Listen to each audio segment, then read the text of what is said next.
Michelle's day. Topic? She doesn't have to do hers today, Oh. because she uses the summer program. Right. I can tell you, right down to the last detail of how fabulous Kevin was. Good. Great. I mean, he was telling us all how fabulous he was. Oh, I get it. There you go. I get it. Lord, you're not even sorry. He keeps us from talking so much. It's hard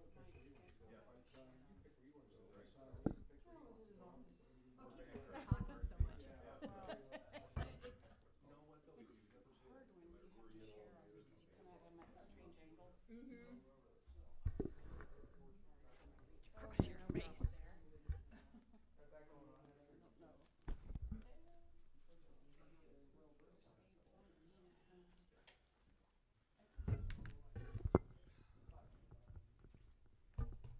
Oh, this is gonna be so fun.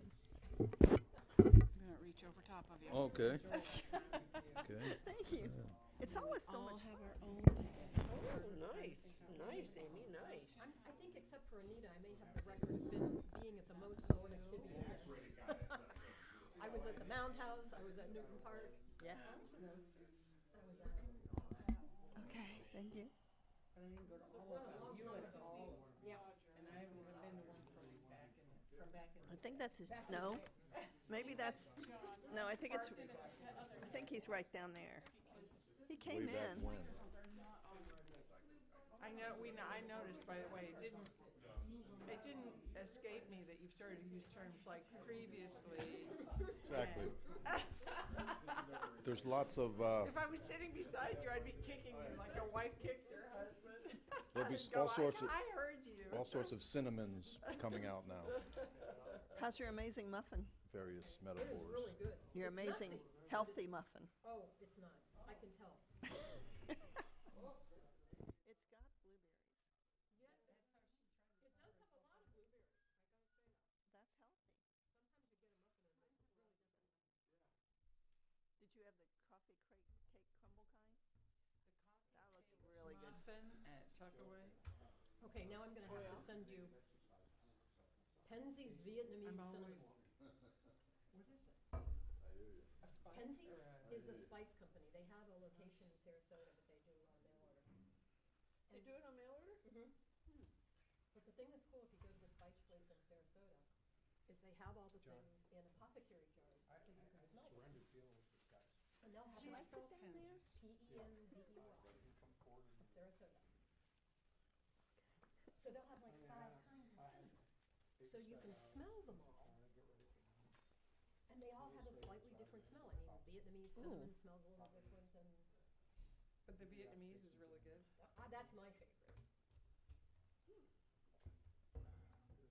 You know, I think I'm gonna, next week, we're taking our kids up to Sarasota. After they fly in here, they're gonna fly out of Tampa.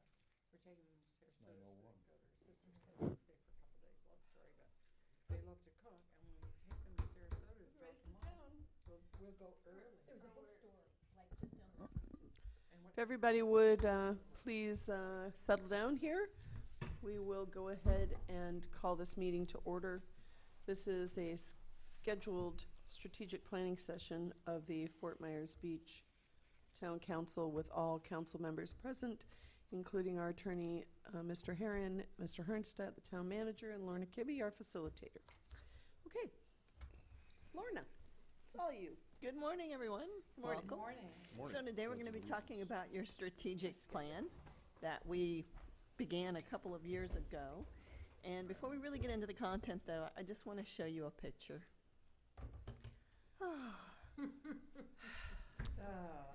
Right now, that's what's going on at Newton Beach.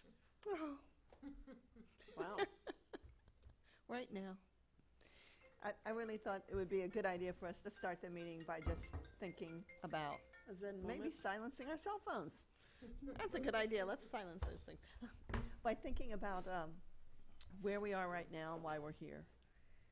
Because I just want you to realize the impact that you're having and how important this process is and what we've done. I don't think I've ever told you this, but the first time I came to Fort Myers Beach, I was in high school. It was 1974. My grandmother was with us, which was amazing because my grandmother hadn't left her home in Franklin Furnace, Ohio since forever. I've been to Franklin Furnace. No way. They must have tours there. It's tiny. Oh my gosh, it's so, it's not a happy place. My mom was here, my stepdad, you know, I remember that. All those years ago, I have that memory of my family visiting during the summer, Fort Myers Beach, for the first time. And now, all these years later, here I am with you. And what it makes me think about, I don't want to get emotional, but, you know, today, some kid from somewhere in the U.S. or around the world is going to hit that beach for the very first time. And all the work that you've done is going to contribute to their experience. You know, in '74, I wasn't thinking about you guys sitting somewhere, sweating it out, worrying about, you know, what we were going to be doing in the future with Fort Myers Beach. But today I'm like, boy, somebody put a lot of care into making sure that things were good just for me, even though they'll never know me. And that's really what this process is all about, recognizing that these kids and strangers that are hitting that beach today and walking in our town, we're making memories for them. We're making an experience for them.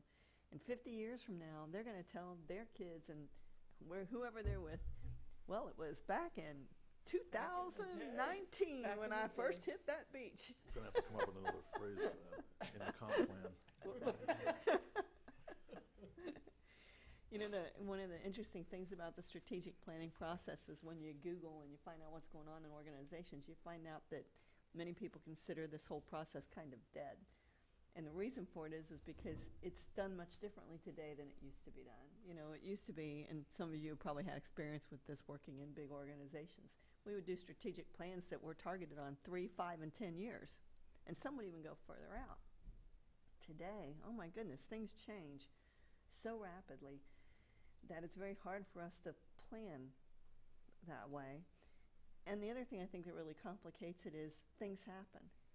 Like, we had this whole list of things we were going to do, and what really strikes me is back in 2017 when we first started this, and I'll show you in a little while, when we did our strengths and opportunities analysis, the SCOT analysis, strengths, challenges, opportunities, and threats, we took a minute to pause and say, what things are on this list that we absolutely have no control over? Is there anything that we have no control over? And there were 2 things. Weather and water quality. Oh. And what happened in the past 2 years? Weather and water issues, oh my gosh, right? And when those kind of things happen, a good government now stops and responds. You know, government doesn't just, you know, go to their plan and say, well, this is what we're doing. Who cares about the water and the weather? We're just going to go on. It doesn't work that way. And I think that's another advancement, really, of strategic planning, is we recognize that sometimes things are going to happen that are going to take us on a sidetrack. But having that list of things, that vision of where we're trying to go, is still very important for our future. So I just wanted to pause for a moment before we get into all of this to say, you know, thanks for what you're doing, and please never forget the importance of that, because it matters. It matters every single day out there, and you'll never know it and never maybe understand it, but you can be sure that some kid from 1974 had a better life because of some work that somebody did that I don't even know. And that's what you do. So forgive me for getting a little sentimental there, but I just wanted to start by saying, you know, this is important work that you're doing, and never underestimate the importance of it. Thank you, Lorna. One more, yeah. Putting in for a raise. Inspirational start. It was. There you go. Very good inspirational start. So one more look at the beach. Okay. Onward, ho. I love that tiki hut. Me too. And those little umbrellas. So today's objectives. We are charged today with reviewing our strategic planning process, the one that we started in 2017. We're going to validate the core areas. We're going to be talking about our future a little bit, trying to envision our future. We're going to talk about the status of our existing plan, and then figure out what our next steps are. Before we start on those objectives, I made you a little book. And with the motivational message I just gave you, which is very true, I'd like to ask you to open to the first page that says most proud of. When you think of the work that you've done so far, your work on the town council, the beach community, I want you to take a minute to write down, what are you most proud of right now? What are you most proud of? I'm proud of Anita too. Let's write down Anita. A moment of reflection. What are you proud of?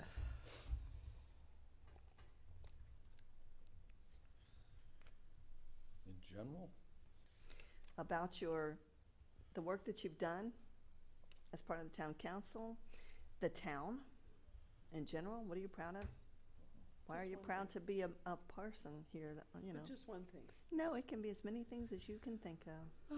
What are you proud of?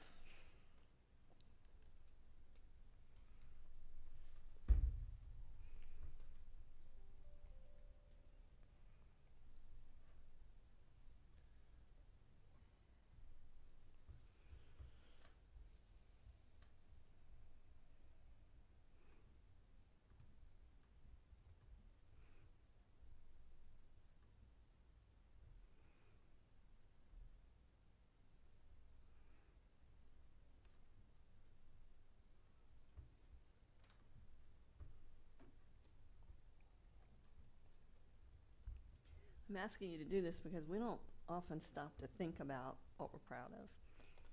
Yeah. I mean, we do a don't. lot of work out there, and we should be really proud of what we've accomplished.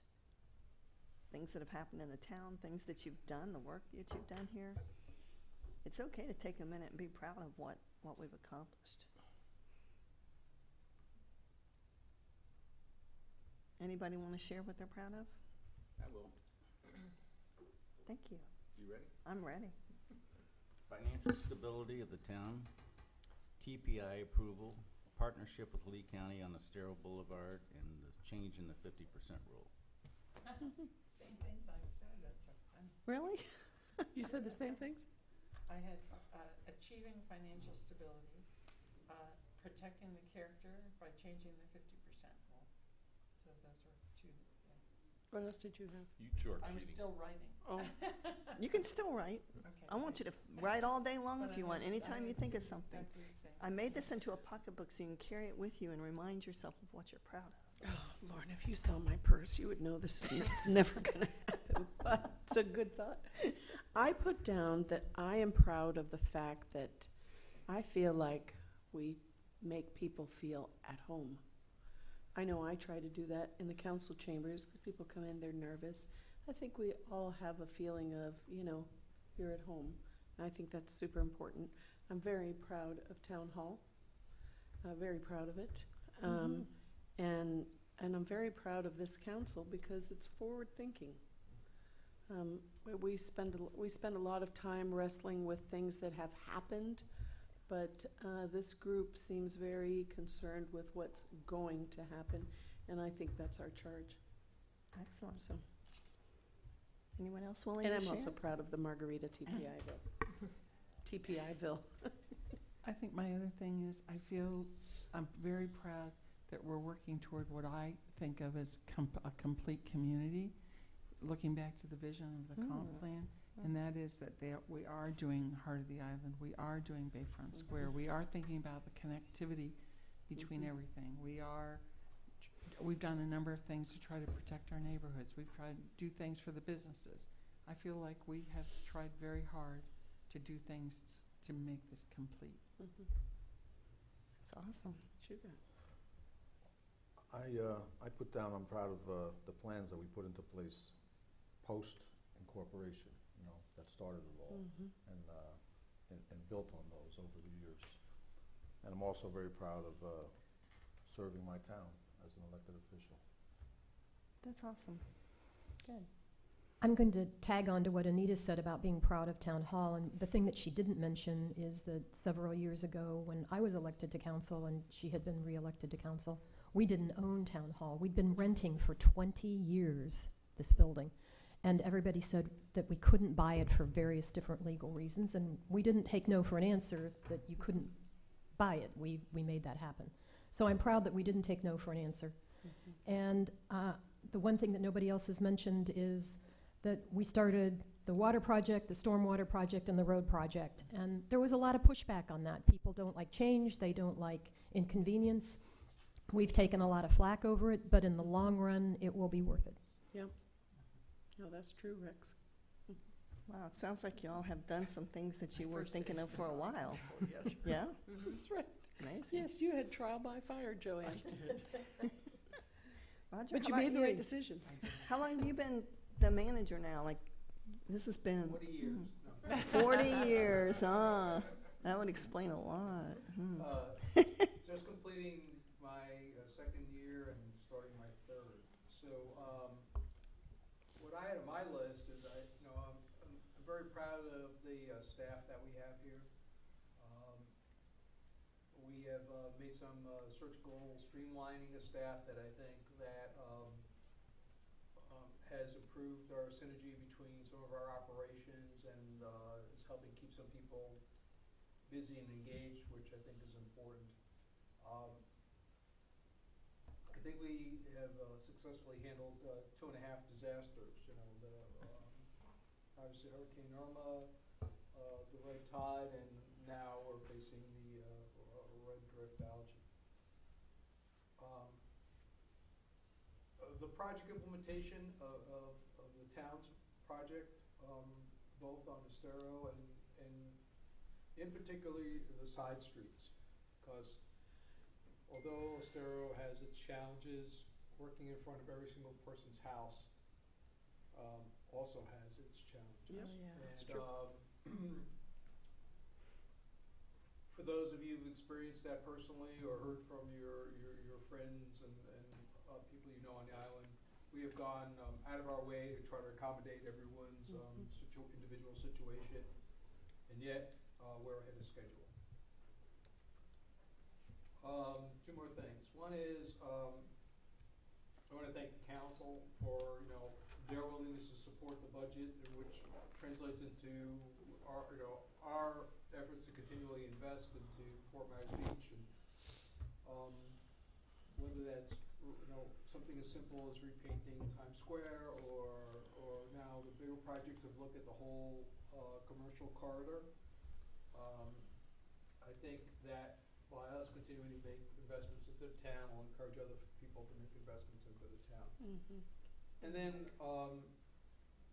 last, but perhaps the most important, is an open. He's new, Michelle. An open, transparent government where people don't think that things get done behind the scenes. People get preferential treatment. Things get people. Certain people can get certain approvals or get. Don't have to follow the same process as other folks. Staff is not making decisions that should really be made in a public forum. So I think all of those types of things together,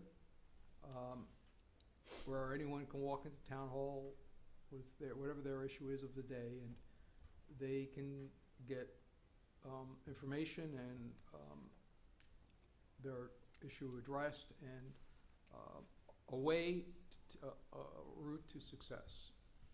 We can't necessarily give them an approval or make their problem go away, but we can show them a route to success for what they're trying to accomplish. And I'm very proud of all of those things. Wow.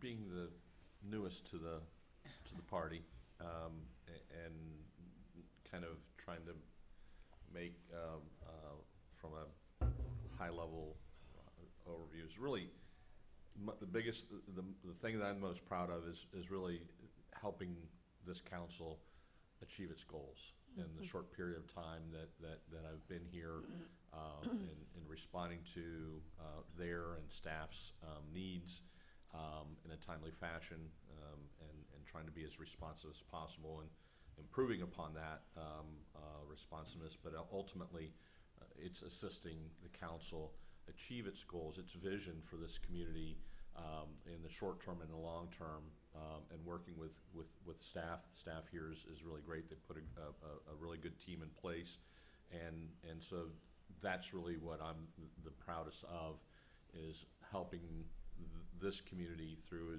the town council implement its vision and achieve those goals that it set for itself. You're good at that, John. I'm sorry? You're good at that. I- You're good. Just I in our appreciate recent that. conversation, you listened to me all the way through, and then you said, "What about this?" That was a good idea. You're And- very good at that. And that's, it's my job, and, Yep. and I'm frankly honored to be here to help them try and do that and make that a reality. Well, no, I can't read my own handwriting. I forgot to mention the, the strong financial management that I think that the town has implemented the last few years. I don't know, Bruce mentioned it, but, we really didn't have, software to control the town's expenses and purchases, and, we've put that in place. It's been a transitional year while we've done that, but I think that in terms of doing something that's gonna have a long range, benefit to the town, I think that one change will have significant benefit for the town. I think the council's starting to see that in some of the financial reports we're starting to share with them. But I think that, it's nice to kind of feel like, you have a sense that everything's going good, but it's also nice to be able to look at a piece of paper and see that everything's going good. Yeah. So I think that's worth mentioning. And I appreciate Bruce picking up on it as well. One other thing, I just, there's different times and different places, but I feel for this time right here, we labored over it, and I really think we've got the right town manager and the right attorney. And to me, that makes my job trying to do good things for the town, as you said, and for the visitors, people who come. It gives me the confidence that I have, that policy will be implemented, and that I have very experienced guidance to help me make those decisions. And that's huge. As a town council Yeah. member, it's really huge. It is. And You it's know what something to else be is proud important of. right now too, Lorna? You have a lot of institutional knowledge on the council. I mean, Rexanne served formerly, Ray was on the very first town council with me. And Bruce and Joanne have been, That girl. the girl in the black. I mean, there's good institutional knowledge, so there's not a whole lot of catching up to do. After an election, we just had an election, amazing. so that's good. Wow, you have a lot to be proud of. Blowing me So away. we dismiss? It's your meeting. It's my friend used to say, we could be humble, but we have no reason to be. That's right. Yeah, we're really good at Well, I think it's important to pause every now and then and just talk about what you're proud of, because the things that you're talking about, I guess I would ask you this question. 5 years ago, did you think it was possible to be where you are right now? Yes. But I'm an Anita says opti- yes. Absolutely, I believe in things. Did y'all- I'm always an optimist too. I think things are always getting better when you try. So you believed in it, you could do it. Well, you know what, the town hall thing, so that was 5 years ago that we started talking about it. Remember, Dan Andre, every single meeting, he'd say, he would bring up the doors on the front of the old bank building, which faces the thing. And at the time, we had a town manager by the name of Don Stowell, who had been a county administrator, and, he was kind of, he's a very good friend of mine, but people either really liked him or really didn't like him. And there was not a whole lot of in between with him, but he really is the one who figured out how to do this. And so that was, I guess, I believed that he could do it. 'Cause he didn't say no. If the council gave him a direction, he figured out how to make it happen. So that was, That's Yeah. incredible. yeah, well, you have to have the right people in place, like You I too. remember Joanne Stuart said. saying it was impossible. Yes. I know, we remember? kept- we kept I know. being told it I was remember it too. Wow. I remember that too. Gosh. So, So that was Was it 5 good? years ago. yep. I, just as a side note, I have to, when I hear that story, I chuckle because I've had the pleasure and the uniqueness to be involved in a number of municipalities like Fort Myers Beach that are recently incorporated, and that conversation repeats itself in every jurisdiction that I've been involved in. That's Well, you know what, John? which is, well, you know, like one of the priorities is we need to do a city hall Yeah. or a village hall or Yeah. a town hall, and 5 years later we need to do village hall, we need to do city hall, and I joke because I would tell them, and you know what, we'll be talking about this in another 3 years still, and they're ahead of the curve. That in some financial respects. software that Roger talked about, that financial software got bandied about, I mean, for years, because it was really expensive. And we'd put like $25,000, and it would just, and finally it happened. So Wow. that That's was, because people didn't understand what it really cost. Because Absolutely. they were saying $250,000 and stuff. I remember people talking about huge exactly, numbers. remember, it was crazy. It was crazy, so, Wow. yeah. Okay. You just have to have the right people in the right place at the right time, like Yeah. Joanne said. Well, this leads me to wonder what's gonna happen in the next 5 years. More better. So, the next page, how I envision 2025. It's only 5 my years God, away. 2025 is only 5 years away. Just a little over 5 years. So what's gonna happen? What big thing is gonna happen? How do you envision In the 2025? 25, is that what you're talking about? Another song? That was a 25, song. 25? In the year 2525, if man is still alive. Oh, isn't that scary? Of course, that was 50 years ago. I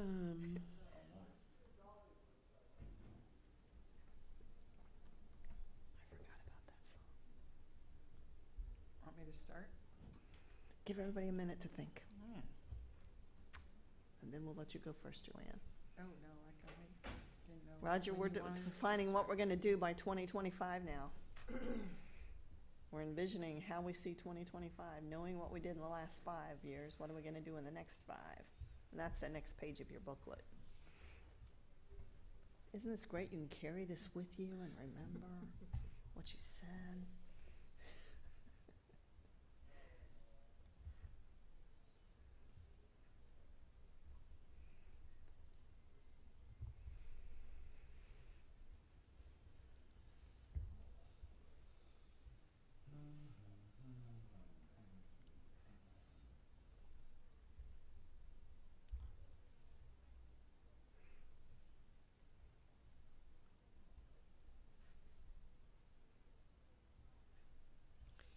It's just making me sad to think I won't be here to make some of these decisions, but You're like a bad penny, Anita. You'll be here. no, You'll be here in spirit, Well, in heart. in spirit for sure. That's scary, but But what you're doing right now that's true. forms what happens in 5 years, even 50 years, even 100 years.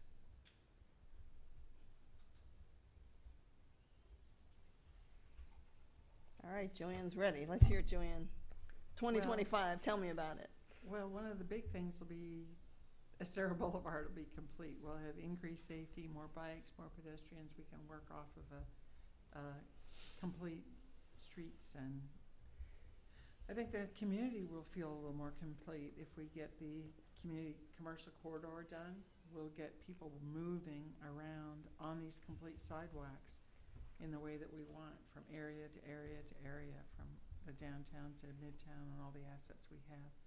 Hopefully we'll have cleaner water that we have advocated, but even more that each individual has voted for people higher up in government that will bring cleaner water. Our unique, diverse character of the island hopefully will continue, that we've helped with the 50% rule, and we're going to have big structures and little structures, but that diversity we cherish will continue.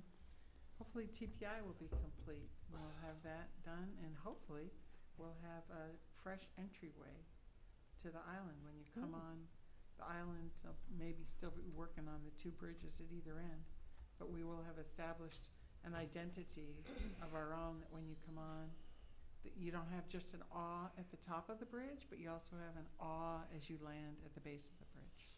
Ooh. Ah. I would like that. I'm sorry, I got carried away with the vision. That was cool. Well, she hit every one of mine. Yeah, Well, Me you guys are in sync me today. too, me Mine too. said cleaner water, landscape to Estero Boulevard, connectivity of design and brand, new name for the town, Yeah, there you go. TPI finished and pleasing, property values up 30%. Ooh. I had Estero Boulevard is complete, including an entrance feature. Margaritaville's had their grand opening. The council has changed regulations to minimize the wall of growth and keep diverse community. Our community is thriving financially. The governor and representatives and local officials have dealt with the LACO water releases and our challenges, and we have clean water, and our identity is clear.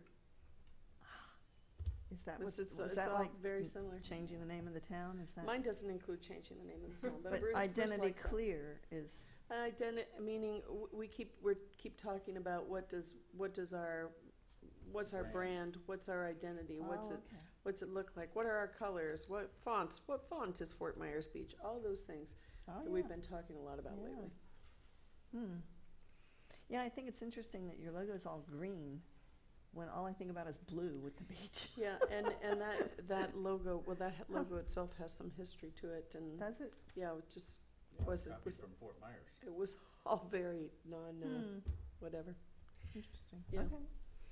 Someone else want to share? Mine was pretty much the same as well. You know, the redevelopment on the north end's completed. We have a beautiful new boulevard now with drainage on it, and beautiful sidewalks, and people riding their bikes down the street, so forth. And clean water and great fishing as a result of the So clean we can water. ride our bikes on Estero Boulevard and not die? Yep, Wow. Hope so. it's a That's a dream. great It's a vision. dream, Lorna. Yeah. I had many of the same things as well, but I also have that I would like us to have accomplished the fact that the Mound House and Bay Oaks are more self-sufficient. And one thing we've just barely started talking about, but I'd love to see us talk about more, is I'd love to see the town be more ADA friendly. We talk a lot about tourism, and a lot of people are upset about people coming and misbehaving on our beach, and I think it's because we haven't focused on who we want here and who really is here. Most of the beach are older folks, and not only do they become disabled, but a lot of us have had knee replacements, ankle injuries. You need to be able to get around on one of those little knee thing. I don't know what they call those scooters, but so more accessible. I would love to have Fort Myers Beach be known as the most accessible beach. There's lots of beaches out there for people to choose from, and if we became known as the place that you could get around, I think that would be a great branding idea. Cool vision. Anyone else want to share? I think you've got us all. Okay, so I I'm didn't hear a- from Roger. Yeah. Oh, Roger. Well, here's a selfish one. I hope that Tallahassee recognizes that local government and local control of issues is a better path than trying to legislate from Tallahassee local terms and conditions for quality of life. Yes. If they don't, they won't be there long. My next one is that for 2025 is no jaywalking. Whoa. Boy, that's aspirational. No jaywalking. Right, so, you How know, will I cross the street? besides, finish the road, finish TPI, you know, and the bridge work and the entrances was to finish this project that we're now embarking on a downtown corridor.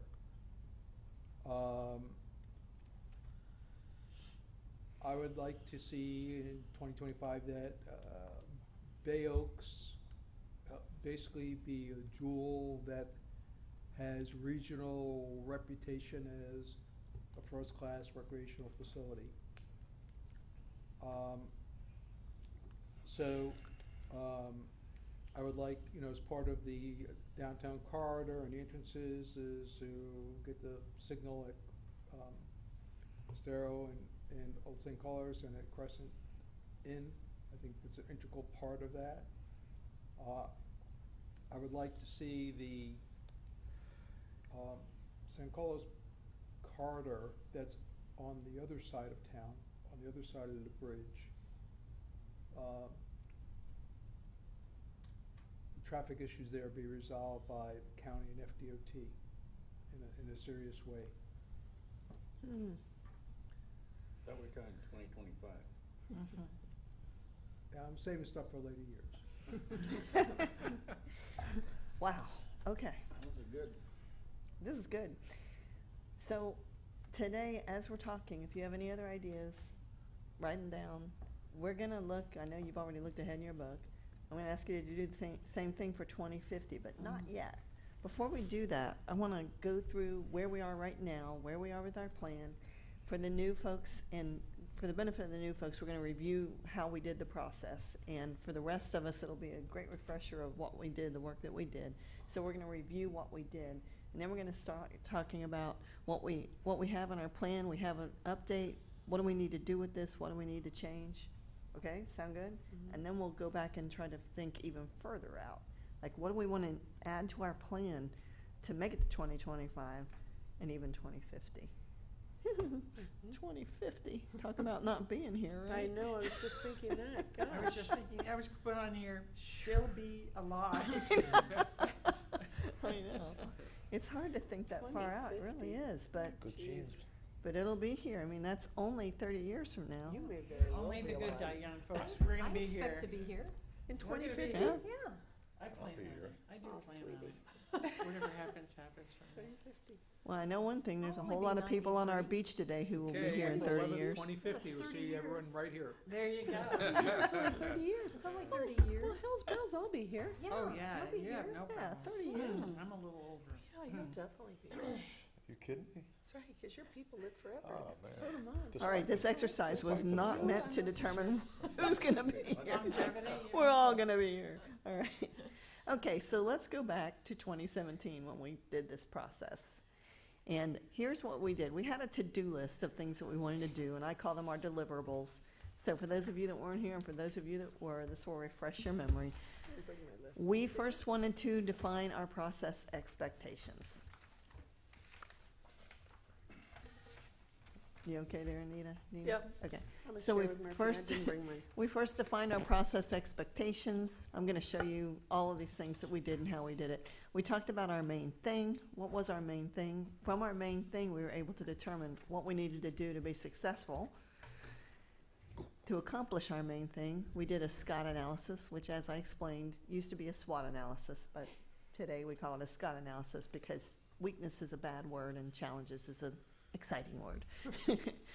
We actually rewrote our mission and vision statement, and I gave those to you. I put those on your table when you came in. Y'all have that information right there, our mission and our vision statement. We developed our core focus areas. We developed all of our goals. We prioritized our goals, and from that came our strategic plan, our action plan. So starting with this will work, with the first meeting, which was June 5th, we actually ended up doing 3 meetings to put this together, as you'll recall. In the first meeting, it was all about defining ourselves. That was really figuring out what's our purpose, what's our mission, our vision, what do we have to do to be successful, what are our core areas. Then it was the second meeting when we got into our specific goals that fit within the core areas and at the same time would meet our definition of success. At that meeting, we made assignments. Those of you that were here will remember, Yep. each town council person had an assignment. They took one of the core areas and worked on developing those goals so that we could actually put that together in our strategic plan. August 15th, when we met, we went through all the work that everybody had done and decided on what our goals were, who would be the target person responsible for them, and our target date, and that became our plan. When we started June 5th, we started out with what are your expectations for this process? What is it that you want to accomplish? And at the time, it was really new to us, so we spent a little bit of time on this, figuring out what our expectations were, what we wanted to accomplish. And this was our list, and as you can see, if you weren't here, that's quite a list. These are the things that they said that they'd be happy if we could do these things. And you can see there's a little check mark by them, because at the end of the process, we all agreed that we thought we had done a pretty good job of completing these expectations. We were committed to our decisions. We reached consensus on which goals we wanted to do and what priority they needed to be done in. Quality of life was considered. We definitely had group unity. We had a great experience with the group. We talked about our past, our present, our future. We have an achievable action plan. We discussed measurable steps. We agreed we were going to follow through on what we did. I think we've done that, right? We have our goals and strategies were defined and prioritized, and then we had our mission and our vision, which we reviewed and adopted. Is this sounding familiar to those of you that were here? Remember all this? So the first thing we did was we figured out what is our main thing. Now, for those of you that haven't been through this before, I will start with this because I find that some organizations really haven't taken time to figure out why they're even here and what their main focus is. And you have to start with that, especially when you're looking at developing a vision and mission, which is where we wanted to go next. So when we broke into small groups is what we did. We had several small groups, and we had the public here. We had all kinds of people here. Media folks were here. We had all kinds of folks here. And so they all worked on this to develop what was our main thing. And here's how it came out. Our main thing. The town of Fort Myers Beach is a unique and vibrant island beach community. At the same time, we talked about what's the point of the town council. And we talked about what is their main thing, and this is what we said about the town council. They govern responsibly to ensure a unique and vibrant island beach community. So with that, it was a natural fit for us to go into mission and vision. And this was a lot easier than we expected, actually, because we had done so much work on what we thought we needed to do, what our main thing was, that it came to us pretty easily.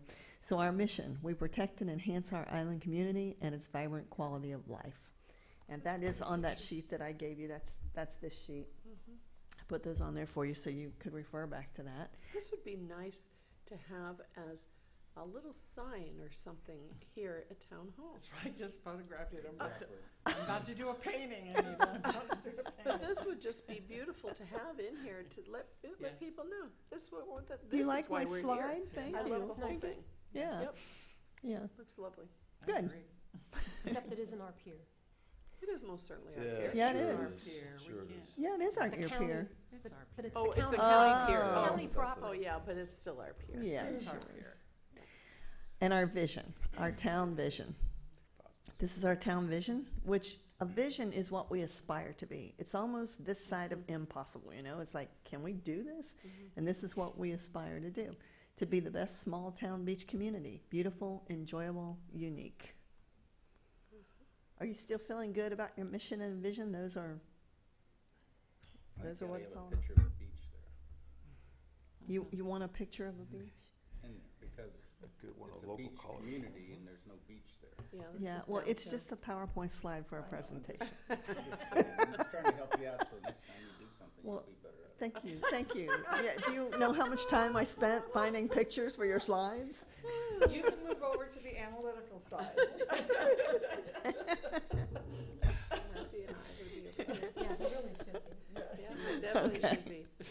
All right, so the next thing we There you did, go, which it's a this good was an layer. important part of what we did, was saying, if this is our vision and this is our mission, what do we have to do to be successful? And I included your success statement on the bottom of your mission and vision, because this is our checklist. This is what we have to do to ensure success. So let's review this, and think in terms of as we review this is, are we meeting this right now? This is our definition of success. We're recognized and respected for our community's quality of life. That's a challenge. We provide service levels to meet our community needs in a fiscally responsible manner. Check. Our financial, environmental, cultural, and community assets are protected and enhanced. In process. Oh, In we're process. still working on it. We obtain and effectively use feedback to be proactive and responsive. Still working on that. Still working on that Yeah. one. Okay. We responsibly manage change to sustain our vibrant community. Own process. In process. Mm-hmm. I would That is ask, definitely, those are the challenges. that's the question. Are these still yours? Is this still your success statement? Is this still what you feel we need to do? If we can do these things, we're successful. Yes? I just keep wanting to add something. I brought it up at the council meeting the other day about being a safe community and having zero crime tolerance. Isn't that quality of life? I think it absolutely is quality of life, but I think that we need to begin to say that because, people tend to think of Fort Myers Beach as a party place, and it is, but it can be a safe party place. You shouldn't have to worry that your car is going to get stolen or you're going to get, you just shouldn't have to worry about being here. Mm-hmm. So although it's implied in quality of life, you're feeling like we need to use that language publicly. I like that proactive concept, Anita. I think that everyone has to step up to make it a safe community. And you think about it in a lot of ways. It's the way that you drive. The speed that you drive. It's each of your own personal. My speed? I'm not staring at you, but I'm just saying, like Taking each it of us, personally. we're thinking a party place and we're thinking, Yeah. oh, somebody else's kid is Right. misbehaving here or whatever.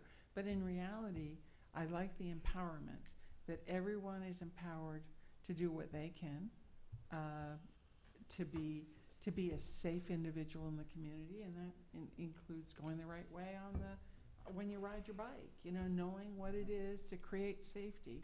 And then Parents keep also their kids off the street. standing up for our values all the time.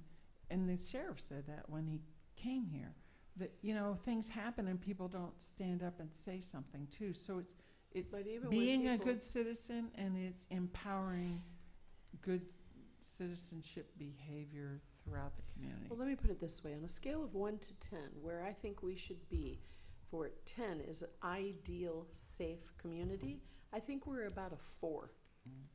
I think we're about a 4. And it isn't because I feel unsafe walking around or whatever, but it's because of things that I know happen here in this town, Right. and I want them gone. Yep. They need to go. I think another aspect of this, though, is it says recognized and respected for our quality of life, and that has to do with what you're talking about. The news media, not Gary, especially the TV stations, pick out every negative thing that happens on Yes, this they do. island and blasts it. I know that there is car theft on Sanibel, but you don't hear about it. So I don't know if there's anything we can do to control that we tell our story better about the positive aspects, so that if you've got more positive stories, there's less time to run negative stories. We don't tell our story at all. Yeah, but like I said, I know there's car theft on Sanibel, but you never hear about it. And for some reason, every crime in this community gets blabbed up everywhere. I think it's a hole And- for us. Yeah. I really do. Well, So it's not just the things that are happening, because I think they do happen everywhere. It's the public perception of what's Yeah, happening. Absolutely. But at the same point, we have to be honest. If we do have issues, we need to be honest and address them. There's also that thing of not saying out loud what's going on because we don't want to hurt the image of the community. That's the converse side. So you have to find the balance of being willing to speak the truth and address the truth to improve the truth. That transparency is critical to making the improvement that you aspire to. Well, Anita, I'm just going to say something out loud then. go for it. I loathe the idea that every single year people call me and tell me, oh my God, I wouldn't come down to that beach for anything because they just saw a story about the Lani Kai on TV. I am afraid that that's our brand, and it is not who we are as a community, but that is our brand because that gets the TV time, it's sensational, but it's sensational in a not always positive way. And unfortunately, it's what everybody else gets labeled with. It's sort of like, you talk about Times Square. Well, Times Square is nothing compared to, other things that go on here. And It needs to change. It needs to change. And when you look at just what we talked about, what we see in 2025, there are a lot of positive things on that list that will assist in shifting that balance. And, Yeah, and I'm sure so. I'm sure so. we need to Yeah. really work hard on making all those things happen, because I think we're on the cusp of shifting that balance, and that, you know, some of that is in our hands. Okay, let's keep that in mind as we go. Oh, don't worry, Lorna. As what you see here on the success statement is there are certain words that are bolded. And Mhm. those words actually became our core areas, our core focus areas. So these are the core focus areas that are reflected in our current plan. Quality of life, financial viability and strength, asset enhancement and protection, which that kind of goes with safety too. Managing change, gathering and using feedback. Those were our identified core areas. From there, we did our SCOT analysis, and I included a slide on this just to show you that we did it. And again, you can see the two things that we decided we couldn't control were hurricane and weather patterns and dirty water, and everything else we felt like was in our control. So if anybody wants to be refreshed on that, you did get a copy of the report that was submitted at the time, and that chart is in there for you as well. Then we got into developing goals. And this was quite a process. After we decided on our core focus areas, we developed specific focus areas under each one of those core focus areas.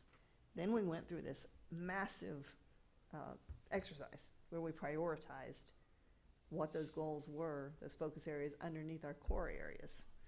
Everybody worked on that, and then we wrote SMART goals, which I think we all understand SMART goals: specific, measurable, actionable, realistic, and time-based. And then we finalized our goals and timelines, and that became our plan. It started out looking like that. That was our template, and ended up being many pages of this. So we listed our core area, our focus areas underneath those core areas, our specific goals, who had the lead, and what the target dates were for completion. And now we have an update. I see that you all have the copy of the update, which we'll be looking at. So that's our plan then. So the question becomes, what about now? I look at your plan and I see you have a color code system. Yellow means on schedule and in progress, and green means completed. And I see a lot of yellow. I see some green. The visual effect is charming. I guess the question is, what now? I mean, what about all this yellow stuff? What do you want to do with this? Do you want to add to this? Do you want to go through this and see if we're still on target? What do you want to do? What do you want to do with this? We know what we want things to look like 5 years from now. There were several things that I didn't have any comment about, but I did have a few, so I don't know if you want us to make comments about the ones that. I think why would you start there? I think you gotta go back to the beginning and make sure everybody's on board, since we got 2 new members. And Oh, I followed this. What? I followed it anyway. I feel up to speed. No, I don't mean up to speed, I mean, You might have Do you different agree input. So we want to hear from our new folks and ask them what they feel? Well, I was even here, and I would change gathering and using feedback, I think, was a bad title. It was good then, but it missed the point. It should have been titled Technology and Information. Well, you That's know, what it should have it's been. interesting, Anita, because that was the 2015 plan, had it listed as technology. And we decided that it wasn't about technology, it was about getting the feedback through technology or whatever sources, because we discussed a lot of different ways that y'all are getting feedback. Phone calls, sometimes technology, all kinds of I ways. think it ought to be more about communicating, No communication, yes. And- Yeah. getting feedback and stuff, because I don't think we do a good job of communicating. I agree that the wording would be a little different, to also imply that communicating that, well, and I know something's coming forward that Crab's worked on, just informing the community better. There's so many social media applications now to do that. And I think when you do that, you also get a sense that people feel connected and that they're willing to put back in. So I think that you got to really put out the information to get people to be willing to come back in towards Yes, you you. do. That's right. I remember talking about that quite a bit too. The whole social media aspect and the problems that created for us and also the opportunities it created. Remember talking about that? Right. Yeah. So, I'm trying to figure the best way to start. Would you like to go with the core focus areas and just check in on those first? Because we've heard maybe gathering and using feedback needs to be revisited and changed in wording. And I'm wondering if just what you're saying, Anita, and what is technology, educate, inform, react. I mean, react, improve, maybe those 4 words, I don't know. Educate, inform, react, improve. I'm not sure what that is. Educate, inform, and what is it? React. React.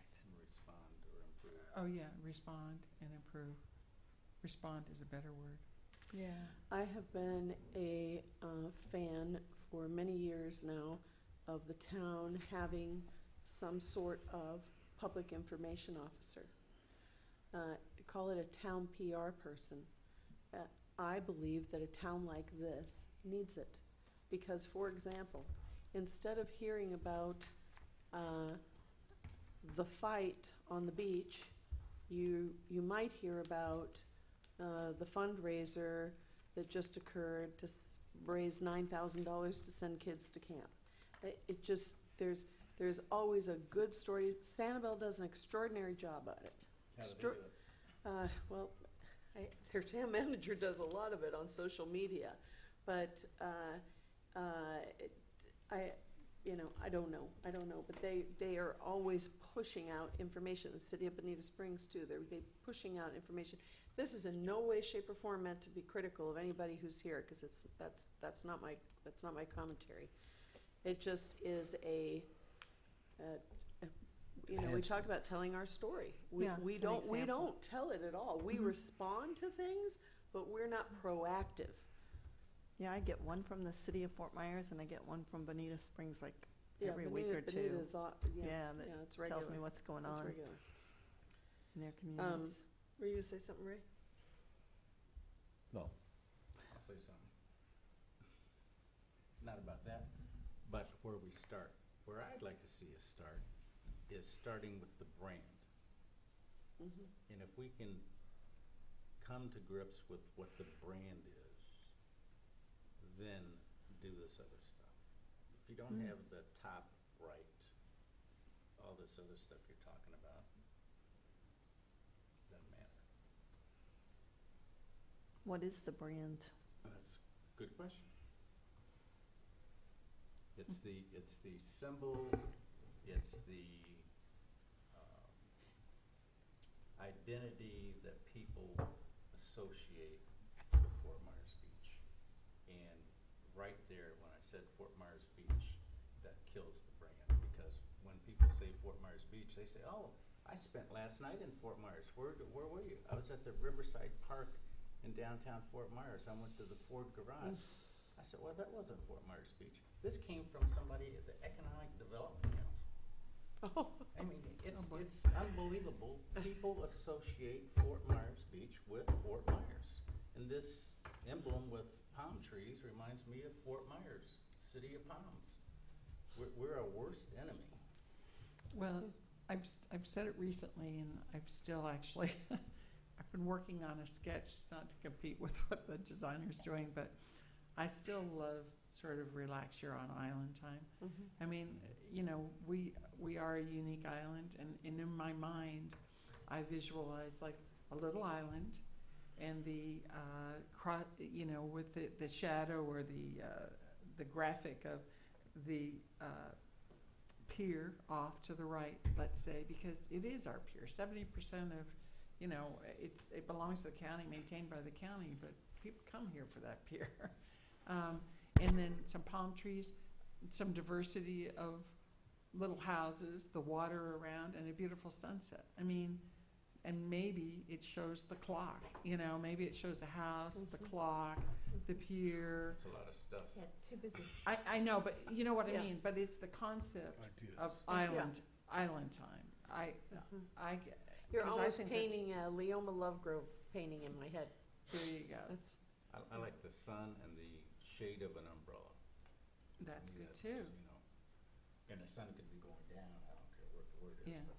But I talked to a guy the other day, and he's a politician type, and we're talking about Fort Myers Beach. He said, you know, Fort Myers Beach is simple. He says, it's not complicated. It's fun in the sun. He said, end of story. That's why people come to Fort Myers Beach. That's a good Fun one. in the sun. That's a good one too, yeah. So what would we have to do to Sounds like do Fort the work Lauderdale. to establish this brand?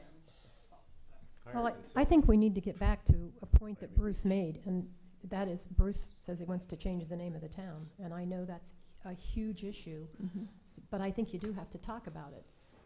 I have had the same experience that people confuse Fort Myers Beach with Fort Myers. They don't know the difference. So the question is, can we brand ourselves well enough that we educate people, or is it easier to change the name of the town? It's a good question. That's the question. It's a very good question. So if we don't change the name of the town, then we've got to do a lot of work and make a point of educating people that this town is different than the city that is right next door to us. You know, again, I'm kind of the, for lack of a better description, the outsider or the new person. Yeah, Bruce, I appreciate, you know, as a council member, as a resident, you know, those concerns. You know, on the flip side, I will tell you that my wife grew up in Cape Coral, and you know, lived 18 years in the area.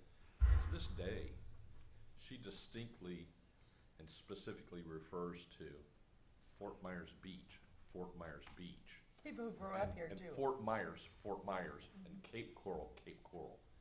And you know, and I have, as a result, have always known as Fort Myers Beach versus Fort Myers, and I would never confuse the two.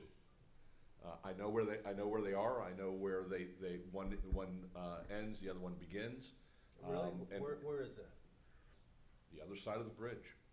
Well, actually, that's called Fort Myers too, the other side of the bridge. It's not Fort Myers, but it's called Fort Myers. It's a Fort Myers zip code, and people over there On in the the real other side estate. of the bridge? No, it is Fort not. Myers Yes, Beach. it is. Fort Myers Beach. Well, I'm Fort sorry, Myers Fort Myers Beach. Beach. Oh, yeah. Yeah. Oh, the zip code, yes, right, Right across the bridge, it's called Yeah. Fort Myers Beach by the post office. yeah, And that's interesting. real estate people sell houses over there and they say it's Fort Myers Beach. Well, they should That's- change that. That's another confusion, but that's the Yeah. fact. Yeah. It's a confusing identity. Well, could you just use what you already have, that you're the town of Fort Myers Beach? Could we just start, I mean, would People that in solve it? Indiana, Town when of they Fort say, Myers I've been to Beach? Fort Myers, they think Fort Myers and Fort Myers Beach is the same thing. When on television they talk about Gulf Coast University, they say it's in Fort Myers. Well, I'm I just don't know if it curious is. what your name would be. My name? Yeah. David Bruce Butcher. Okay, I don't, you We know, know I his haven't name's tried, really I haven't David. tried to dwell on that because I didn't want to try to sell something, but I'll give you a couple ideas. All right, Crescent Beach. okay. There is a Crescent Beach up by Jacksonville. Yeah. It's not incorporated. It's just an area. Calusa Beach, Calusa Cay, Calusa Key, Those sound like Crescent Cay. subdivisions. Okay, Fantastic Mangrove Beach, FMB. Family Beach. No, forget that one. If you wanted to have things that sound like FMB, you could come up with things. Manatee Beach, Fantasy Manatee Beach. so no Estero Island. I would love Estero Island, but Estero Village got that first. Yeah. And they're, You just have you know, more that confusion. should have been grabbed years ago. It should have been Estero Yeah, Island. then you have the same problem as Fort Myers Beach and Exactly. Fort Myers. Right, it's just confusion again. Well, it's still known as Estero Island? Right, it could be Crescent Beach on Estero Island. I think if you were going to look at this whole branding identity issue, we're talking, this is a pretty big deal. You probably need to work with some expert in this area who can help you to establish that logo, that brand identity. Is that right? We are doing that? Well, we're putting out letters of interest, Amy, for firms to come and submit not their ideas for to answer these specific questions, but for firms to be considered for selection as the firm to go ahead and develop some of these concepts. So we you know, whether you're into the name change or you're into the what's the one iconic symbol of the area, or you know, what's our brand, or you know, whichever thing rises to the top of your individual list, we recognize that we need to do something to raise our profile. And I think that, you know, getting people who that's their expertise, you know, there are certain things that you could do a pretty good job as sort of an amateur or a side deal, and then there's just certain things that really need someone who that's their expertise. You know, the person that I work with on one occasion, unfortunately, is not available, but he used to call it a brain dart. As soon as you saw that symbol or heard that word, it stuck in your head, and everyone knew exactly what you were talking about. So- And we need someone to work with us to help us develop that, unless we're very fortunate we have a local expert who comes up with a great idea that they share with us. Well, I'm wondering if your citizens aren't experts. What if you There may had be like a someone out huge there- contest? There may be someone out there. What if you had a logo contest and Oh, you we allowed did. your community did. to do We that? We did, and here you go. Yeah. Ah, okay. We Didn't did. work, huh? I'll tell you one thing that I've seen trending, and that is FMB. Maybe the compromise is not to change our name, but to brand ourselves as FMB. I've thought about that too. Well, can I tell you something? You know that sticker that That- some people have? Yes. Oh, Well, where does that sticker come from? Because I have had no less than a dozen, ask Cheryl, people are asking for that sticker. yes. Because You you know, do that put with the the Outer has- Banks, That's a good idea. OBX, Exactly, every exactly. day, yeah. So where does that sticker come from? Anybody know? They're hard to find, I know that, because I've gone Yeah, out looking for exactly. them They're hard to myself. find. I don't even know Well- who sells them or where to get them. Print them up, Yeah. get it done. Here's another thing that Anita saw that I wanted to bring here. I laughed. I thought of This this is when I the read this. difficulty of the town of Fort Oh, yeah. Myers having people spell Fort Myers Oh, correctly. yeah. Yeah. I And saw it's that. unbelievable. Well, Yeah. it's difficult here too. I couldn't Yeah, tell you but they how can- many things I've gotten shipped to me that have MEYERS. I know, right? But I Yeah. mean, it's I think just there a is one. continuation of the problem. It's magnified because now Yeah. it's with the beach. And Well, it's, FMB's Yeah. kind of a cool idea. That's interesting. yeah, Yeah, I that's a good I idea. actually thought of that before too, because you think That of New might York be our City or compromise. Los Angeles, you call it LA. Yeah. Yeah. Mhm, right. I'll tell you that internally and on my writings, and I put FMB. Yeah. It's, you know, and I universally know that as Fort Myers Beach. So welcome to the town of FMB. And then we could have lots of fun with it in the ways you were mentioning with all the other words. So maybe the sun now has the FMB in the middle of it. That's it. Harping back. So what do you want to do next about this? I mean, what's the next step on this? We need to capture this Do we somewhere. sort of need to agree that, or come to some consensus of the point that Rexanne was making? And that is, are we going to better brand ourselves as FMB, or are we going to try to change the name? I mean, it seems to me that we sort of need to make that first thought. Am I wrong? No, I agree. And I think the task of changing off of Fort Myers Beach in terms of the expense to everybody who's ever I mean, it's just very difficult. That's why I tend to lean toward the point of improving our brand, using FMB, that kind of thing, as compared to actually changing the name. That's just me. That's one.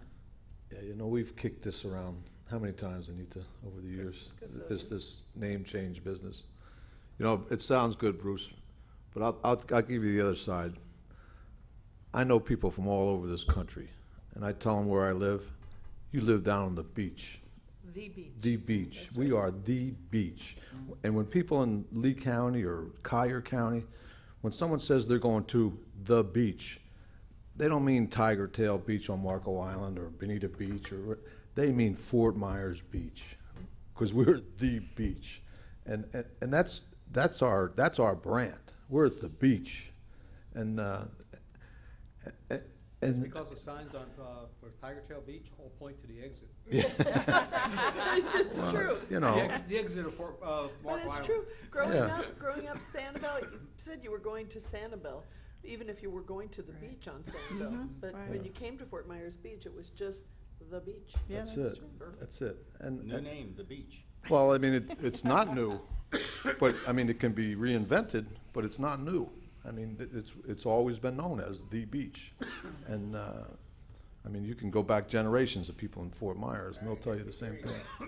Here's The an FMB idea. sticker. FMB, the beach.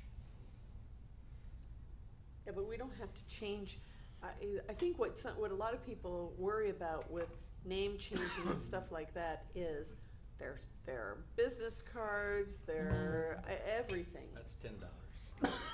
No, I mean, but you are the town of Fort Myers Beach. That's Yes. how you are legally established, Incorporated, right? right? We are. The town of Fort Myers Beach.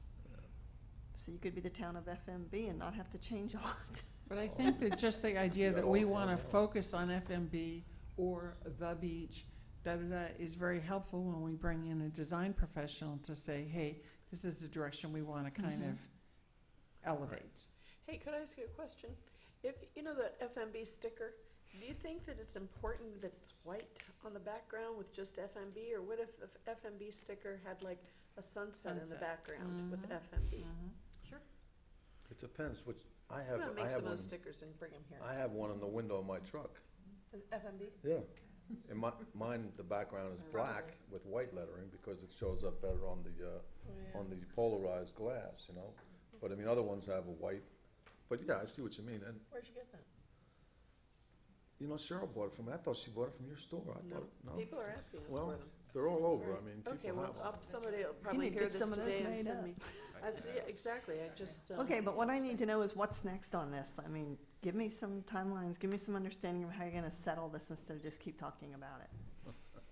Well, I'm gonna make some stickers. We have something set, don't we, Roger? The branding people are going to come and talk to us? Well, we're gonna, we're requesting letters of interest, and then we're gonna bring, staff was going to do sort of I don't know how many applications we're gonna get, but let's say we get many, we will call it down to some, and then have those 3 So we're- firms make a presentation to town Okay. council. We are in process on to this. see if there's a particular firm that the council feels excited about and wants to work with. But I guess, you know, I think it's very appropriate, Warner, that, you know, you say, how do I envision 2025? You had us do that exercise a few minutes ago.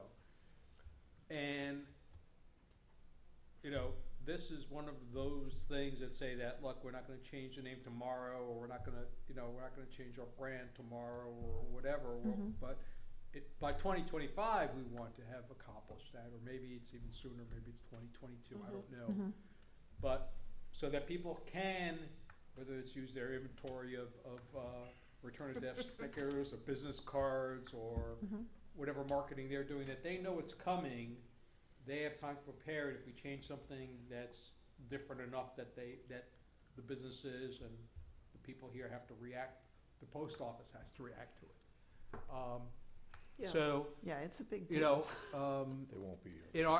in our conversation that you and I had leading up to this meeting, you know, I said I wanted to be careful about, I felt the last list evolved a lot into to-do list.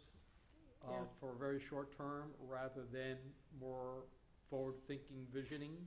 So hopefully we can continue that theme as we examine these different issues.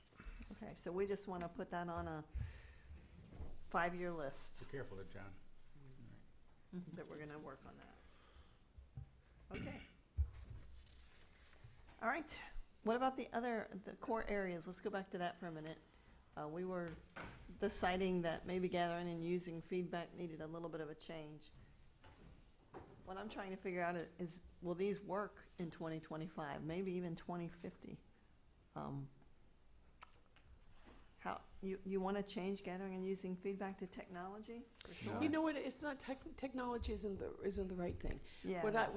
When I talk about that particular headline, Mm-hmm. what I would like our town hall to be an information and public relations rock star. I'd like us to be constantly promoting our community, not just, get a burger at SOB, but promoting our community with all the different groups, activities, historic preservation, the Calusa Blue Way. I'd just like us to be, and at the same time, promoting that we have no tolerance for drug abuse. We have no tolerance for drunk driving. We have no tolerance for jaywalking. We're here. If you're here, we want you to have a blast, but we want you to respect the fact that that people live here. Not everybody's here to, have a cold beer. There are those of us who also have to work here, who live here, and we want you to respect our island, because we do. Mm-hmm. So it just, maybe the change, I agree, gathering, using feedback is not the right title. it doesn't say what it means. Information exchange, because we want it to go both ways. We want to receive it from the community and we want to put information back out. So is information exchange what we want to be saying for that category? Well-informed. Because public relations has a negative connotation to me. Saying public relations is Sounds like you're trying to sell something. indoctrination. It's, PR has, in many people's minds, has become a bad word. So I don't like to use that term. It sounds too spinny. Yes. Okay. What about something like community responsiveness? It could be that too, but it's not just That's what you're responding, because saying. responding is, exactly, responding is you got a mean email and you're trying to decide how to respond to it. You did? What? How about And community dialogue? So promoting, you want to promote. I think it's really marketing in some form. I don't know if that's really the right word, but and I don't know that we necessarily have to say the word. I think we just have to sort of agree on the concept. We'll find the right word to describe it. yeah, because it's also about, the parking app, the trolley app. Ultimately, with the redevelopment of the heart of the island and Times Square and Bayside Park, maybe there's a walking tour app of Fort Myers Beach. So an is it app for the town. information and interaction? Is that what it is? I I'm I taking a don't look much at page care 5 what of the this plan to title see what is, we're but- doing under that. Maybe that'll help us. While you're looking at that, I wanted to mention two things. Yeah. That the first thing is, I just stepping back to the prior subject just for 1 second, and that is that I just Florida Keys, Key West, or just Google Yep. Key West. Okay, so you get Florida Keys and Key West. Come as you are. That's their. Okay, so you would almost think if I was as a non-public relations marketing person, I would say, well, wait a second, you want to lead with Key West because Key West, everyone knows Key West. You may know Marathon, or you may know Alamorada, or you may know some of the other places in the Keys, but you lead with the big gun, Key West. But their person, whoever developed it, it was the Florida Keys and Key West. Come as you are. So, Yep. so those people who have those types of expertise can help us develop that, which may or may not evolve into a name change or how we, maybe it's the beaches of Fort Myers. I mean, I don't know. They already have that. The beaches of whatever. Sanibel and Fort Myers. Yeah. That's So the whatever. So I PBC. mean, I think that there's something to be done there. Then the other thing I wanted to mention about this they've got that wrong. sort of, next subject that we're currently talking about is this. And I want to say this with total respect to the folks we have doing this, because they do a great job. But from a financial standpoint, what we're paying for citizen participation and outreach individually for projects. So we're paying someone to do that for Estero Boulevard. Oh, right. We're paying yeah. someone to do that for the side streets. Mhm. We're paying someone now to be doing that for the downtown corridor project. We could have that person for ourselves. Well, we could very easily say, hey, we're gonna hire you to manage this for the entire town, regardless of whether it's a project or day-to-day things or whatever. Or go to a different firm, or we'll get in-house people for this huge sum of money that we're paying collectively for these activities already. Okay, I think that there's a way for us to get to that Very good. where you want to be. It's a great, very good point. Very Is good that the point. Well, PIO? you would just hit, yeah. Well, and you know, I hate, for some reason, I mean, when I brought this up years ago, it got pushed back because, for whatever reason, but it isn't. Doesn't Doesn't sound very lean. I don't care how it happens. It's just, and I'll use an example of Hurricane, was it Irma? Last Yeah. one. Yeah, the last one. So, you know, one of the days, or a few of the days, I was in here, Roger gave me the job of helping answer phones. And it was, and I was also doing stuff on Facebook. And I got so much feedback of how needed that was. People need to hear our voices. And they don't just need to hear our voices from Gary, or see a periodic article in the paper, though I was also going to bring that up. I think that we should each take a week, a month, however you want to do it, and there should be something in the paper from one of us constantly. Pick a topic. Roxanne could pick the Ministerial Association she's been working with about the homeless situation. That would make a great guest editorial or opinion piece. And we should all do that so people are hearing from us, so they know what's going on other than watching a meeting, because a meeting is business. It's not everything else that happens that we deal with every day. And people need to hear that. It makes you feel comfortable. That's all. Connected. So is That's all that I have the to say public about that. information officer position you're talking about? Well, what I'm saying is, you know, we when we have certain targeted activities, we already have something that I think that hits on a lot of the buttons, maybe not all of them, but a lot of But them, a lot of it. for a very targeted, specific project or activity the town is doing.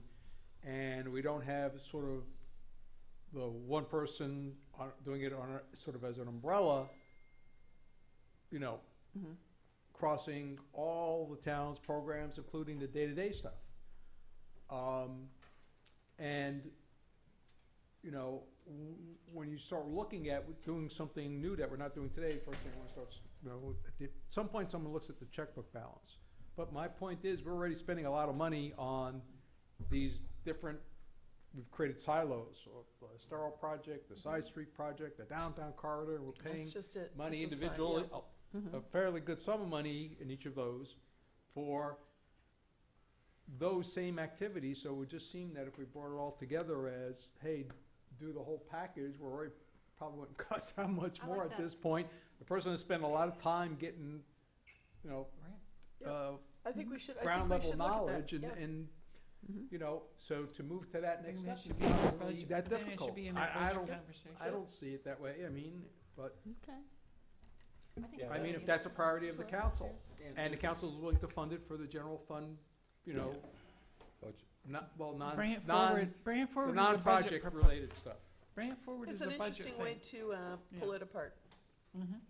But that money today is being spent into the project funds, not into the general budget fund. That's where the rubber always Yeah. meets the road, Yeah. sir. What was those 4 words you came up with for that? Communication and information? Educate, inform, respond, improve. I think that's just as good as anything. Yeah. So, Anita, let me ask you Yes. a question. When you look at gathering and using feedback right now, the way we have it in the plan, if we change that to educate, inform, respond, approve, are the tasks still, I mean, are we on track with what our focus areas were under Well, that? quite honestly, Does this that still create a fit? public outreach strategy, or even enhance the towns, I'll start at the very, enhance the town's informational outreach. I agree, I'm in agreement with Roger, maybe we need to look how to restructure money we're already spending. If even adding additional funds or whatever in the budget process, let's look how to restructure that and see if we can, if that would work. So I think that's a good plan for that. And then that, I would think then that person would create the public outreach strategy. And then, yeah, so I think it still works. So that would fit. But I think there needs to be a role here for the town council. I mean, we are ambassadors to our community. And we all attend functions, we all do other things in the town, we're all part of different organizations. And I think people need to hear about what else is happening in the town, so they're not isolated. I don't know, that's just my thought. Okay. I'm open to that concept. There's been times that I've been enthusiastic about something that's Sure. going on that I want to write about. My only concern is the mechanism or process for that. And because when a single counselor writes, they're basically writing on behalf of the whole town council. And then it becomes an issue of the process of how you do that then. Well, you know, you could even, I mean, maybe there's a proper form or format, or I don't know, but you could even say, I mean, like, for example, if Rick's, and I'm only using this because I know what she's been doing and because I participated in some of them before she was elected.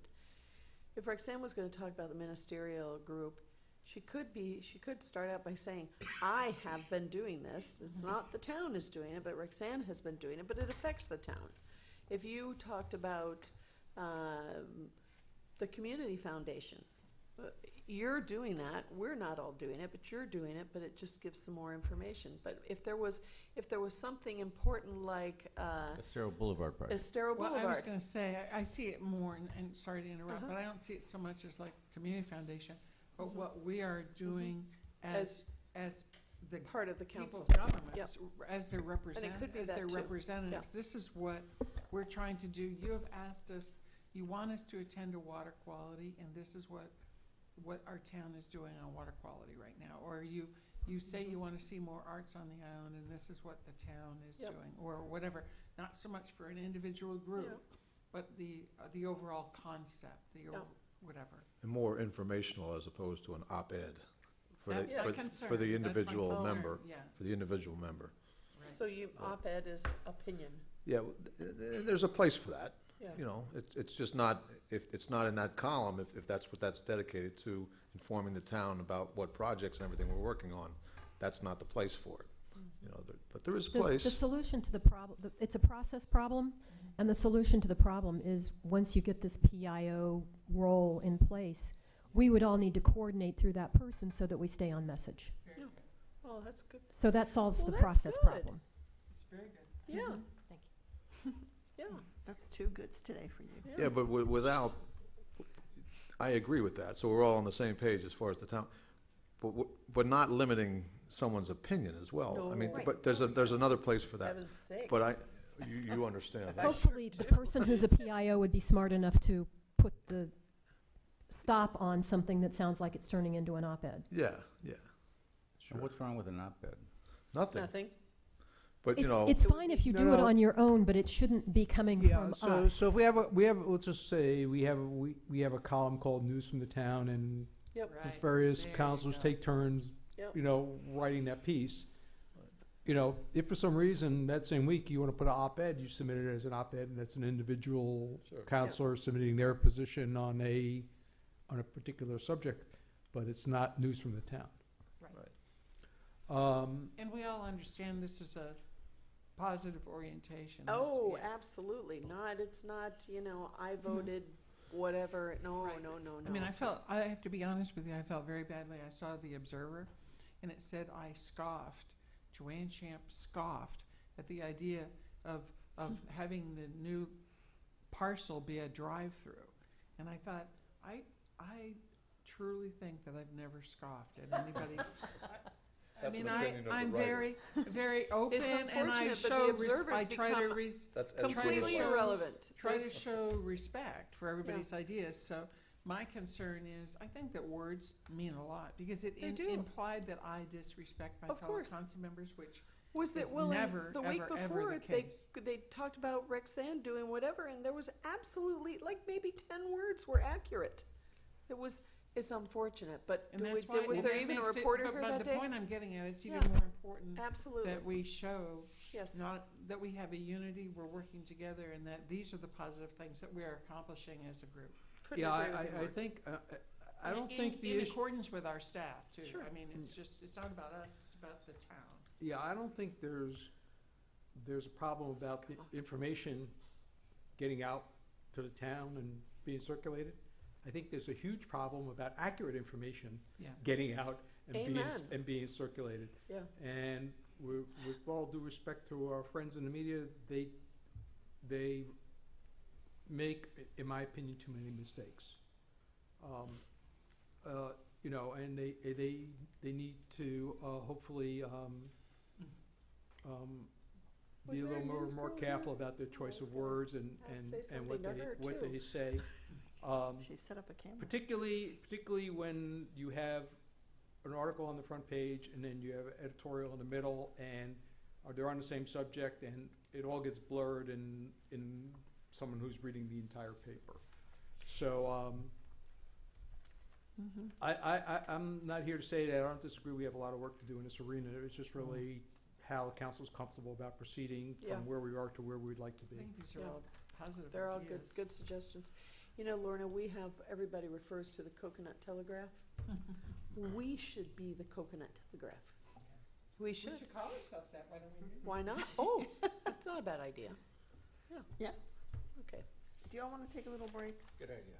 and then we'll regroup Yes. here? But then we'd be the Right after I we'd be the write down gossipers. Coconut Telegraph. But coconuts are not native. Oh. You're right. We need something else. You're Let's right. see. Town telegraph then. I don't care if you call it that, I just like to educate. You're right. What's native that we can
about right. 371 of the code.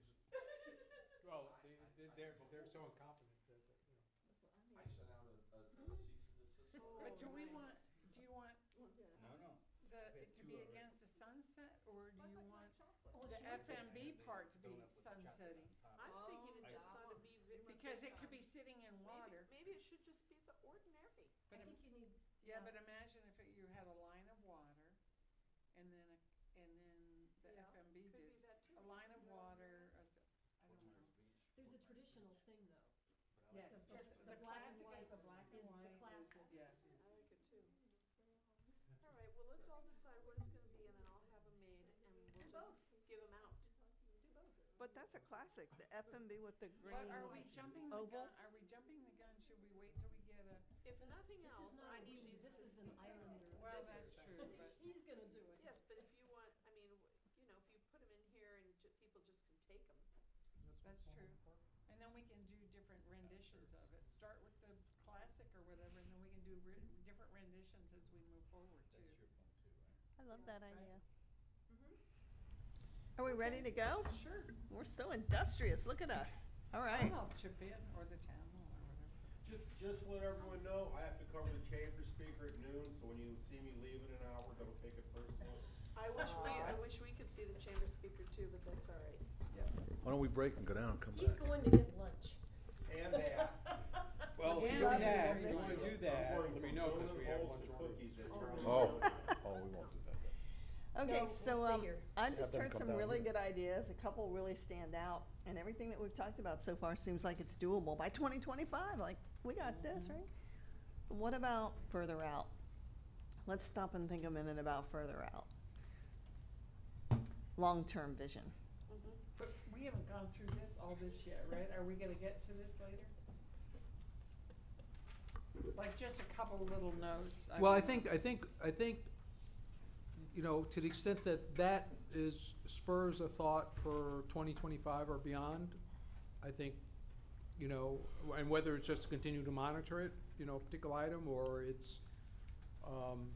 let's move that item to its next phase, I think it's fine, rather than, sort of, you know, walking through the old stuff, where it's really more for food for thought than to walk through it and help you, 'Cause I- update the plan really for, Okay, I just had one other thought really while on that gathering and using feedback. One of the things we had done was change that kiosk at Times Square, and when I've been by, it hasn't been open. Has it been open? Because we had a contract on how much it was supposed to be open and all the town information that was supposed to be there, and I don't want to put them in any kind of awkward place, but I really don't know what that thing does. And yes, we just need to review that, because that was a really big, important thing that we set up in this. And, you know, the town was gonna have its presence there, and, we did set it up. Does as the a- town have any presence there? well, I think the, firm that took over that operation, Uh-huh. I guess found out it was more, they set the whole thing up and had it running for a brief period of time, and have subsequently have not actively pursued it. They've been paying us, but they're just not actively staffing and moving forward with using the thing. So we have the decision to make whether we want to cancel that contract for lack of performance. Okay, so that would be something to, I just. So it's something I haven't had a chance to catch up with John to talk One of about. the efforts we made in this thing that has not worked. So- If we Well, no, I cancel think the that- effort was good. I just think the No. firm, for whatever reason, their plan wasn't fully implemented. And, Right. you know, and now what do we do? Real question is it a We problem? open up the square and just Well, not yeah, I have think the question anything is it the firm is bad, or the original concept just isn't a good idea or a good fit for the location? I just mentioned that in passing. It's something think we it's- we need yeah, to, we do need to attend to it. Mhm. Thank you. There was one other thing, and that was, we said we were gonna explore additional channels for broadcasting the council meetings. We've got it on YouTube now, too, but I think channels, when we said that, we were really talking about TV stations, like to have other than Comcast, because if you don't have Comcast, you can't see it on TV. But I don't know if that was investigated or not. The thing that bothers me about that is, I wonder how many people, did we get a YouTube count? I can't remember, we talked about that one day? How many people actually look at this stuff? Because we know that the feedback. If we have a YouTube channel, we can tell how many people are looking. Yeah, that's what I thought. But you don't know how many people are watching that today. The feedback from the stuff we have on the town website is terrible. I mean, there's like 75 people per article or something. I forgot what it was, but it's minimal. And I just wonder, even on that television, I hated the fact that we had to spend all that money for closed captioning, and we have no idea how many people actually are going to look at the thing. Well, I think there's a couple of points there. One is that I think the general move is sort of, clearly away from broadcast TV and away from cable TV and more to online streaming. Yeah. I think that's the trend now. I Because wouldn't we say, could I wouldn't say stream our our- population is cutting edge. I would say our population is at least one step behind cutting edge, but that's the trend. The other thing is that I'm going to try to say this the right way. Gary, when are you leaving? Hurry up. Transparent government. This idea that everyone has to see what's happening at the council meeting the second it happens. It's important that what happens at the council meeting, everyone knows and can find out easily and all that. This idea that they have to see it live as a live event, I think is overblown a little bit. I don't think it's something we should stop doing. I don't want to give that impression, but I do think that The importance of it. the fact of doing this is it's part of our overall program of being transparent. We want people to be able to see what's going on and whatever, and be able to participate. And that's where it really, the main emphasis is, what's going on, you can participate, you can get your opinion to the council before they take up an issue and make a vote on a particular issue. And we need to do everything in our power to enhance that. Okay. But you know what, Roger? There is a huge, if you ask anybody who is involved in social media and whatnot, the live element is very important. It speaks to authenticity, for lack of anything else. But I just wanted to bring up one other thing about the outreach and whatever else, and that's our website. And I think that, and again, with all due respect to everybody, our website is lacking. And I think a great way to accomplish a great website is to have our users, even us, involved in talking about it and helping with it, because there's some things that just drive me crazy, but the website needs help. Well, the website needs to be redone. Okay, then that should be a priority, because everybody goes to the website, and then when they go to the website, they either can't find what they're looking for, or Roxanne, what'd you say the other day, that you were on the website, and what was it? Maybe it wasn't you. It's hard to It is, navigate. yeah, Sometimes it's hard to find things. We want a user-friendly website. that's dynamic. Yes. But wouldn't that be part of the duties of this person? Yep, that- I think so. Well, I think there's two Certainly things. could help. One is your website can't be 5 or 10 years old in today's times, and ours is No, it has to constantly be updated. Yeah, so that's the thing. Then the second question, which Roxanne is bringing up, is content. Yep. You need to have someone who is actively managing the content. Absolutely. Okay, It could be interactive, could be interactive. with, when you talk about putting your column in the paper or something, they could have our pictures on there, and you could click on your picture And send a and message. ask Anita so-and-so, and, Oh, at your please leisure. no. There's too many ways to contact me now. You Well, know, I mean, I've it's got two just- phones, an email, and messaging. Please don't create another place that I have to go look. We'll leave you off that, Roxanne. But I do agree that the website needs to be, you know, updated constantly. Michelle and I have already begun to talk about that. I mean, if we have some technical reasons we need to do it, we have some user reasons, so we have a whole litany of reasons why it needs to be done. So that was going to be something that was going to be on our sort of staff's part of the add-on list. Okay. Those costs have really come down over the years, too. Right. Well, it's Website maintenance and all that stuff. while that's gone down, unfortunately, the need to make it ADA accessible has gone up. So I don't know that there's really sort of, a real savings or not per se, but we'll have to deal with the ADA aspect of it also. On the website. Yeah, you have to There's make it lawsuits so about it. someone who's blind can click and hear what it says. I wanted to back up, Anita, and like that. address something you said a while ago. I don't know if you know this, but one of the really popular things right now is Facebook Live. Yeah, that's why I brought it up, because I actually had someone who was talking about my stores, and we were talking about videos and stuff, and she said the best thing you can do is Facebook Live. Mhm. It's and it's that authenticity. I'm there When with you talk about people when you Seeing talk you about and hearing people your responding. voice. It's And it can be 5 minutes. I mean, Sure. But people like video, that's the key, it's Sure, video is the key. absolutely. And video that's live video Mhm. is even better.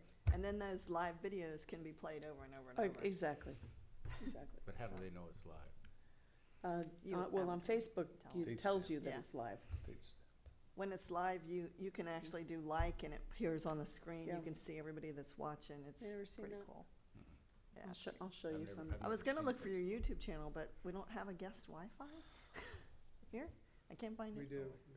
It's probably being Adam used used by everyone watching Yeah. this meeting. Bandwidth. Okay. I can show you on our next break how to get on. I saw FMB on there. Yeah, There you go. you can, Okay, so here's where I want to go. In talking with Roger, my understanding of what we want to accomplish today is he really wanted more of a big visioning type session where we really talk vision. And so what I'd like to do is jump to 2050, talk about that, and then back into our plan to see if we think our plan will be anywhere close to getting there. Just about the tool that we're using, I just want to be clear that the core areas in my thoughts should be solid. Those should be the core areas that we want to work on in 2019, 2025, 2030, 2035. So I think it's important that those core areas are right. And then under that, we have our focus areas. Now, those things are going to change as we accomplish things. But those are our objectives to meeting our bigger goals. And then our SMART goals that we wrote, those are how you actually do those things. So that's your to-do list part of this thing. And the thing is you're never going to achieve those other goals if you don't figure out the steps to get there. So when we put those things out there, I'm concerned that we do go back and look at this and make sure that the steps that we have are the steps that are going to get us to where you just told me you want to be in 2025 and where you're going to tell me you want to be in 2050. So let's take a minute and look at 2050 and just try to conceptualize that. The dream, it's in your book. Here you go, the dream 2050, thinking that far ahead, which isn't that far anymore. Let's be on Earth. What do you see? Roger told me he sees a sterile island with no cars on it. I just wrote, less cars, no cars. No cars. No Lanny Kai. Oh, we didn't say that. Maybe I'll have a paint job. Well, it would be something different, that's all. What are the chances of something having that name 50 years from now? I don't know.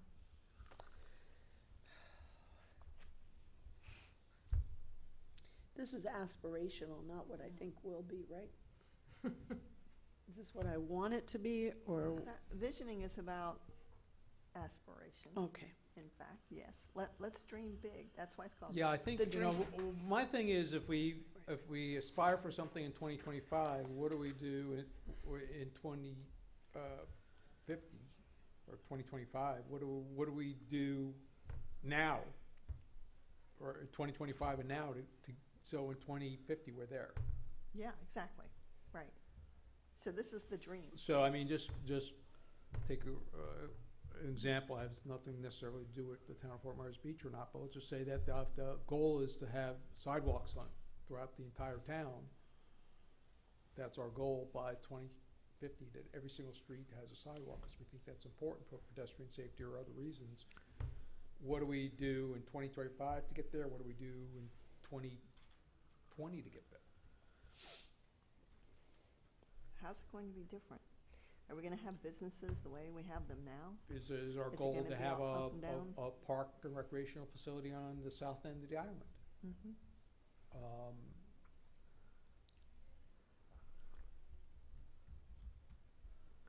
Is that our goal? What did you just say? Is there to have a park and recreational facility on the south end of the island? I just wrote that one too. A recreational facility on the south end of the island. You need to buy a piece of property this out. No, it's gonna be 500 feet out in the water, it's gonna be on flotation devices, you just beam over there. Is the water gonna be where we're sitting? Exactly. Yeah, I get that.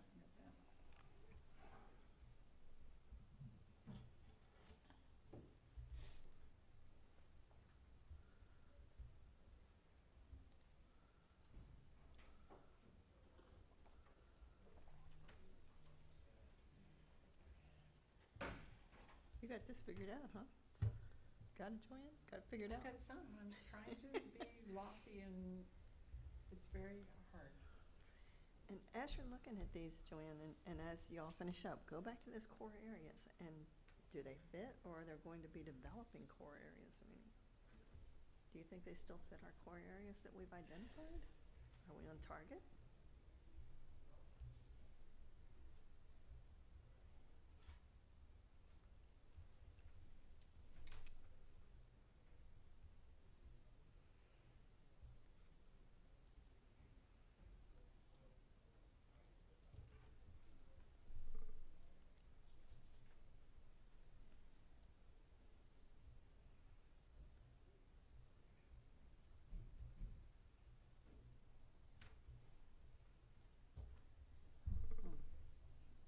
You're gonna need more room. You're gonna need another page. Yeah.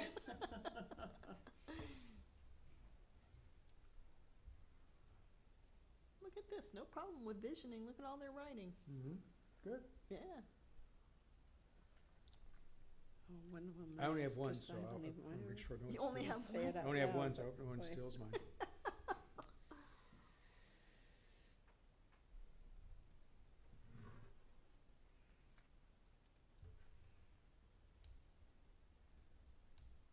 If it's the one about cars, I think we already used it. Nah. I have one more like cars, though.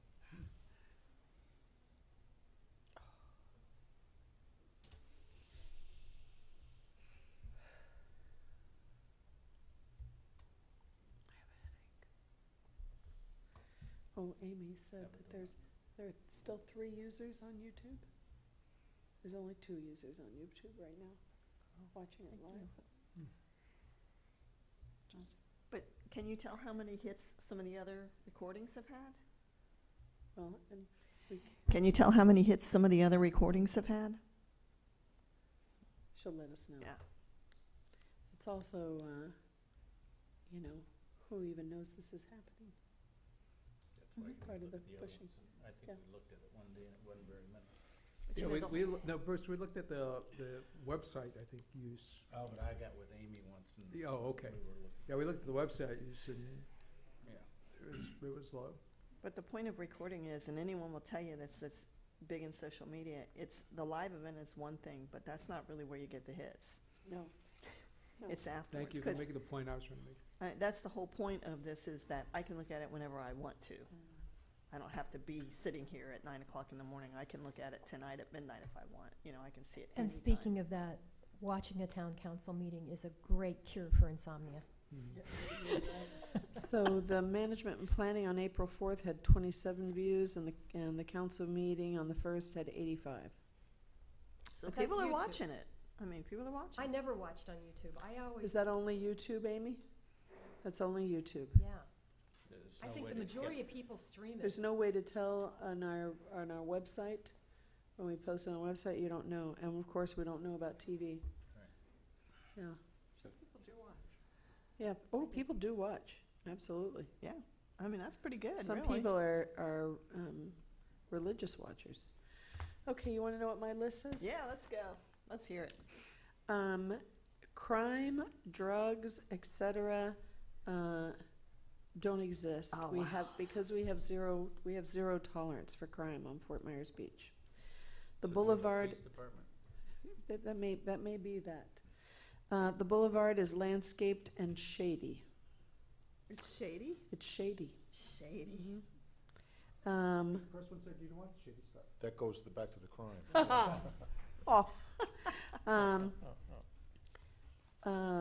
We have first-class service at Town Hall. For me, that means it's current, up-to-date, it's friendly, it's active. And here's my, So Town Hall is still here, huh? Town Hall is still here, absolutely. Okay. And here's my one that people will go, "Oh, I can't believe she said this."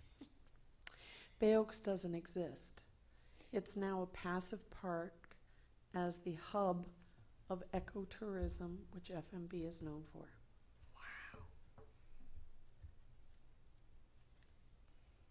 You gotta say that one more time. Yeah. It's, No more basketball.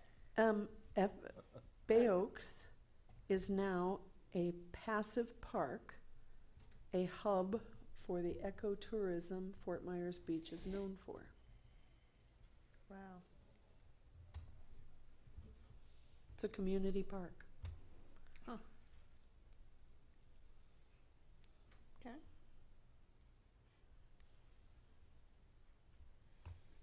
Is that it? Drop the mic? Yeah, that's a biggie. Okay. Next. I can go.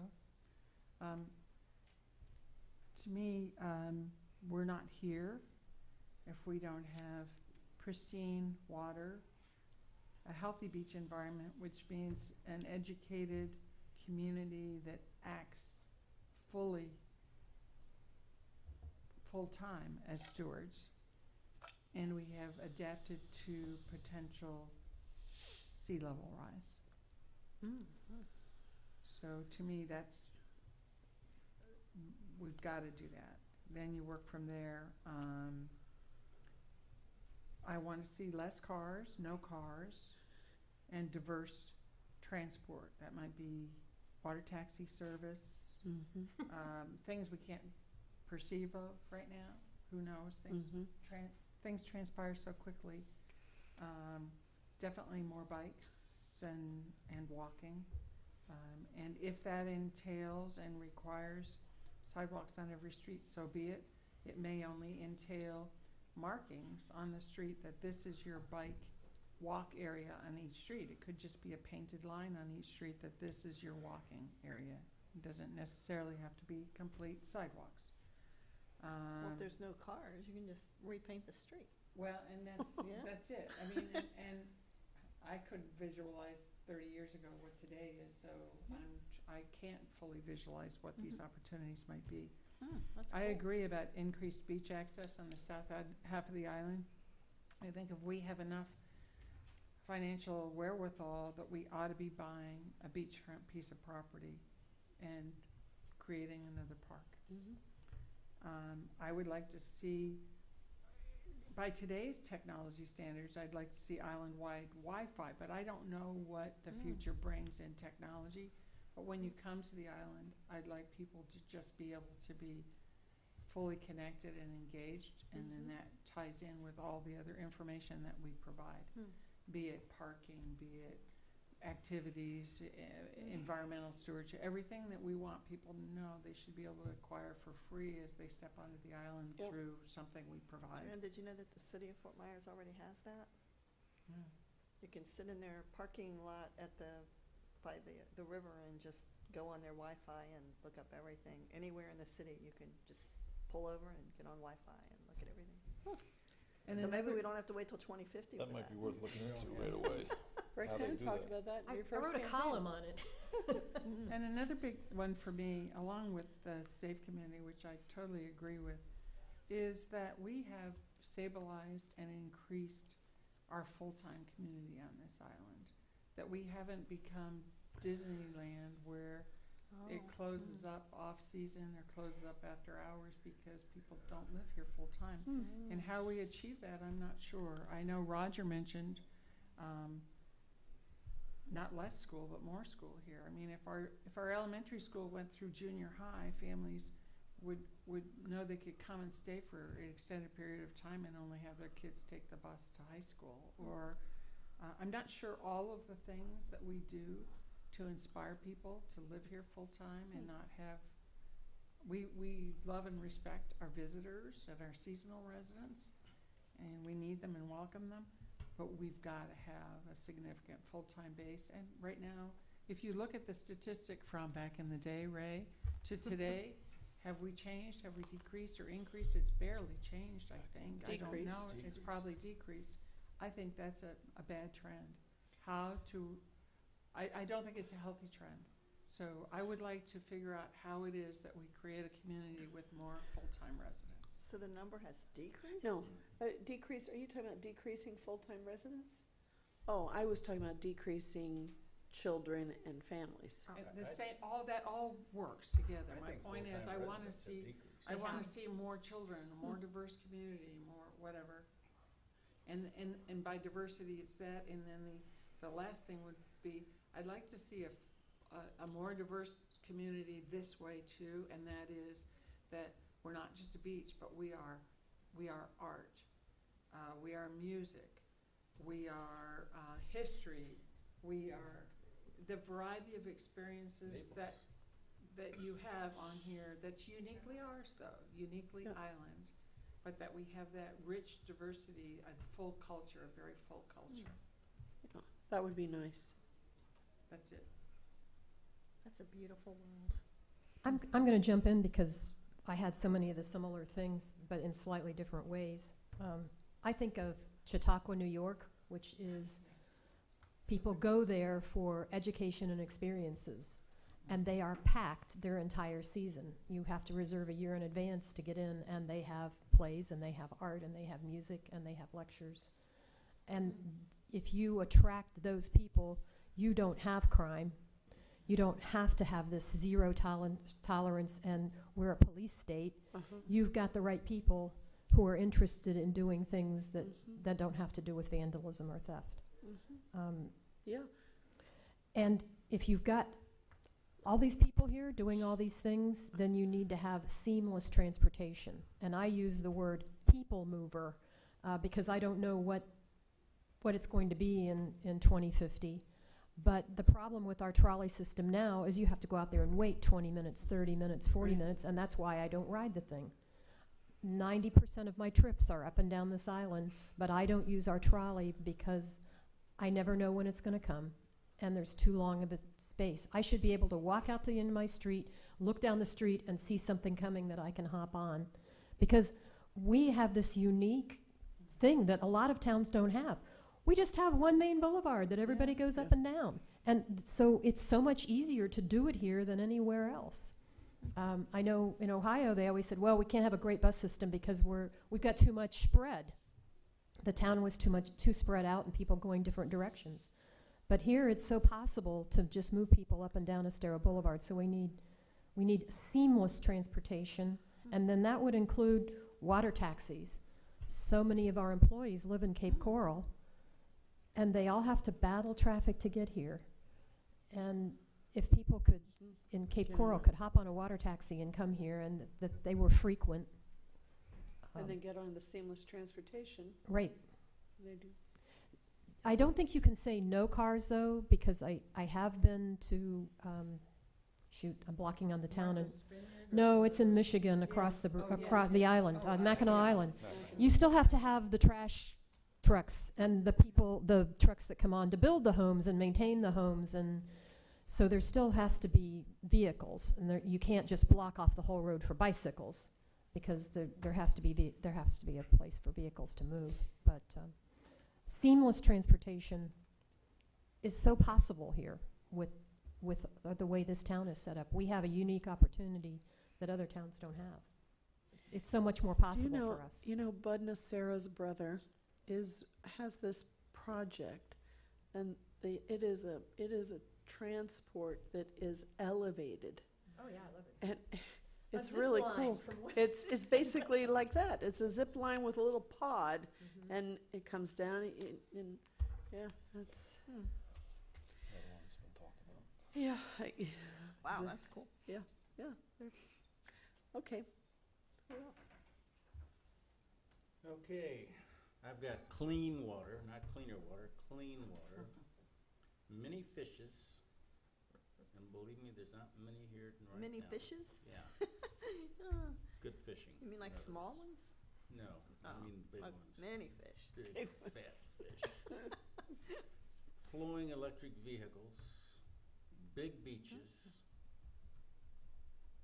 wide pier, not that little skinny thing we got.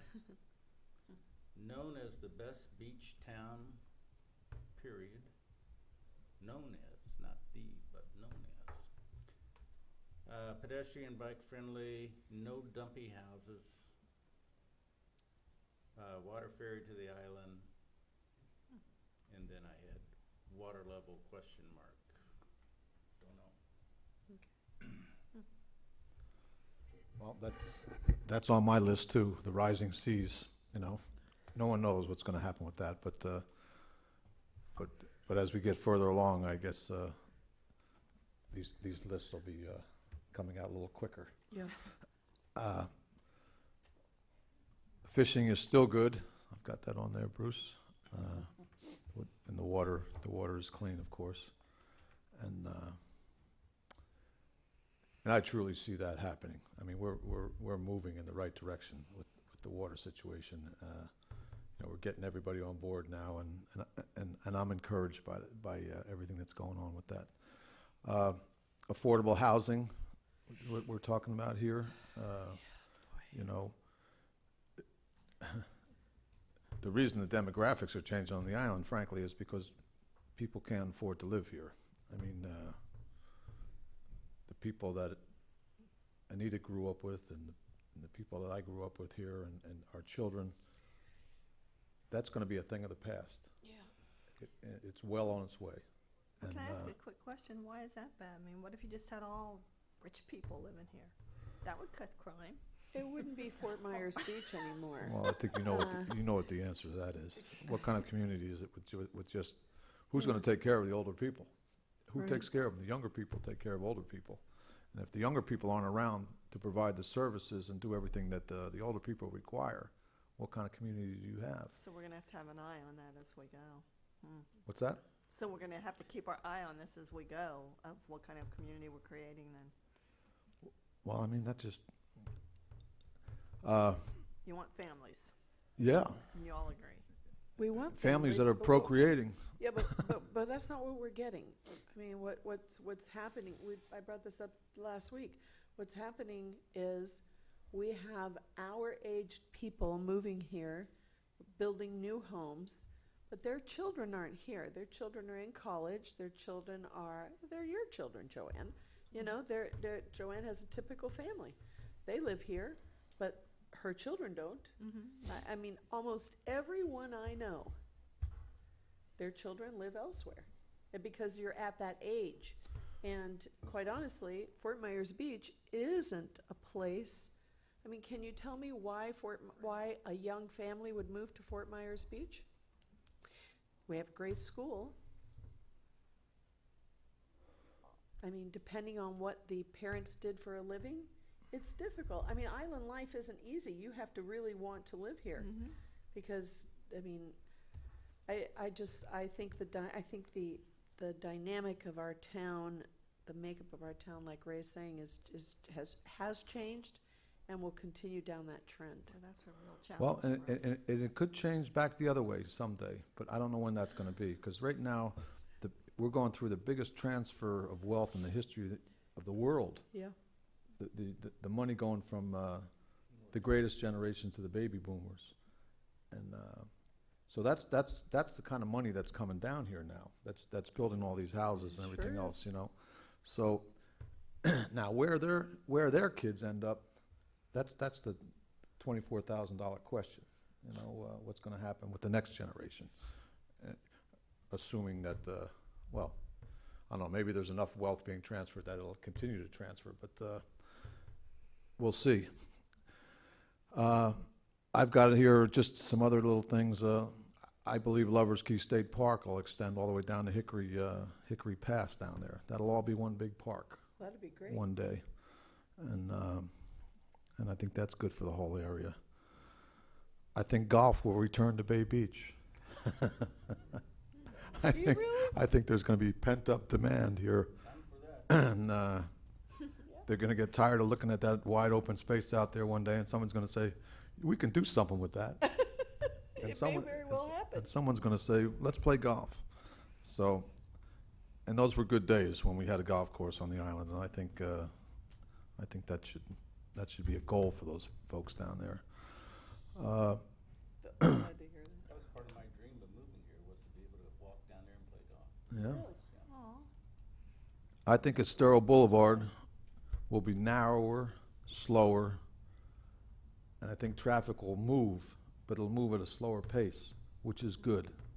We had these conversations a long time ago, and I think those discussions that we had back then about Traffic calming. calming the traffic, about parking out on the street, narrowing those in those certain areas like Santini Plaza and down here.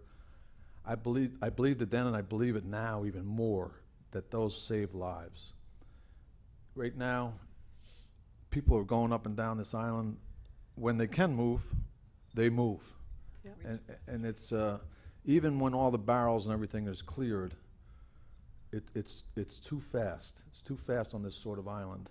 And Are you And- saying lower the speed limit? well, I'm saying if you change the configuration of the roads and narrow the roads and bring them in a little bit, like Fifth Avenue in Naples and different, you pick a street in some city where they've done this. I mean, but I think that's a very smart way to go, and I also think that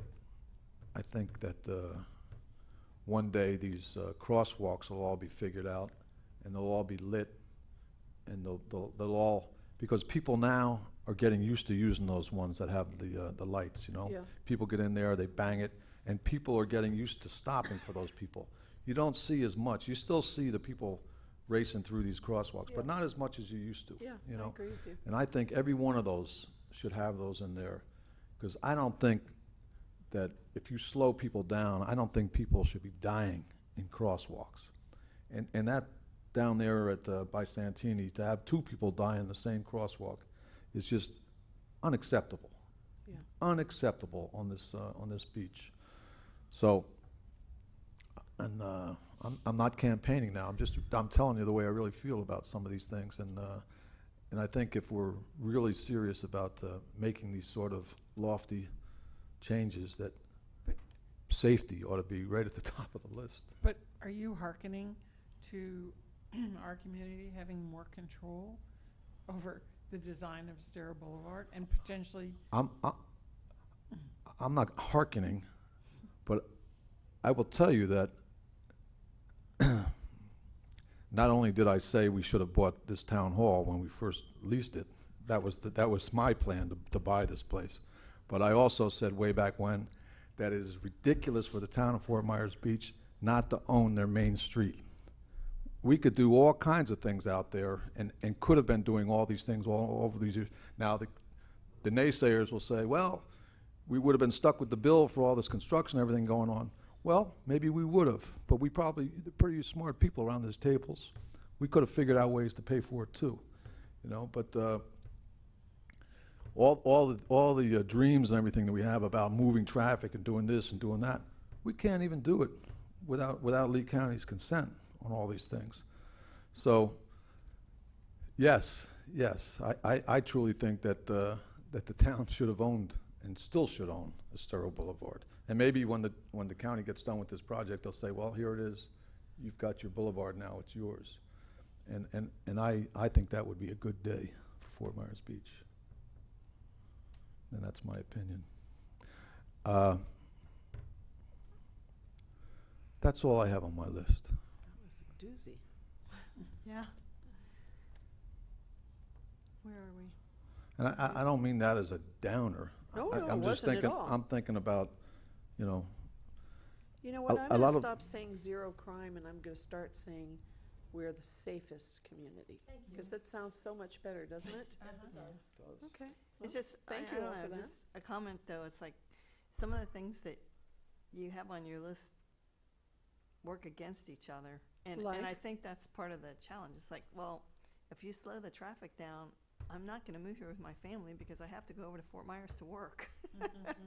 You know, if the whole thing is you want the traffic slow and, you know, you want me to have a really hard time getting on and off this island, then I can't live here because I can't spend an hour out there every day. Flow, it's not that it's slow, it's flow, because it doesn't flow today. It Okay, that's a good way to put it. right, right. Well, Doesn't and have to speed, there's it also a just has to move. disparaging or a huge difference between how you move right here in front of Town Hall and how you move after you make the curve of the Catholic Church. Because it's after the curve of the Catholic Church, it's like, you know, your brain says, hit that gas pedal.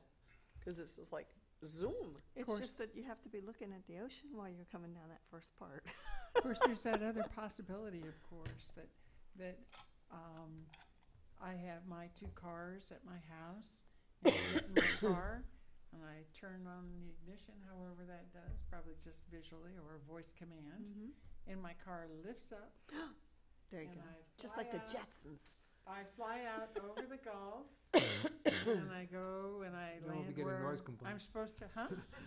We'll be getting noise complaints about them Yeah, going there over you go. somebody's house. I'm gonna have a very quiet one. That might be And then I'm gonna go 2075. land wherever it is that I need, that are the landing spots, designated landing spots in other communities would be where I wanna cool. go to, so. That'd be cool. That's The why FAA is gonna come after you. There you go. But, that's the fun of envisioning to 2050 or 20 to 80 to Yeah, yeah, yeah, 2100. that is. Will we be underwater, or will we be flying through the air with our vehicles, or where will we, fun thoughts. Yeah, interesting. Well, I think most of council hit everything on my list except for 2 items. Maybe they covered it, but I'll just mention them. One is that I would like to, as part of whatever we do at the entrance to the bridge, that, you know, between the Ocean Jewel property and Seafarers, that we do something outstanding there. Yes. And I guess, you know, just a little selfish thing. Maybe by 2050, we'll have less than 7 committees. No plastic bag. Oh, yeah, that's true. Less That's a than great- 7 you know what? committees? Less That than is 7? that's a great aspiration, to be plastic-free by 2050. That we, I think we will be. that is I think we a will be too. superb aspiration, to be plastic-free. Plastic? That goes back to Roger's 2025 goal, which is get Tallahassee to, out of our lives. Get the lobbyists out of Tallahassee. Yeah. Yeah, you know, that guy with the straws, you know, I take real offense at that. Which guy with the straws? That That state, yeah, that yeah, state yeah, representative up in Tallahassee, you know? Yeah, I mean, that's a home rule issue, right? sure is. You know, and I take offense at that. And the irony is that so many large corporate entities are recognizing the value of that. Right.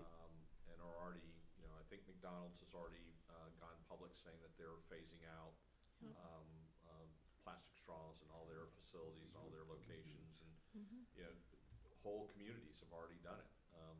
So Yeah. just, you know, like you said, one more intrusion to home rule power. Well, we certainly have a list. I think the question now is, are we on target with trying to move towards our future?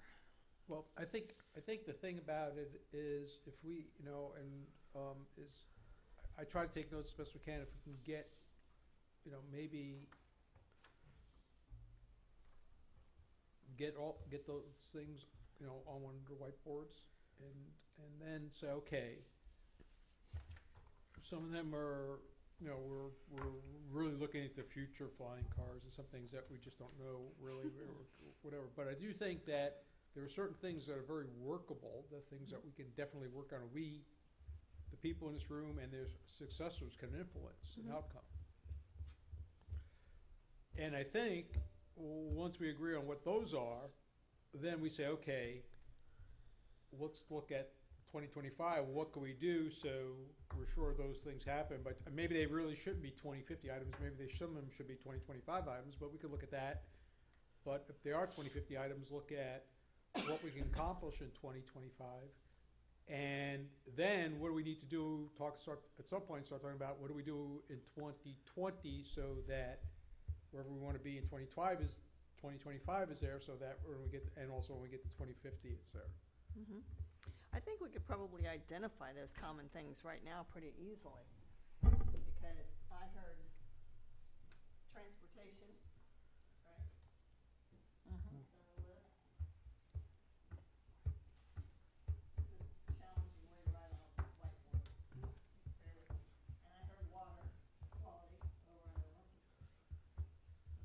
And I think I heard we want to be a family community, which is why I was challenging that.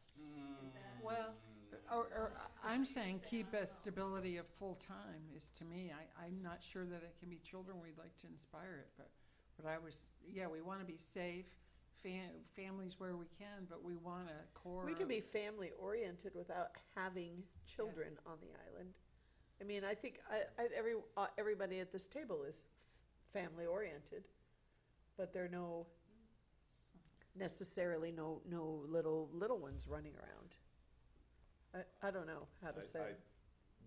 I make a living sometimes off of words. How about diverse, family-oriented community? What does that mean? That's nice. What does that mean? That's, where, all aspects, race, religion, economic class are accepted in the community. 97% of the full-time residents here are white. This is not a diverse community. 96. But this is aspirational. Yeah. So I'm just. Well, I we'll personally- talk about it. I I'll think read that you my notes and see if I any think of these non-white have- people don't feel welcome on FMB. You think what? Non-white people do not feel welcome on Fort Myers Beach. I don't know. I would Well, say- not long ago, I don't know if it's still there, there was a house with a Confederate flag flying on Estero Boulevard. If I Oh, were a yeah, black the little person, house on the corner of yeah. Indian Bayou. Put that on our list of things that we aspire to be, or do you want to let that sit? Well, I think, there's Affordable housing. social issues that we're gonna have to deal with, whether we want to or not. They're just there. We're just gonna have to deal with those. But I think that when I really say this, look, right now I think everyone would agree, and I'm just going to use one of Anita's points. Our landscaping, particularly on the boulevard or whatever, public landscaping is sparse. I think all of us in the room would agree that. She made the point that it shouldn't be. It should be should something be that is a shady. community asset and provide shade as appropriate. I think we could talk about whether that's important and to achieve by 2050, and as I was saying, go backwards from there. What we start doing about that. I would jump in on that. I think it's very important that we talk about native landscaping, because we keep bringing in plants to this island that don't grow well here. And one of the things we did was we put down a bunch of turf along, well, we didn't do it, the county put down a bunch of turf along Estero Boulevard. This island isn't made to grow grass. There's all kinds of other plants that could go in there. So I would like us to say that we're going to concentrate on native landscaping. Or appropriate. Flower-friendly, whatever Yeah. adjectives you would like to use. But I think maybe it's almost worthwhile for everyone to go kind of sort of back through their list that they read a few minutes ago and just say those things are, now that you heard everyone's thoughts, what are the things that you really feel are achievable in 2050, and that we could directly affect the outcome of that. Well, We may need help from the legislature and others, or the county, but we could probably drive that train. I think transportation is so important. It to me is a number one thing to look at, because it solves more than one problem. It helps solve the traffic problem, and it helps solve the parking problem. If people aren't bringing cars to the island, they don't have to find a place to park. And it is a solvable problem. We have a unique community that it's very possible to move people easily. So we should go after that. I think transportation is public transportation. And I think that harkens to accessibility too, and we're talking about diversity in the community. But the fact that you have Lee-Tran, or you have ways to get here, we don't have a toll. You can come here and go to our parks and not spend any money. I think that makes us an accessible community too, as far as diversity. To be able to afford to live on a barrier island, that's an economic thing that's very hard for us to control. We're so constrained and we're so built out that aspect's hard to control. But to have a welcome mat for a diverse group during any given day, being here, whether you're living here or visiting here, I think we can do. And I think that we are improving at that. I feel in the 15 years that I've been here that I see more diversity of individuals, be they from foreigners to diversities within our own socioeconomic or ethnic groups or whatever. I feel like I see a growing diversity, and I think that I do. And maybe you don't, but I do a little bit. I see more. But I think if we just make ourselves welcoming and accessible with transportation, free transportation here, free activities to do with our parks and things, that's a healthy way that we can attempt to become more diverse, despite the fact that, let's face it, property values here are very high. Exactly. That's what's going to kill diversity for Fort Myers Beach. We still have, like Bruce said, some dumpy houses on the island. I'm guessing those are old cottages, are they? Well, they're just, There's some. well, Yes. there's some buildings in my neighborhood that are just damn dumpy. And they're not old little cottages, but Okay. they're people that don't give a rat's. Well, But I do think that transportation plays into, the ability of people to get here, helps us on any given day have a diverse experience on the island with individuals. Maybe these things play into diversity without signal. I don't know that we Right. want to get into diversity. Right. But what we want is, what I think I'm hearing you say is, what you really want is a place where everybody is welcome. That's correct. Everybody has a great experience. Everybody has a safe experience. That's what we want. And they enjoy the vibrant Right. community that we. Now, you have water quality there, but I think that that's a whole package, and that's sort of the water quality, the healthy beach environment, sea level.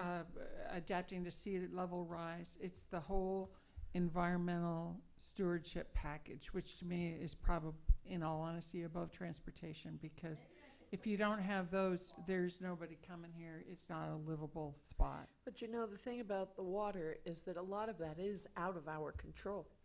I mean, it is us participating in a broader playing field to try and assure that ours, but we don't have complete control But of we it. have control over our environmental zone. We have a control over what we do and don't allow on the beach, how we treat the beach, whether we encourage the planting of dunes, whether we do or do not support beach renourishment, how much we rake. Do we rake every day, every morning up and down the beach to have a pristine commercial beach, or are we being environmentally sensitive and raking when necessary and letting the beach build itself? We currently have a natural beach. We need to be strong stewards of our environment, and we do have control beyond just the water quality. We have control of our beach here, Well, absolutely. sure, in that regard, sure. Okay, so far we have transportation and environmental quality. Right. I have beautiful native landscaping. Did we all agree on that? Yeah. Mhm. Entry and exit points, I heard a lot about that. What specifically on entry and exit points? A We se- really don't have them. Yeah. A sense of arriving, Yeah. and that's been talked about with FDOT and the county some, so, And safety Uh, upon arrival, yeah, that the absolutely. design is safe and Absolutely. efficient, it's attractive, and it's welcoming. again, not something totally in our control, but that we certainly can impact. Maybe. Well, and that, it links into our branding too. Our Yep. brand needs to be at our entry and our exit. Welcoming, safe, and attractive. For signage, for, yeah. And recognizable, I guess, would be the other thing. When you land on it, you know you're here. Yep. That's our brand. Brand. You've arrived. Just put brand up there, maybe. Yeah. Brand.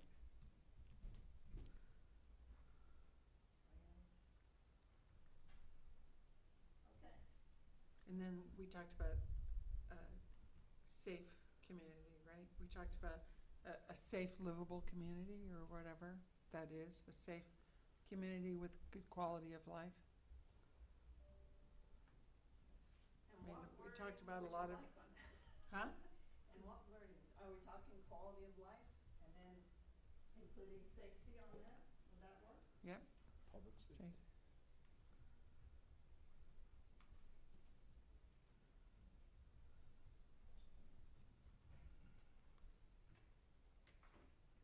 If I was looking at cultural diversity, this is probably where I put it.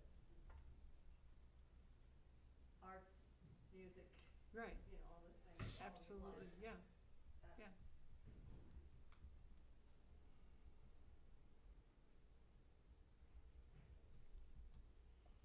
I mean, clearly some of these things are interrelated, you know, but Right. They're what? interrelated. Interrelated, sure. It's all one system. Yeah, you can have, arts and culture if you have to leave 4 hours before to get there, you know. You know what I was just thinking about? Speaking of arts and culture. Should it be that was funny. Should it be a long-term goal for the town to acquire Lynn Hall and Crescent Beach? And I'm saying that because think of what the town could do. Let's just say that we owned Lynn Hall and Crescent Beach. And now Times Square, this pedestrian downtown community area, sort of spread. Not commercially, but for people. So that maybe there's that wavy wall has shifted and maybe there's a band shell. And No parking lot? and no, so you're still gonna, well, you know what? Put that Maybe somewhere we else. get rid of the parking lot there and there's a parking garage down on San Carlos Boulevard. And now there's a playground in the park and it's just different. It's more place. Why don't we buy tops and make a parking garage here and then have shuttles downtown? Somebody asked me that last night. You can have it for 4 million and change. Is that on? Yep. Gosh. Be a moneymaker. Parking garage. But how long Put over? it in the back of the property and put something else out front. With a nice little restaurant on top, overlooking the back bay. Called It's a long way Murph's. from the bridge. Called Murph's. Murphy's on the beach. It's a long way from the bridge for a parking garage. Yeah. That's where you got your little shuttle from the Yeah, parking that's where garage you- back up. No, what I'm talking about is people coming. They're not gonna wanna drive that far to get to the parking garage. They wanna come over the bridge and park a car. Yeah, Or park Count's just not that before far the off bridge. Island for that. it's not that far. After I they guess, sit down in traffic for an hour. Anita, what I'm thinking at when you're talking about this are a few subjects, and this falls under asset enhancement Yeah. and protection. I mean, the whole argument that we should own Astoria Boulevard, we should own our resources. I guess I'm wondering if that should all be rolled into one Probably. thing where Yep. we're looking at our future assets to determine the best use and control of them, kind of? Or Could I- there's that, but there's also just a better relationship with the not a better relationship, let's say, a fully effective,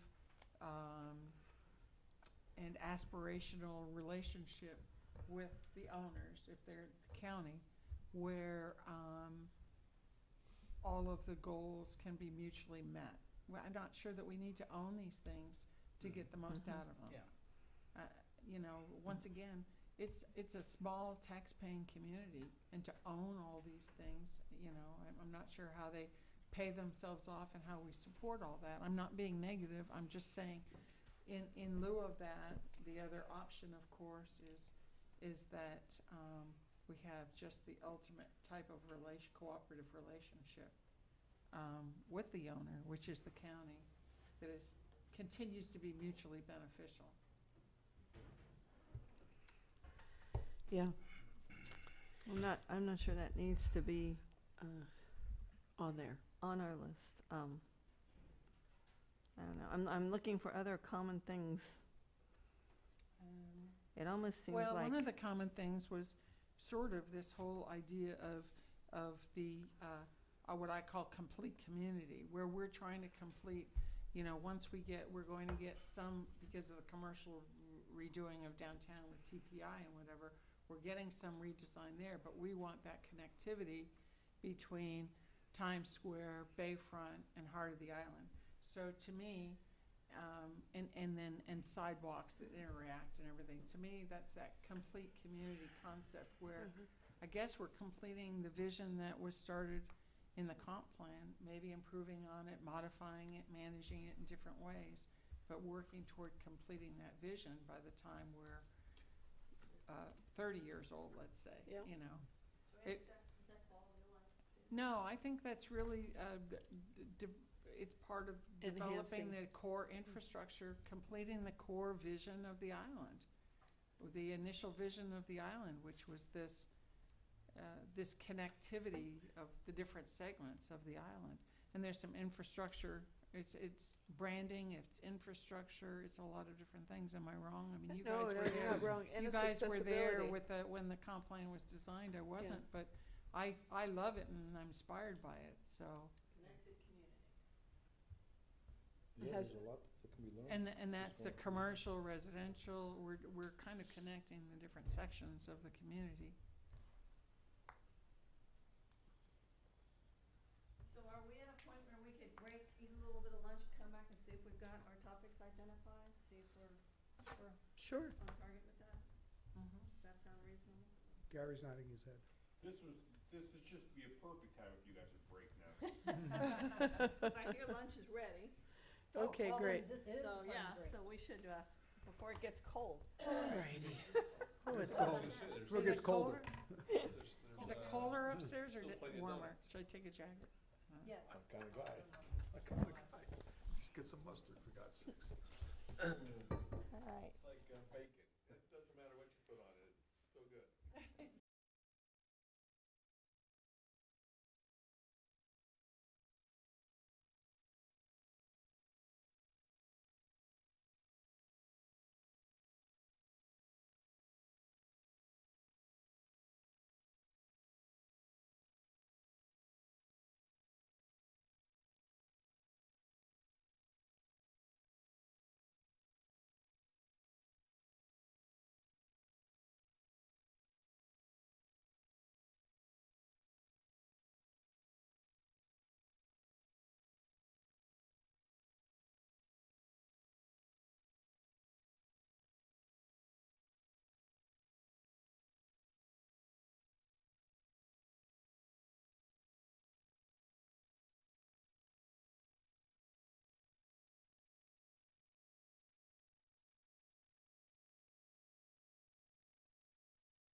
troops. Oh,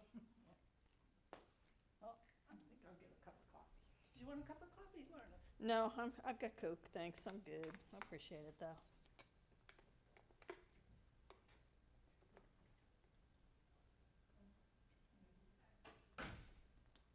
Oh, that sky is so pretty in that picture.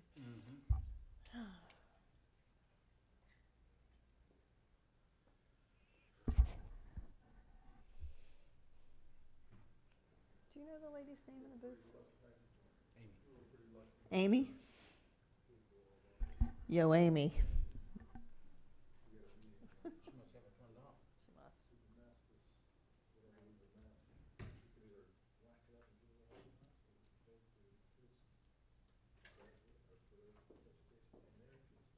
However long it lasts. Everybody says, do that. Left enough money that I put it all out, and then I know, I was Still do that.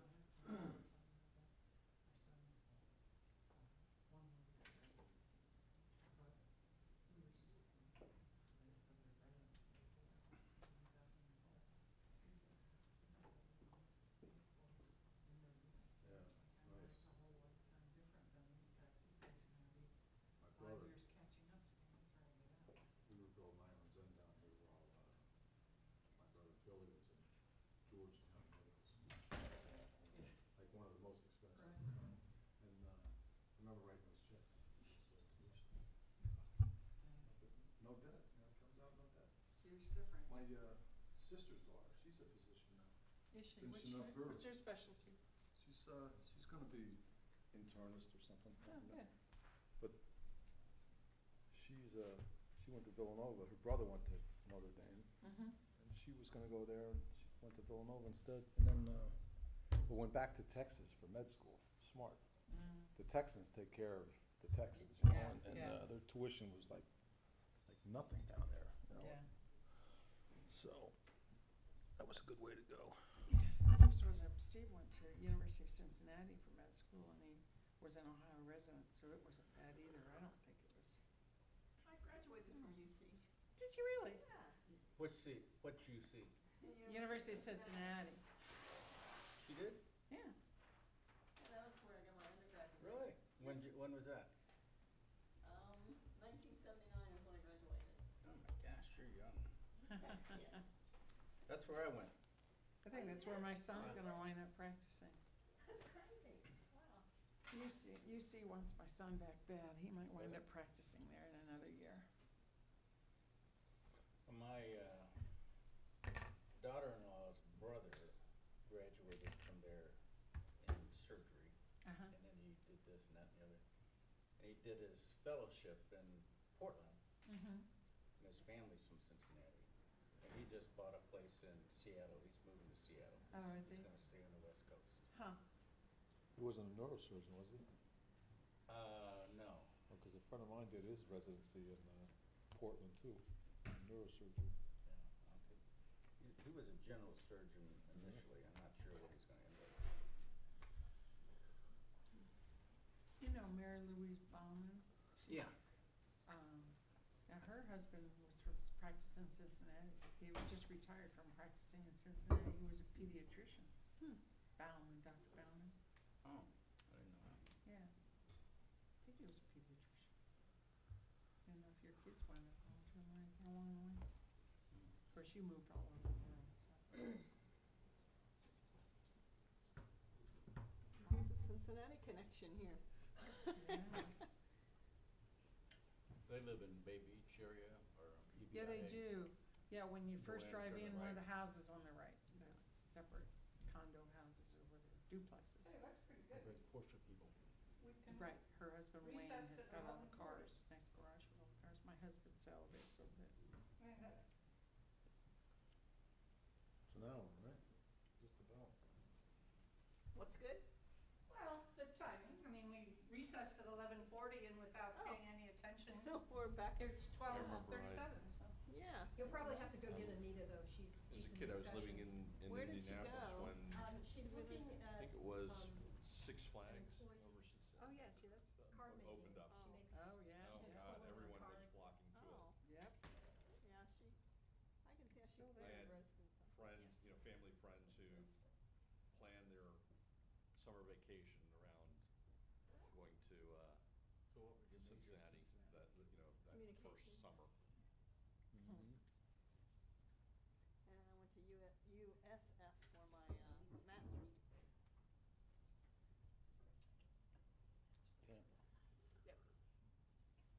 But actually, when I did it, they had a program in Fort Myers. Oh, yeah? Yeah. I remember when they had a little satellite, down in one of the, It was at FSW, yeah. Edison. Look at you, Murphy. Gosh darn it. Nice that your parents off. That was nice. Yes. So what school of communication? That was arts and sciences. I gave an interview just before I went upstairs with the chick that was in. Good. Yeah, I think a Ray, young lady. All I did was talk about how it was an honor to be serving with four It people. was communication arts. you like me to And see when I first Rogers? graduated, I thought I was gonna be a That's all I instructor. talked about. I actually came to Fort You Myers. know what? and Never took said- the WIA. never I'm said- paying attention Thank to you. you, Michelle. Thank you for lying. I never said me once. Please. Thank you we for can lying. start with- on we my can- behalf. But we can, yeah, we can start I'm not without him. sure, you should go check. So I had to find a more serious you career. asked, Amy, are we started I yet? was originally born in Puerto Rico. Okay, so Oh, we're my back, mom's we're back Puerto Rican. on, and the meeting has restarted. All And right. thank you all Michelle is for, going who to are get paying Rogers. attention for the break we had, and it is now 12:39 PM. So Lorna, Fantastic. where do we go from here? All right. So when we get Roger back in the room, Yeah, We want to talk to him because this, the meeting that we're having today is his vision and what he was hoping to accomplish. And I think what he really wanted to do was do some long-term visioning. I think his concern, and when we get him back in, we'll talk about this, was that we have a great to-do list, but we can't stop here. No, we can't.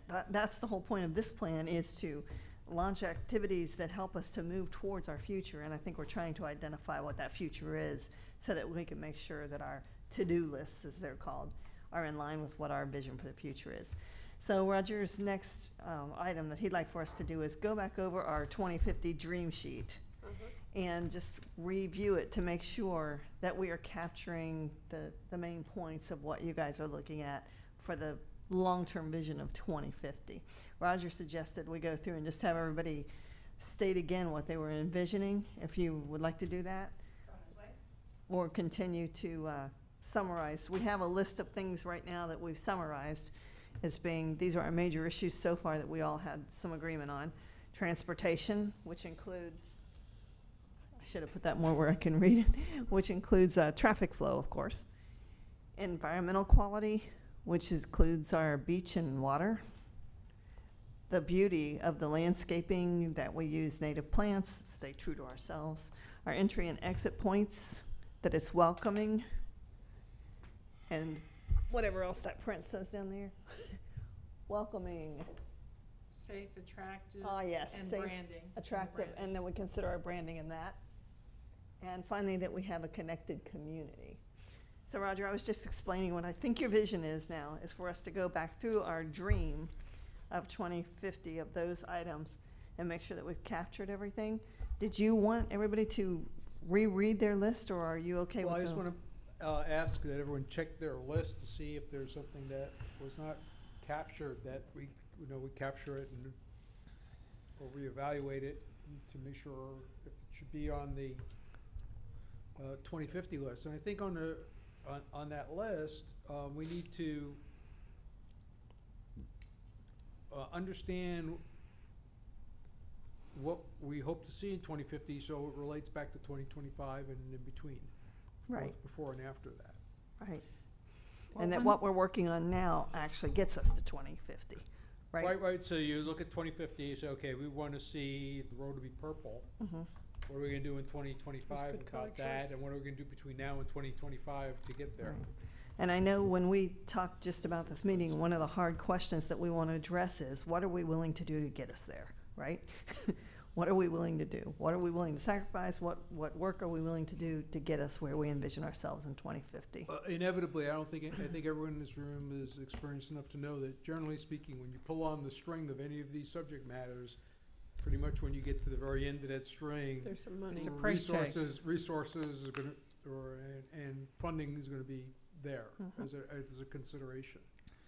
The one thing I've noticed on transportation, you put traffic flow, but in reality, our conversation was larger than that. I know Roxanne and I had mentioned, water taxis. We talked about, I guess it's multimodal transportation and people moving in general in a variety of ways, not just about cars. It's about people moving off and on the island, within the island. But this also gets back to what you guys brought up the last council meeting of how do we herd pedestrians, how do we flow the traffic with the police, put barriers up and things like that. And I think I'll just say it, I think thinking 2050 is crazy. I want to do it now. I think we need to be thinking about 2025 if we're thinking long-term. I don't even know why we're thinking 2050. Well, when I'm thinking 2050, I'm thinking about a type of transportation that we may not even be thinking about right now, more of a Ride sharing, and who knows what all it could be, Yeah, as far as keeping the pedestrians on the sidewalk and using the crosswalks, that's a 5-year goal. But when she's talking about 2050, I'm talking about how do we move people seamlessly without everybody getting in their cars. Well, we may have shoes that raise you up and you float somewhere. I don't know. Yeah, but Counselor, I think when we talk about 2050 in transportation, if I don't know if anyone is thinking about this, but if you're thinking about things like before 8 a.m. and after 8 p.m. that there'll be no vehicles on Astoria Boulevard and only e-vehicles or golf carts, if that was our collective vision and we thought that was the best thing for the town, there's a lot to be done between now and then for us to get there. Now, if it's, is there going to be some new, yet uninvented way for people to get transported? Well, if we're going to rely on that, then let's just go right to Star Trek. You just get beamed from place to place. I was But if we are going to talk about things sort of, again, back in our control, we're not going to control the future inventions, but we can control those types of things. Let me say it like this. If we had a good vision plan for 2025, I don't mind talking about 2050. But if I don't know where I'm going to be in 2025, I think I'm wasting my time talking about 2050. If I could speak to that, I just want to say, from either side. Looking at 2050 is a great way to look way out there and then back it up. And I think when you look way out there, it's like any brainstorming activity. If you look at things that are like, what, this is like crazy impossible, like way in the future, I don't even know, that really helps us to have a bigger mind, a more expansive mind when we're thinking about 2025. So I think that's the true value, because when we talk about transport, and I renamed it transport, because I'm thinking it's not transportation, it's transport. How do we get around the island? Yeah. Some of the ideas that we've heard are absolutely doable by 2025, like ferries, like transport to Cape Coral. But see, we have to think out there to get ourselves back here. That's right, but if you talk about affordable housing, it may be a ferry that takes you to Cape Coral or It might be. Absolutely. That's right. and That's the exercise. You got it. Right on. That's where we're going. So our affordable housing is in Cape Coral, which there's not that much of Or, anyway, but just, as we Yeah. know, Mhm. somebody's building some off island too for a trolley to go to Yeah. too, in theory, and Who knows? whatever. Okay. skyscrapers on San Carlos Island. That's affordable. well, can I bring up my, I said 2050, but this could also be a 2025 goal. And it's Bay Oaks again. And it's not, but nobody who hears this should think that I hate Bay Oaks, because that is not the case at all. It's a case of usability, viability, costs. To me, it has a great staff. It has it should be a destination, but it's not a destination.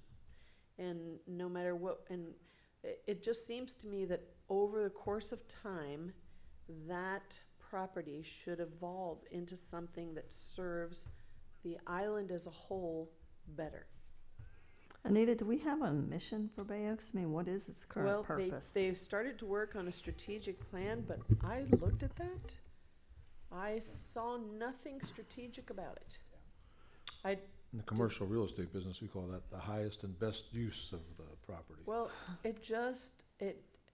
so I don't know where that is going, but as a huge line item for us, I think we have to look at what is it gonna do for us in the future Okay.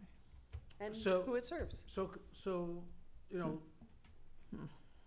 delving into like, you know, the detail of that is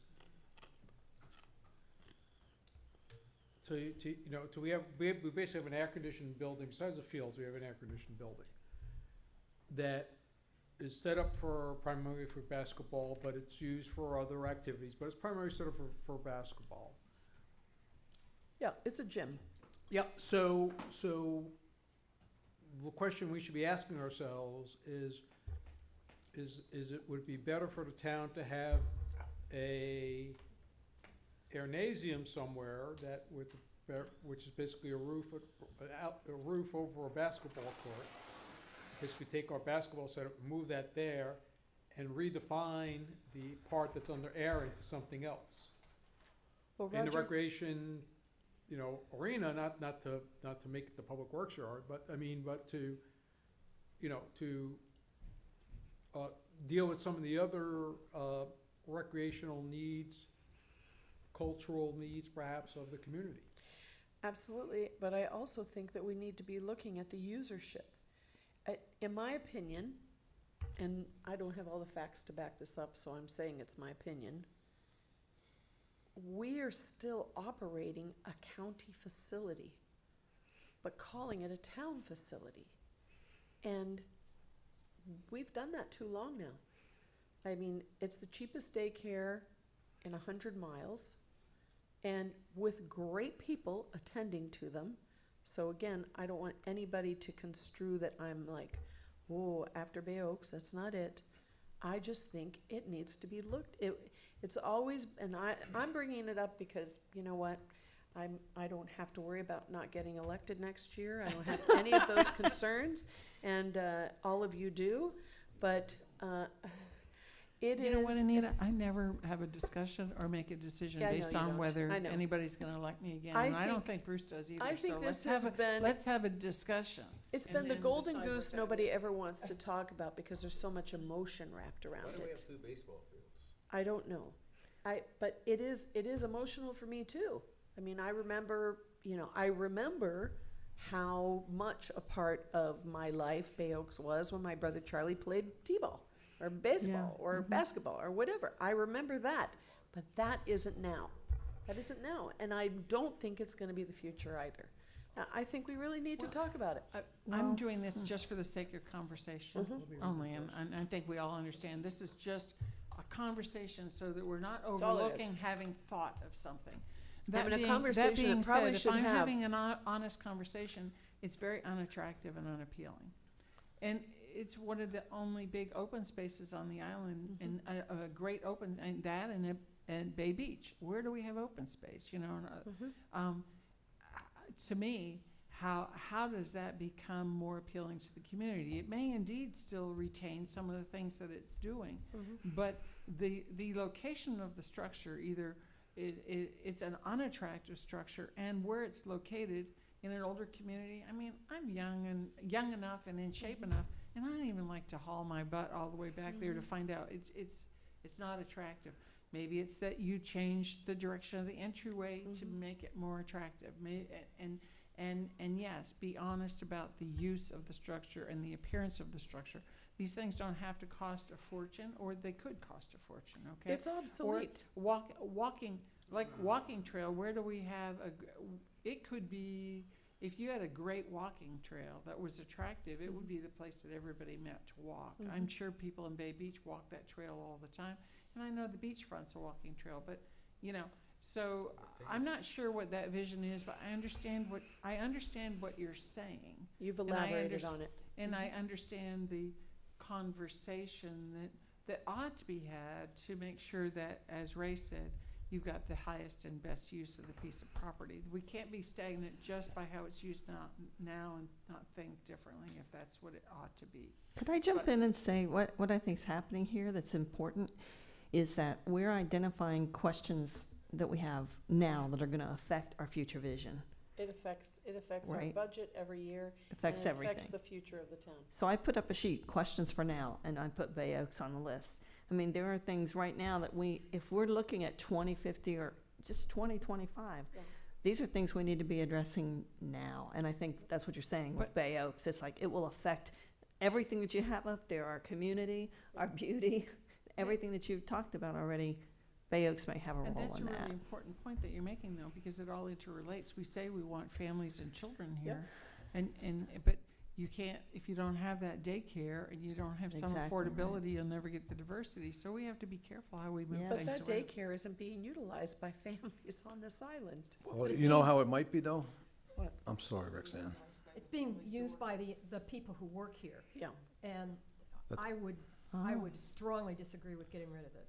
Well, I was gonna make the same point, is that if these ferries ever happen and you start bringing people over from Cape Coral, the workers that can't afford to live here, you know, they could bring their children with them and be, and drop them off at the daycare at Bay Oaks, you know, a designated daycare.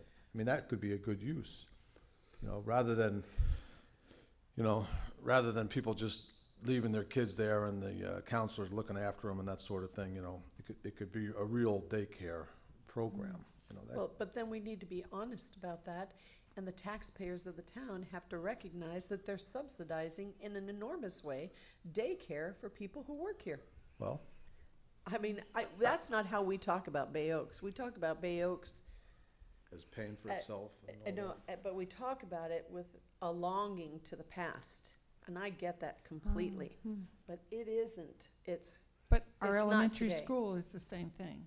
How many Yes. kids live on the Yes, island? it And how is. many kids are employees' children, though? So, I mean, you're talking about a pretty, it's a very complex, topic, and I think that it is critical that we be supportive of the people who work here as well as live here. We can't, all the people that live here aren't gonna be working the restaurants and working the things I'm that not we disagreeing with yeah, that. I just know. think we need to be honest about it. Mhm. We need to be understand. honest about who's using it and how it's being used.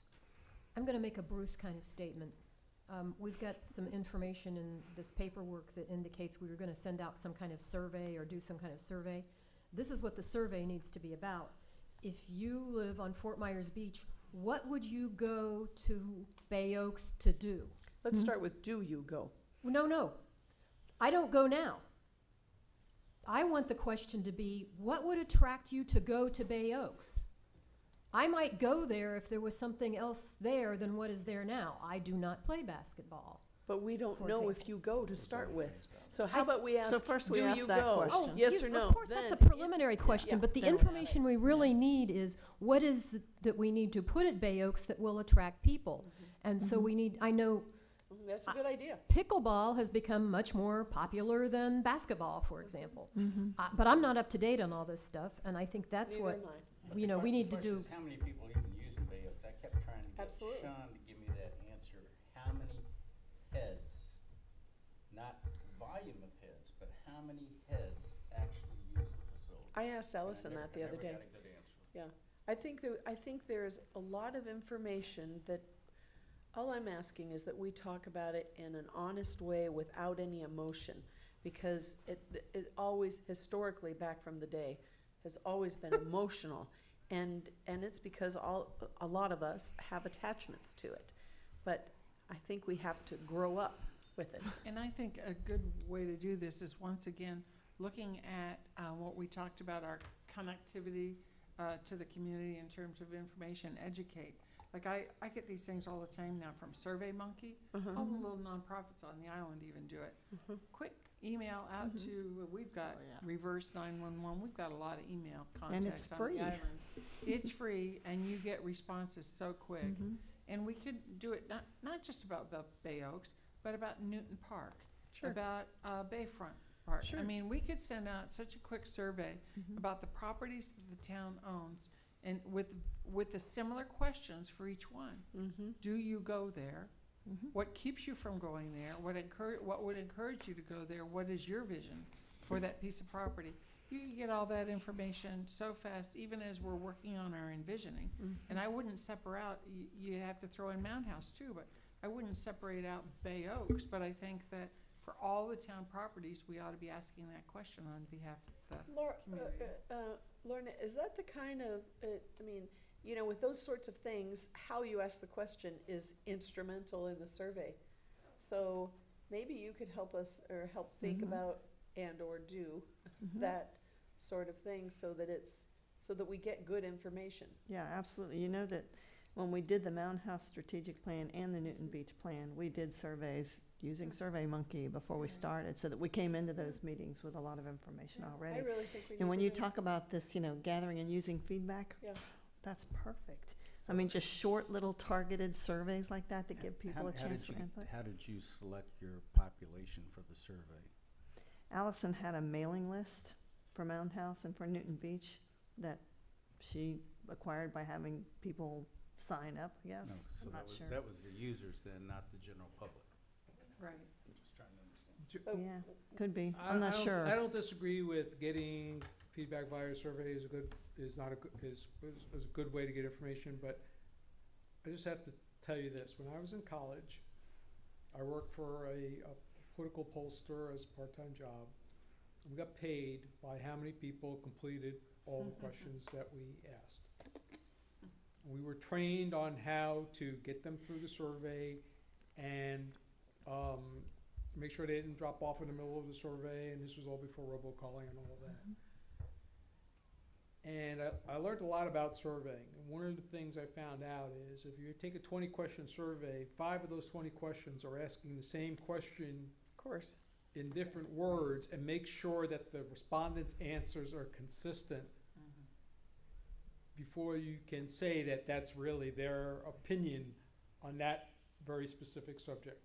And a lot of the other questions are just questions, so you can get back to one of those other ones that are just validating how they feel about a particular point.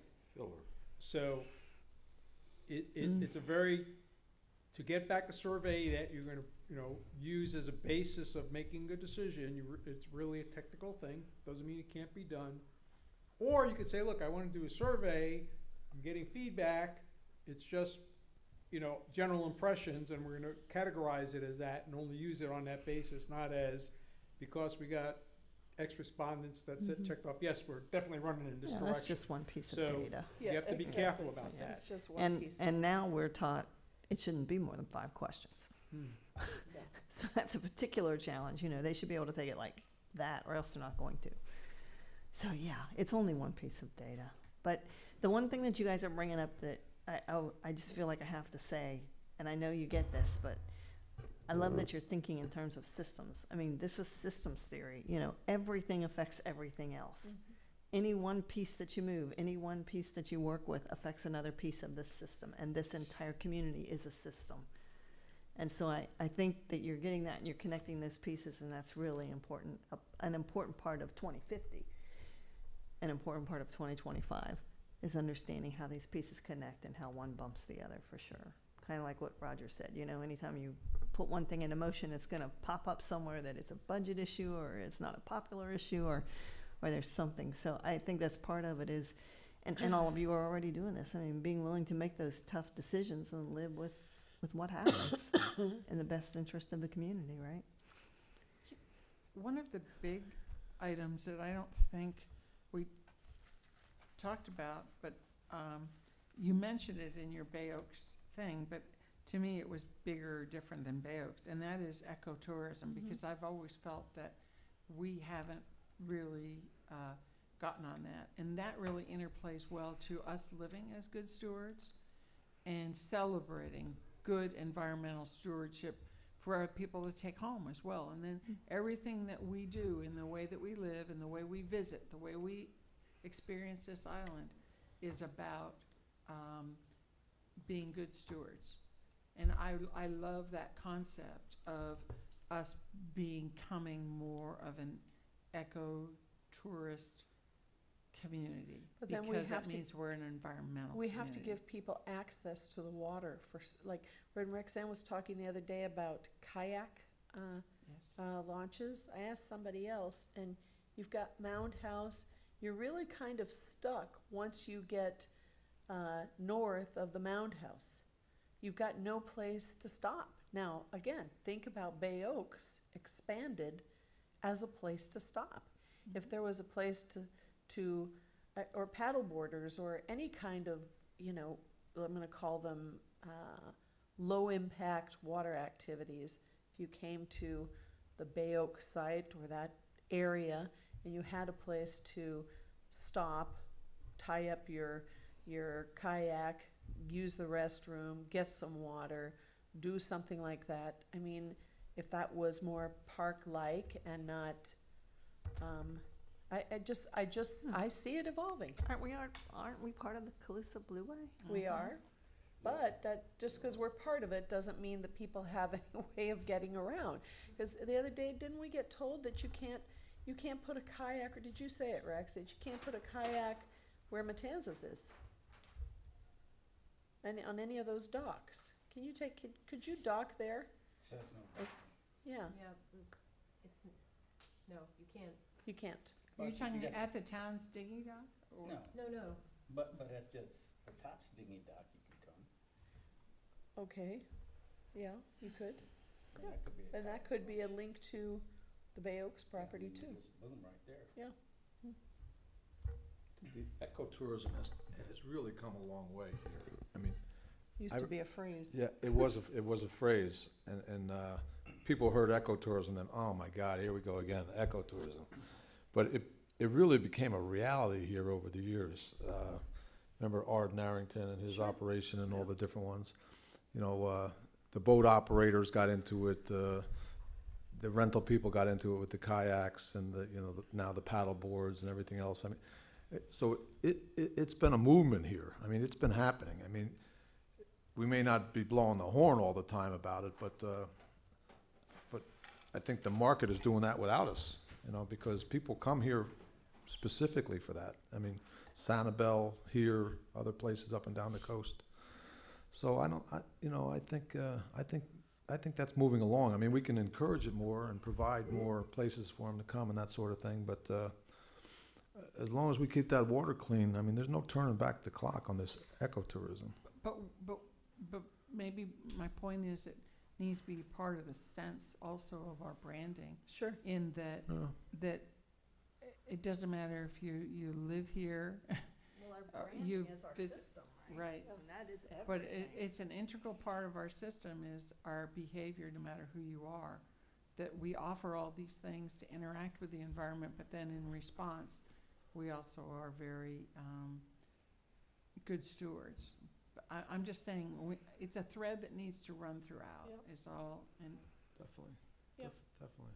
I mean, it all gets back to that water. That's really what it's all about, I think. Mm-hmm. What else? So I didn't hear, we had a presentation at our last council meeting, and we were discussing our mooring field a little bit, that hasn't come up yet today. I don't know if any of these, were you about to make that point? actually, I forgot I had it on here when I talked about all the arrivals of water taxis and things. It was to get that mooring field better too, so that we're a location to arrive. And support. Yeah, But that should be a short-term goal. yes, that should be a 2025 goal. What is that? Expansion of our mooring field and having our mooring fields designated as, what was the designation? I forgot. A special, Managed. I'm sorry? Managed, Is it protect Harvard? I can't remember, whatever, it has a Designated anchorage. designated anchorage, entry and exit ports then, yes. Mm-hmm. But we weren't really talking about entrance and exit relative to mooring, we were talking about it as in driving onto the island and exiting the island. Were you talking about it with relative to mooring field? Yeah, because You- that's all arrivals. Okay, there you We get go. ferries, water Yeah. taxis, Yeah, coming to the mooring field, coming by the way of the Calusa Blue Way. Blue Way. These are all ways that To come and go. to come and go.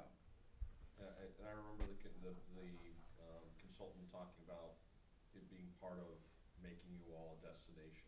Yes.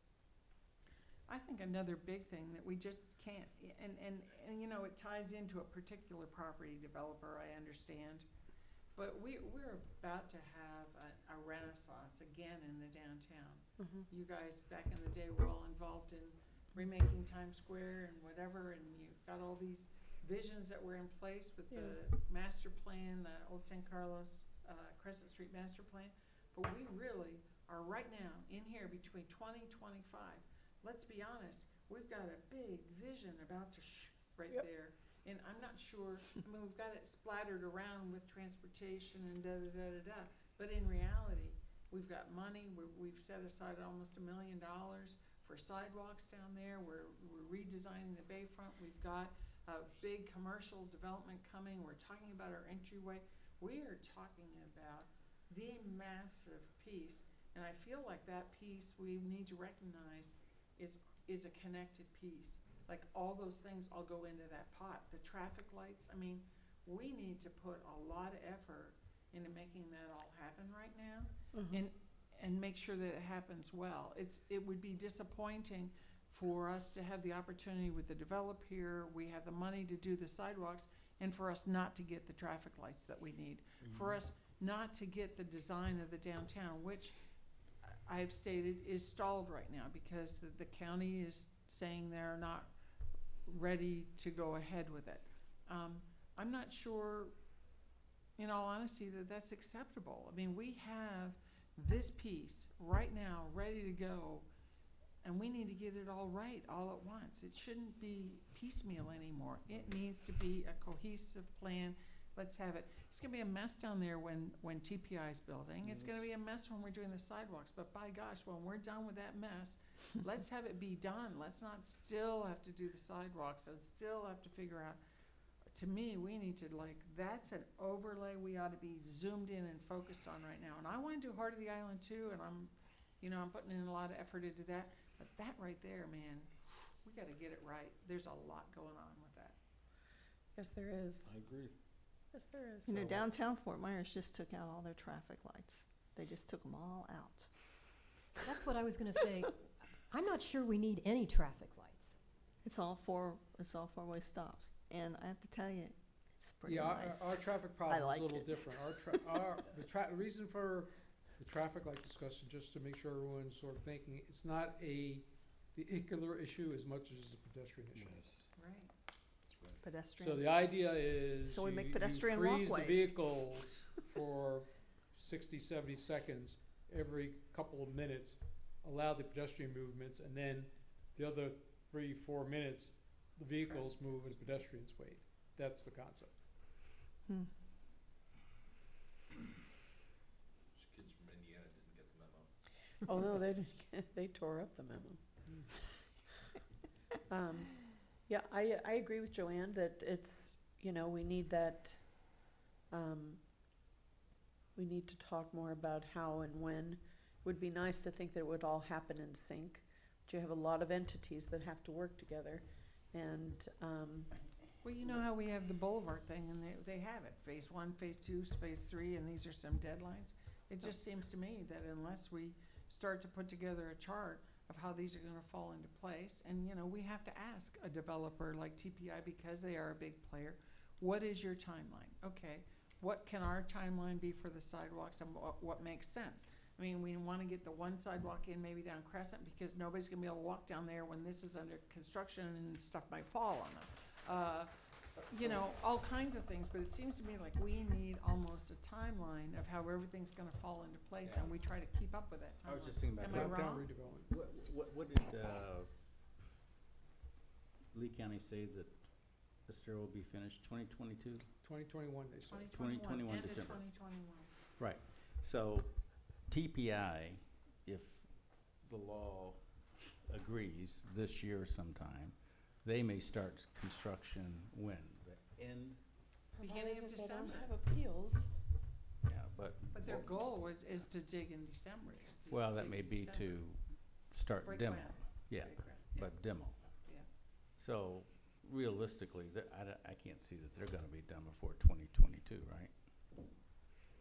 We have to ask them. I think this goes on I our think it's- questions for now list. It's I a mean, this is something we need to be three-year looking at, right? Construction, I think.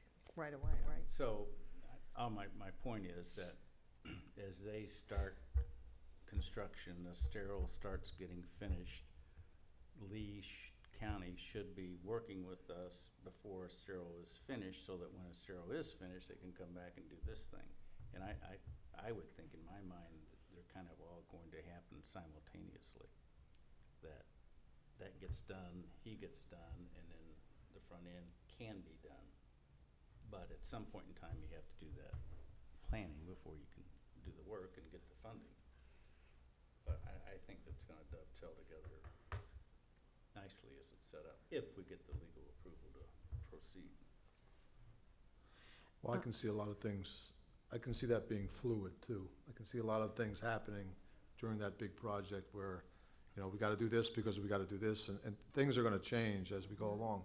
But I agree that that's the time to do it though, to get it right. Don't, I mean, we've been down this road before where we get this grand project, put it all in place, and then nobody joins in and gets it done, and it sits there and languishes forever. You know, this is the time, I mean, and, you know, we owe it to our people, you know, and frankly, we owe it to them too, to the developers, you know. They're putting a lot out themselves and a lot at risk here, and they need a partner in the town with this project. So it is gonna have to be a ton of cooperation, as you know, Roger, during this whole thing, because I know how these things work, and there's gonna be a lot going on, and, Yeah. you know, but as much as you can do ahead of time, you know, as far as, you know, and I'd love to incentivize those other property owners around there, you know, now is the time. I mean, you know, get on board here, take your property and really, But they know. are. Have you seen how Yeah, many yeah, have some are. painted and reinvested? They are. yeah, some are, you know, but you could always use, you know. Well, there's a couple of things about that. One is that, the worst, timing that I see is basically have TPI, whatever that length of time it is basically ready to have their grand opening, and then come back and redo the end of the bridge and and the entrance into town. That, you know, I don't think that would be very good timing. So you have the problem of that's unknown because of external factors, but I could really envision where that could be directly in conflict. Of, you know, if I look at as I look at the timeline, I could see, if you tell me the county was gonna do it in 2021, I would say, well, that'd probably be okay. It could be very close to when they might be opening or not. You're gonna start that in 2021. I could see very well it's gonna be in conflict, could be in conflict with their opening. Now that may fit nicely into the county's current schedule of the world as they see it, but I just see potential conflict there. Roger, when are we ever gonna hear from FDOT again? And they came in, they talked to all of us, and then it's just been kind of, Well, Foot of the bridge. you talking about on the bridge? about what? You talking about the bridge itself? And, yeah, stoplights, and everything. all down Well, around. stoplights, the signals are in the MPO program, and, we're just about complete with our lab certification, so we could do that project, or the county can do it. Right now, it's set up that we're gonna do the one on San Carlos, they're gonna do the one on Crescent. Okay. The real bigger issue is that, I would hope that the FDOT and the county are working to resolve any open issues on the north side of the bridge. Because at the end of the day, you all experience that gridlock in season and know what that is. So even if we, you know, San Carlos. make things a little better once you get over the bridge by whatever changes we're talking about doing, whenever, you know, whether it's 2021 or 2022 or whenever, or 2019, whenever it ends up being, that's still gonna be a problem. FDOT is, we need to get the county to get that part of the project going, because I think that affects when the bridge gets modified and a lot of other things.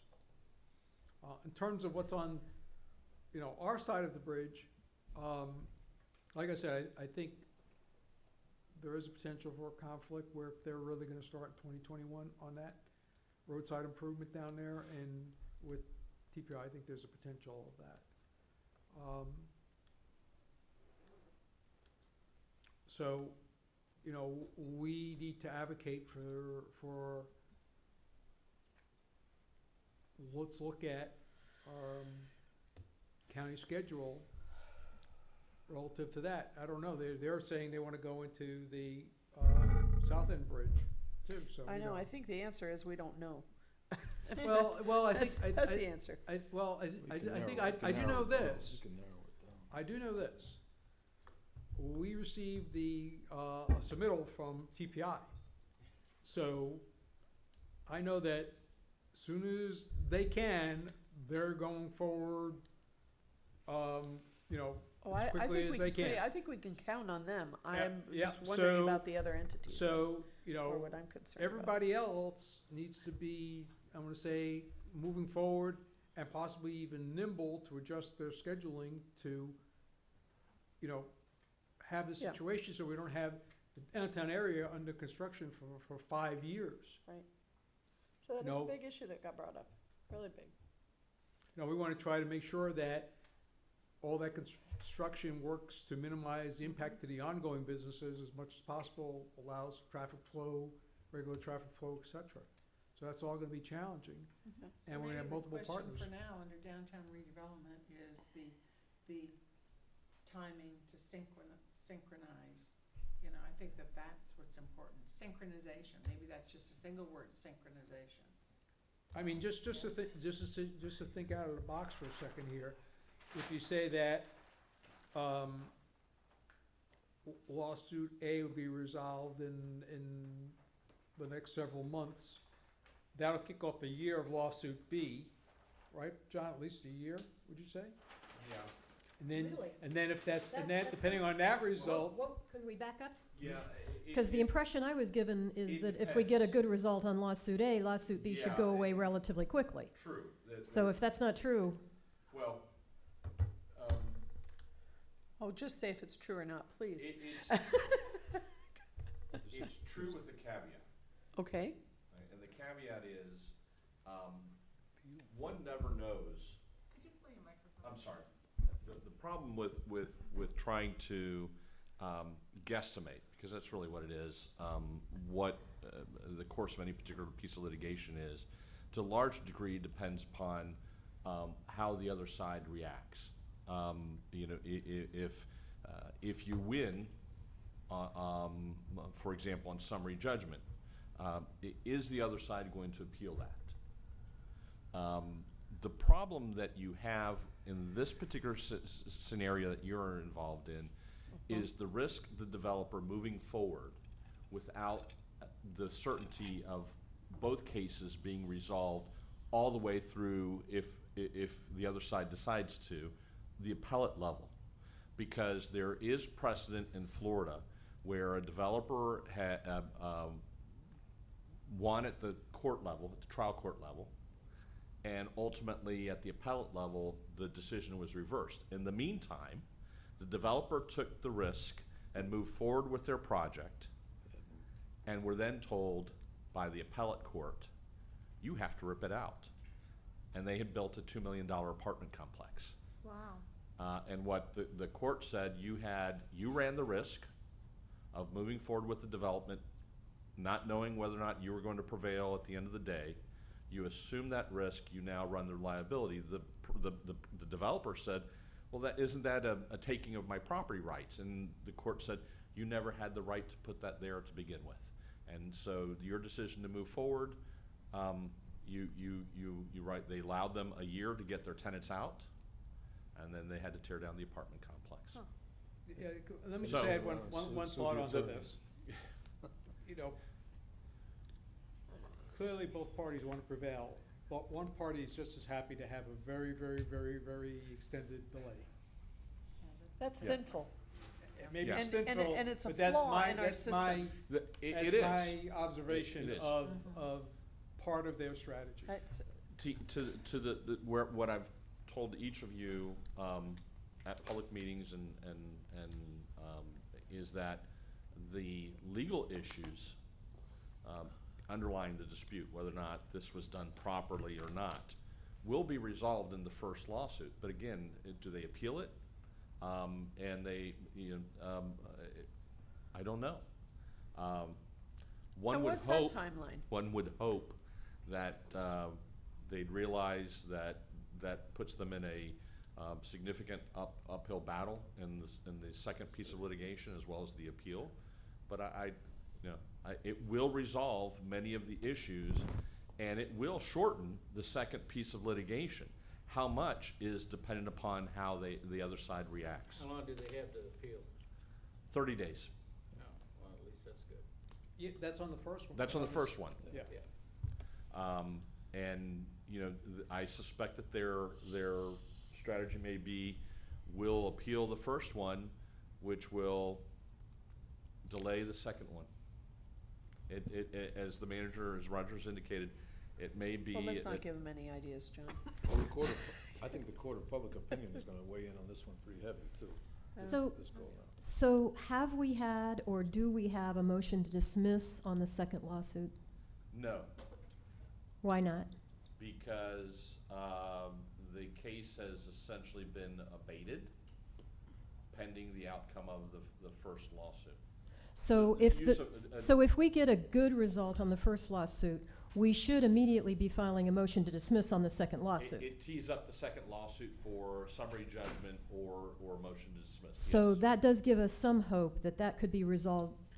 And at least if they do appeal, it's going to be quicker because, What I would anticipate and what I would do as your attorney, and we will push for it, is to, if both cases get resolved at the trial court level and they get appealed, is consolidate the appeal, which it happens a lot. yes. Get it done all at one time. I 'Cause understand the issues are the same. people being upset. I understand people feeling threatened. I understand all of that.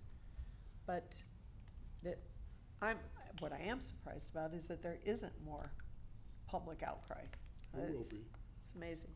But anyway, okay, so will that's a biggie. That'll come. Where Since are we're- we, Lorna? Since we've been jumping around, if We're gonna we don't jump. mind to go back to Bay Oaks, I got out, I was paying attention, but still looking at my Google Maps. I was wondering why, you brought up the dinghy dock, and I was thinking, why don't we have more access to the water from Bay Oaks? Because it's right there. It's When I right look at the there. map, it's surrounded by Matanzas Pass Preserve, Right. which means that we would need to have a partnership with them for Bay Oaks to have access to the water. There's an existing dinghy dock there, right at the street end of, I forget the name of that street, that's also on the No, far but there's side this top. big curve of mangrove around Bay Oaks. I mean, we've got a lot of waterfront just a few feet from Bay Oaks in a big arc, right? Mhm. When I look at the map. Uh-huh. So I'm thinking we should have lots of access points to the water from Bay Oaks. It's valuable. And so shouldn't we be exploring with Lee County a partnership between Bay Oaks and Matanzas Pass that we could have access through there to the water somehow? The preserve does have some kayak area there, right? I saw people- That's way on the other Way side of side, Bay Oaks. yeah. There's this, if you That's get out the- your Google Maps and look But I at guess my the point is, satellite. yeah, my point is, is there a possibility to request for the county, I agree, that they would put another one? That's where all the paths are over Right, here. right. Here's Bay Oaks over here. There's this huge area It's of beautiful. mangrove. And it's nice protected too, isn't it? Try to get permits to go through those mangroves. I mean, if we want to Put it turn on the list. Bay Oaks into more of an ecotourism, you gotta have access to the water. Well, at that canal head, you're right there, I mean, you got it. It's a horrible place to go in on a kayak and not convenient. And If what- you look at this map, there's all these, you could come right in very close to where the buildings are. Maybe there's If a I'm nice looking at partner. this I think correctly. It's a good Well, I think it's question. something to look at. Can we add it on our questions for now? Sure. Would discuss with Lee County, would Lee County consider another access Or even there? give us a piece of Matanzas Pass for the part the piece that's right behind Bay Oaks. They don't have any hiking trails out there. I think it's mostly just mangroves. I don't even think it's Yep. accessible by people for hiking or. I don't believe it is. Yeah, that's a great question. Homeless camps. Good one. Okay. Okay, so how are the rest of your lists coming? Are your other concerns up here somewhere? Going after the biggies right now. Have we covered it in transport, environmental quality, beauty, anything else important, quality of life, and connected community? Is everything covered? What are we missing? What are we missing off your list? I was just seeing if you were awake. I'm awake. Okay. Barely. My list is up there. Your list is there. Anita, is your list there? More or less. Well, let's hear the last. Well, I'm just trying to decide what that is. Okay. Bruce, is your list up there while Anita's deciding? My list for what?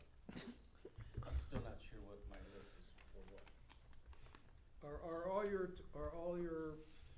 2020. perspective, forward-looking concepts covered? 2025, Is 2050, forward looking. the idea of our interaction with the community up there or not? Is that connected community? Yeah. Well, Yeah. but the connected community, we actually were talking about like Transport. the and- bayfront Yeah. and heart of the Yeah. island. That was more like infrastructure connection.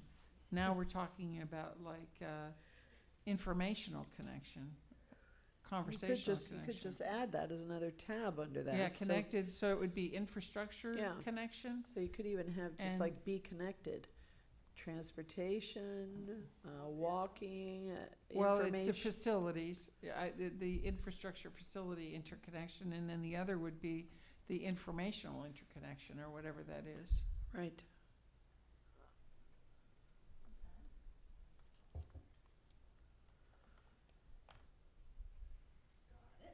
Okay.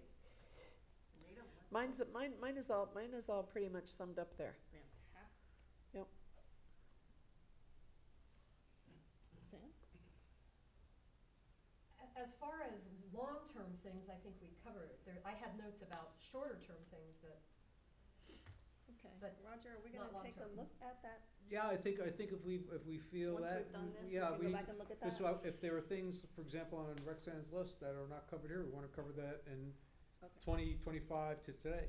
Let's finish this, and then we'll take a quick break, then we'll come back and look at that little plan and the wording things that you had, that you wanted to talk about. And quality of life, we had talked about, just stabilizing the full-time population. Is that important? Do you think that I don't know how By- we achieve that. I think we achieve that by accomplishing these other goals of having connectivity, maybe having Wi-Fi, having all these things that make it a more desirable place to be all the time.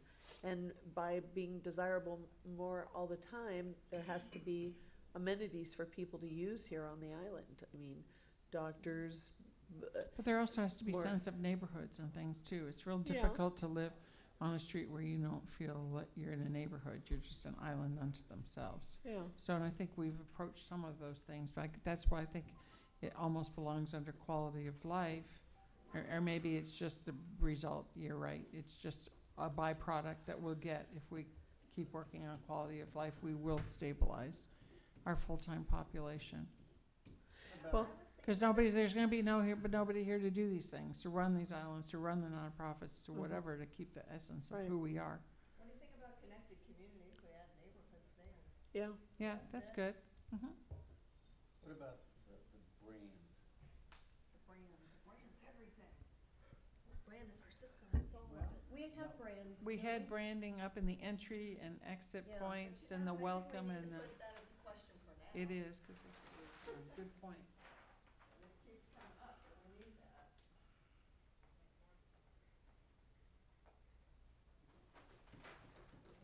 Didn't really write it down, you're right. It's, to me, the brand becomes a focus. It's not a result entirely. It's a focus and it's a sort of a commitment. And it's, to me, really, the mission, you take the mission and the vision and you shove them together and all this other stuff, and that's sort of your brand. Like, you know, people used to say that it's a family beach. Well, Yeah. is that really the brand? I don't know. I don't think so. Sounds good. This is a big discussion. Anyhow,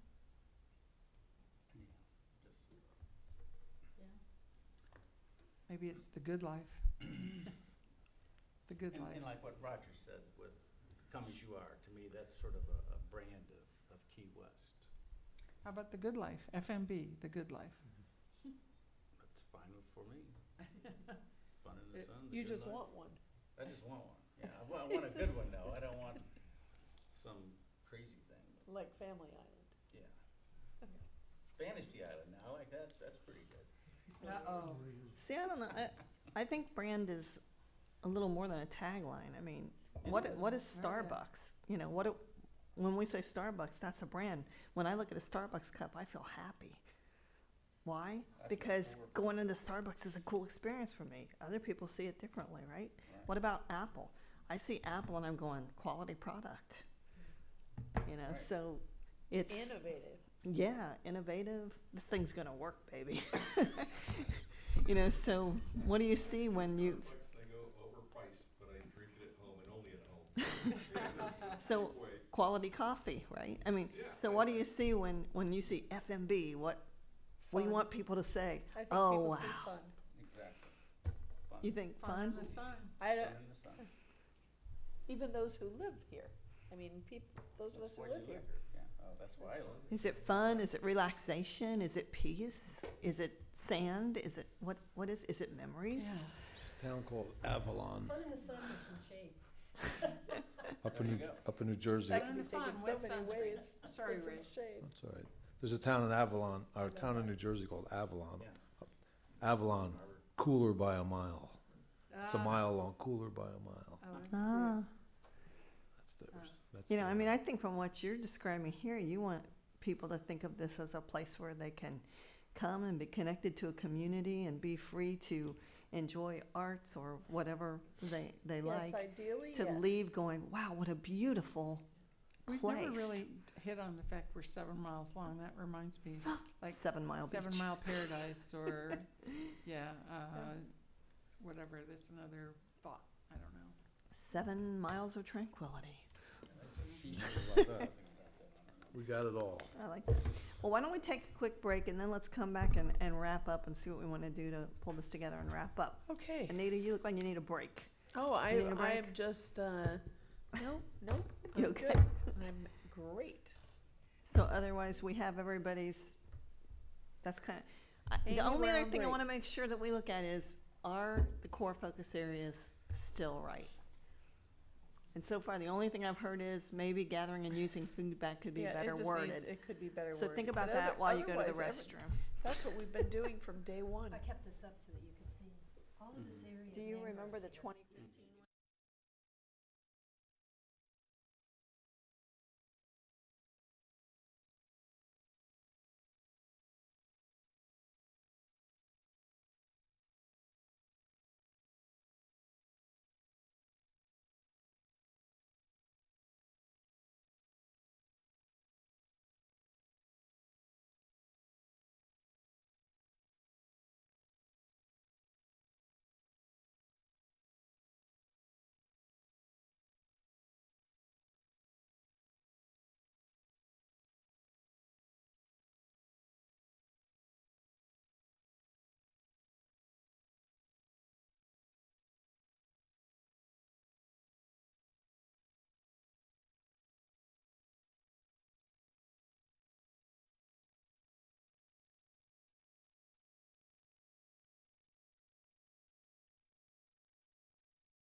Well, it's their fault, it came from them, all the stuff came from them. But I mean, And when you Bill's look at that McCaskey. comp plan, Mhm. where's it wrong? It's not. Oh, I was just wondering. I don't think it mean, is. When I talk about like the heart of the island or my excitement about these things, do you still maintain an excitement for the Yes, things that are in it there? was This is my question to aspirational. you. But we just didn't, we were obsessed about height. We should not have been obsessed about height. It was a reaction to one property. Right. And we thought about everything in terms of commercialism. And that was, and it's not necessarily what's happened, even though you could call these big houses commercial because they're mostly rentals, you know? So, That's So what- it is. That's gonna be the, that's gonna be the undoing of the place as far as I'm concerned. Well, that's what I'm talking about. How do we keep Okay. some You know, full-time? on my Did you see street, it? I can saw- count the saw- number of I saw people it. that Did live you? there. Yeah. Okay. But you want me to come see you anyway? Count probably No, I just two wanted hands. you to see. Why are you And, And you know, the only thing that'll fix that, I mean, we're coming to terms with that a little bit because we're making people be at least accountable for running properly. But that being said, a bad economy, a downturn where people who have overextended themselves have to divest, we're gonna suffer from it, but that's probably the only thing that'll change it. Yeah. Maybe I'm wrong. well, no, that can happen. And that's the way a lot of things happen, market pressures that are brought really Yeah. influence more than all the planning in the world. Macadamia nut, oatmeal raisin, macadamia nut, oatmeal raisin. Such a hard choice, oatmeal raisin again.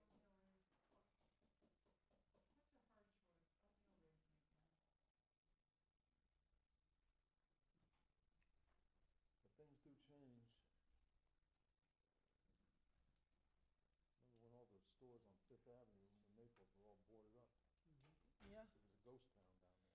I remember when you talk about somebody who did a great Main Street program. Yeah. And they started with free parking, Roger.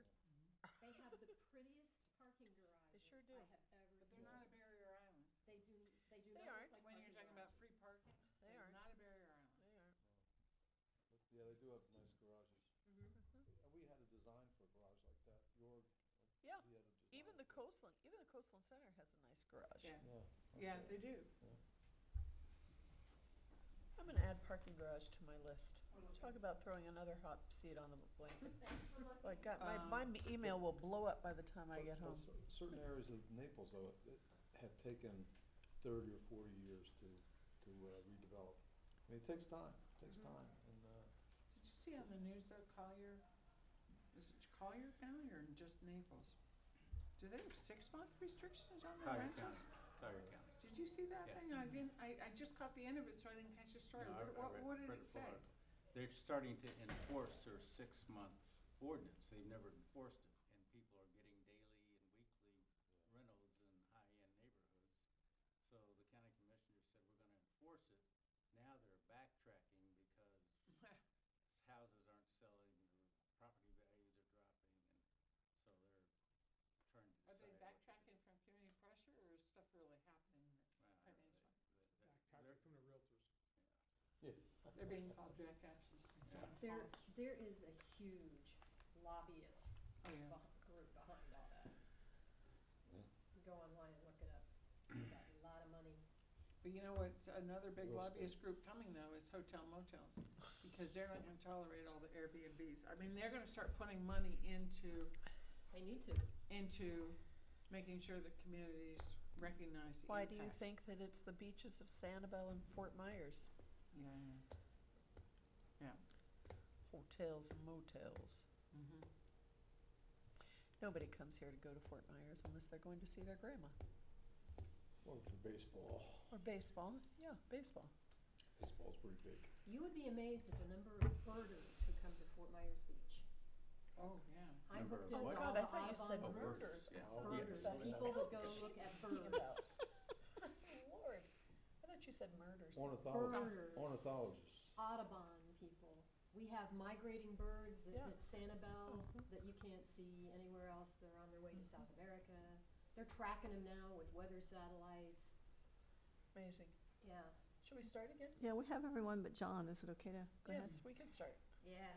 Okay. Okay, Ignore it's those 1:51 and we will reconvene our session.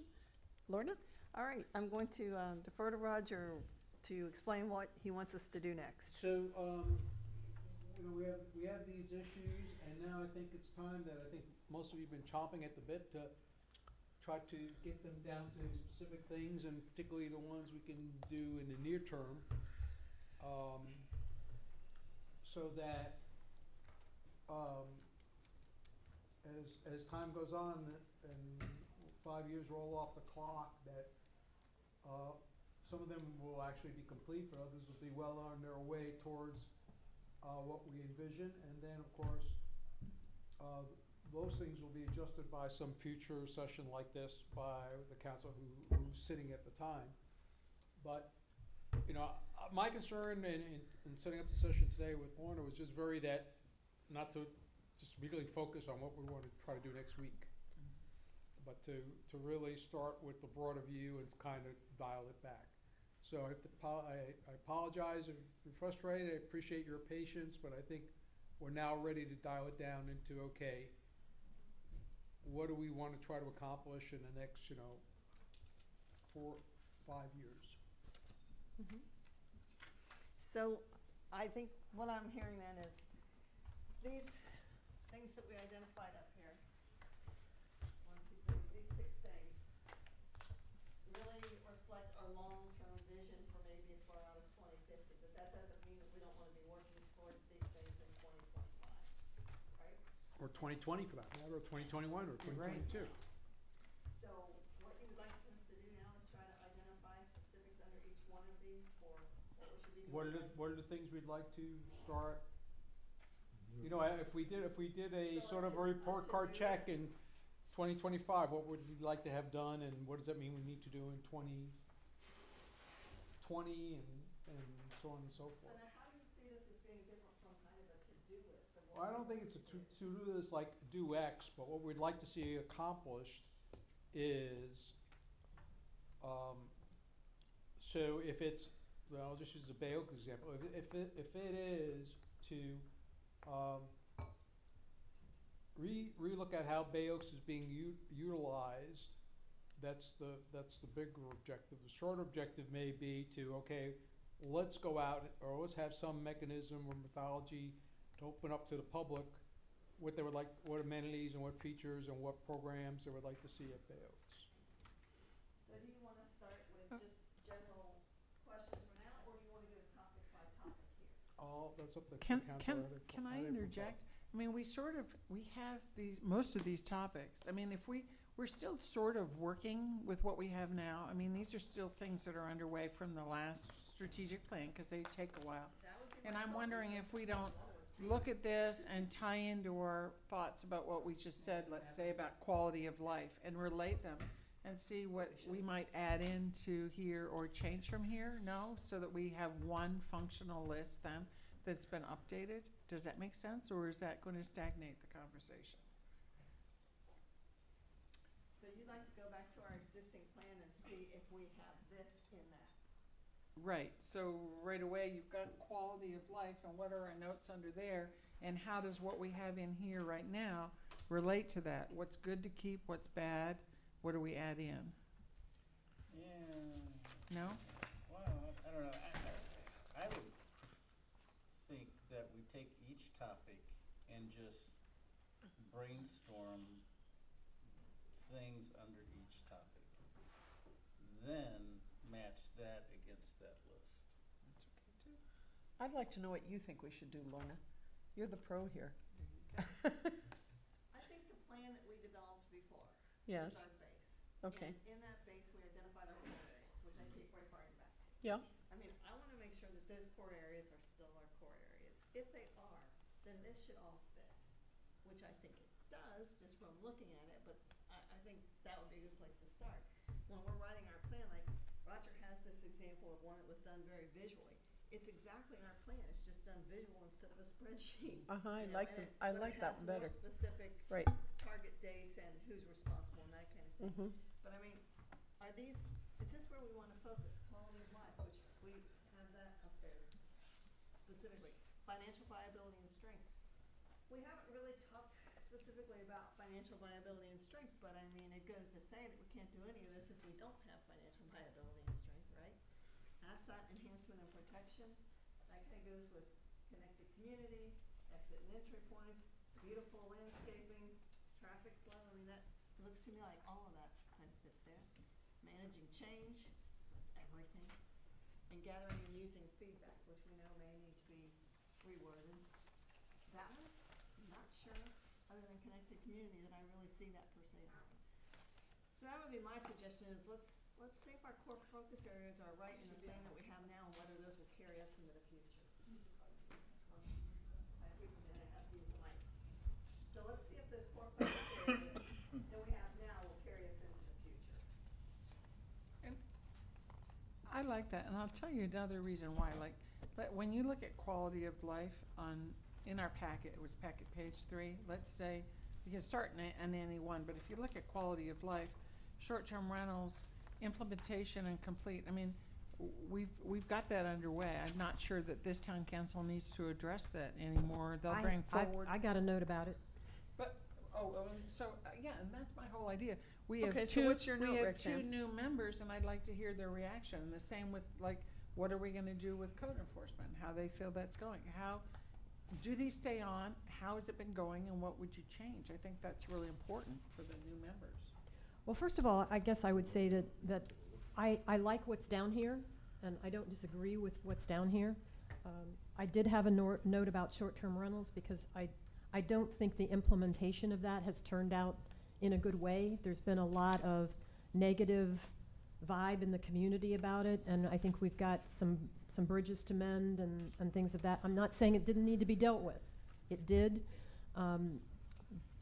And I'm not sure what it is we need to do, but I feel we need to look at how that has been implemented and maybe make some modifications. I will tell you that I haven't heard anything on it lately. It was a big hoopla right at the beginning, but now it's settled down.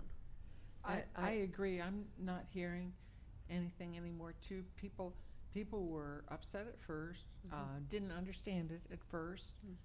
People have either come into line because they're the ones that want to, or people are still gonna bucket and resist coming into line. And I think that whereas the complaint may still be, I think that I mean, it hasn't been that there haven't been growing pains with the staff and getting What's this that woman's underway, name? but What's that? Christine? What's her name? Daphne? No, not Daphne. Kristen. Kristen. So I had somebody call me the other day who wanted to rent her house that she inherited from her mother, and she didn't know what to do and whatever, and I said, I want you to go into town hall, tell Donna why you're here, and speak to Kristen, and she wrote a glowing review of how it went, that she helped her right through it, made her understand everything, and she's all set up. She's registered and ready to go. So but you know, I agree, Roxanne, at the outset, everybody felt like there was too big of a net being thrown. People were caught in it that didn't necessarily, and it was a hostile environment. And what I've heard here earlier today from people is that it hasn't solved the problem, because I Nope. heard lots of discussion here today from people who said It has short-term not rentals are, Joanne was saying it, right next door to Yep, her, they're has bothering not her. solved the problem. This didn't solve the problem. oh, no, So- I don't have a problem next door to me at all. That was this one group, 1 week, that's, Well, but you're not the only person I've and heard they this manage from. it, but I'm still hearing on that various places on the island, it's a problem. So I guess we need feedback from people. Did it fix the problem? I'm hearing that it didn't. So I don't know, are people using that system where they call the 24-hour number? I don't know. So I guess I'd like to know more about the results of this program and et cetera, et cetera. but what I'm getting from you is that the concept is good. Are we fully enacting it the best that we can? You're more about, is I the don't think process it's- correct? I'm not sure I like the concept, but I'm willing to go along with it because it's already in place. Okay, it's not the way I would have done it, but I'm not going to try and remake it now. Okay, that's but- what I'm trying to do. But I'd like to know more about, is it really working? Because that's not what I'm hearing, that we may be putting a lot of effort into this, and people are still having noise and issues with short-term rentals. That's what I'm hearing. And I don't think that's our fault, you know. I'm trying to say this without being critical, but it just, So, well, I think a couple of things. One is that, as usual with government programs. People think that, okay, you require short-term rental registration, that's gonna solve every problem of short-term rentals. It's not. Secondly, you have a lot of people who are complaining because kids are yelling in the swimming pool. Well, that's life. You know, I mean, you know, I don't think we're, you know, we may send someone by and say, hey, we got a complaint about, you know, or call the agent and say, hey, we got a complaint about the kids making a lot of noise in the pool. And they say to us, well, yeah, the kids are just swimming in the pool. And we say to them, yes, but this scream when they're, you know, within 10 yards of each other, like they're 5 miles away from each other. Can you please just, you know, have the adults in the room modulate the thing a little bit? But at the end of the day, you know, there's nothing you're gonna be able to do about that type of stuff. I agree. You know, now when you say, you know, there's 100 people in one house, you know, are those people calling us? The process of that being referred to the agent is happening if the person is registered. If they're not, then we follow up. Why didn't they register? I guess then what I'd like to see is, I'd like to see a report on how many complaints have we had and how have they been resolved and. Okay, well, I think where maybe the disconnect might be between what you're saying and where we are is that we are not really like saying, okay, let's start on every single piece of mail. Here's a 24-hour number and everyone to call in or whatever, because frankly, we couldn't handle the volume. You know, the council made a decision, and again, we're all working together here, but the fees are low. We didn't put any additional code enforcement officer. But Roger, I orders for think one what Rick part-time Sand's clerk. asking for is tell us what's actually happened. I will tell you that, but the numbers in and of themselves, you just have to remember, I'll be glad to give you the numbers, are basically based on a soft, unadvertised launch of the program. The only place where we have done outreach, if you will, is with respect to trying to cast a large net to make sure that if there's any chance whatsoever that under any stretch of use of your property, you possibly could be having rentals, please come in and register. And by casting a wide net, we caught some people who on the surface you might not think that they had rentals, but we also caught some people who have a use that doesn't require them to register. They were all within that wide net. But since we did that, we are now focusing in on individual cases where we get complaints. There's a rental next to me that we're checking if the person was registered or So not. is your answer that it's too soon for me to be asking? Yeah. Okay. Tell me when I should ask. 6 Well- months? A Well, year? I would say this, that we, you know, rentals, what we're really trying to do with rentals is we don't have an aggressive program of enforcing rentals. We have a complaint-based program of things that we come across as we sort of complaints that we have to deal with. I ask you a real specific question. Yeah, when? When should I ask for this info? When do you think? Well, we'll be glad to give you the info every No, month, but you- I'm just you saying were that telling- it's not. You were telling me it was a soft launch and you didn't really feel that you had enough info yet, and I'm giving you that. Okay, I agree. So do you think you'll have an answer for me in 6 months, or should I wait a year? I would say a year. Okay, I'll write it down. I would wonder why it's still yellow if you tell me it's done. Well, I'm not saying it is done, I'm saying it's ongoing. That's why it's yellow.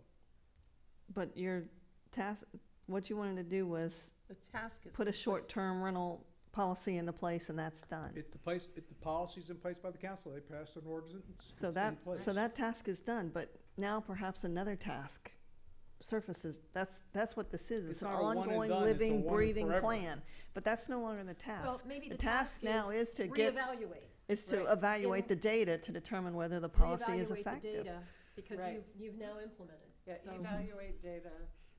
To determine whether it's effective. Do a survey on that.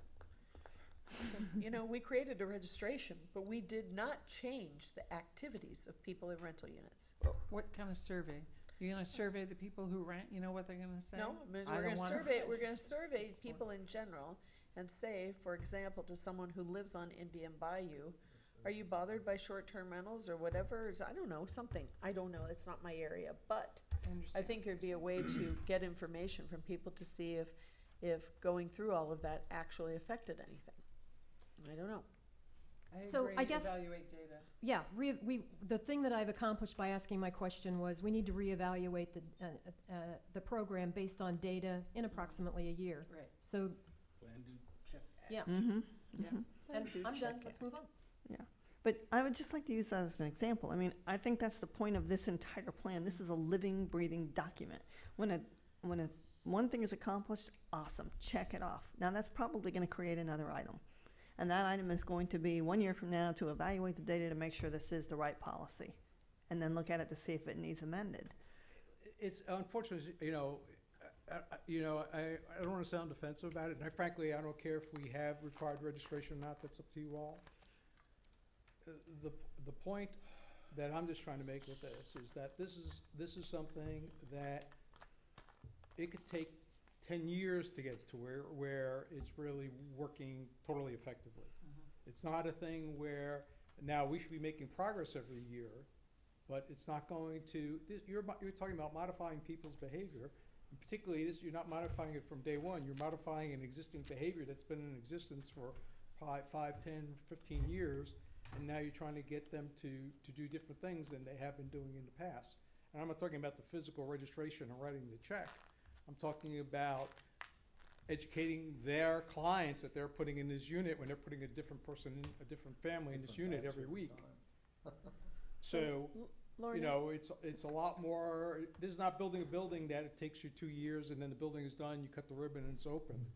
I think that's understood. I mean, I think this is all about being responsive government, is that we understand that it's always, the target's always moving. That's why you can't just say, here's my 5-year plan. You know, here are the things that are critical to us. This is our future. Now, what tasks do we have to do to accomplish that future?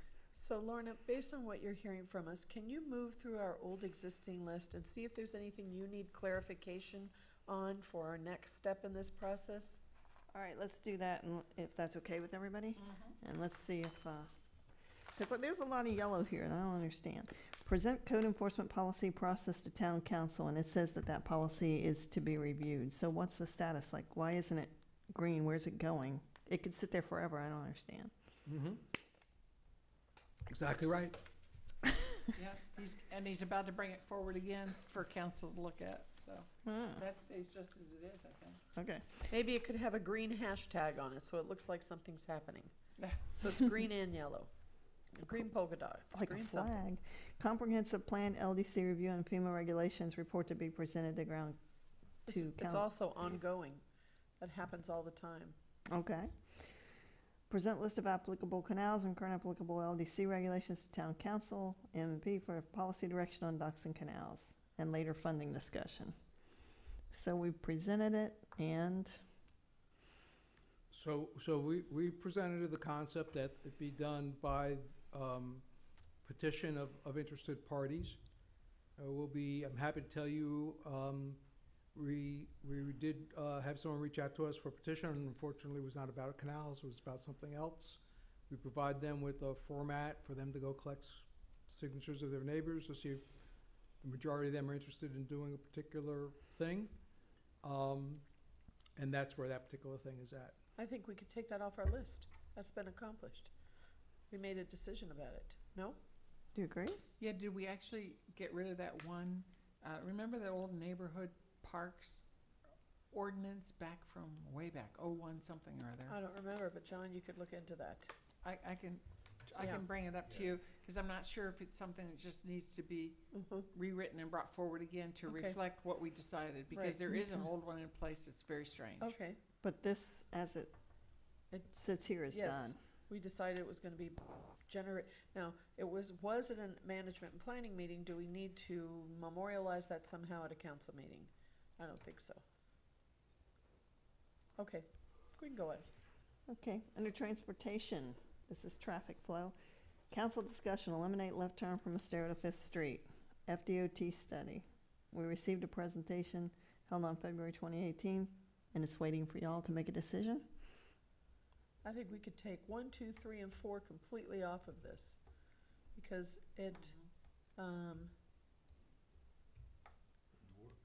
it just doesn't, I mean, That all compiles really into our conversation about the downtown design Exactly. too, that we're talking about over there, the entry.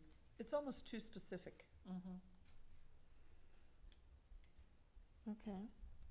So we could take those off and just put them as part of our overall downtown design plan, is what I'm understanding. Yep. Yep. All right, comprehensive, Roger, you good? Yes. Okay. Comprehensive parking plan. Discussion and framework to give staff direction to bring back recommendations, working with consultant to complete a draft scope of services. Yeah, I think that could also have some green hashtags on it.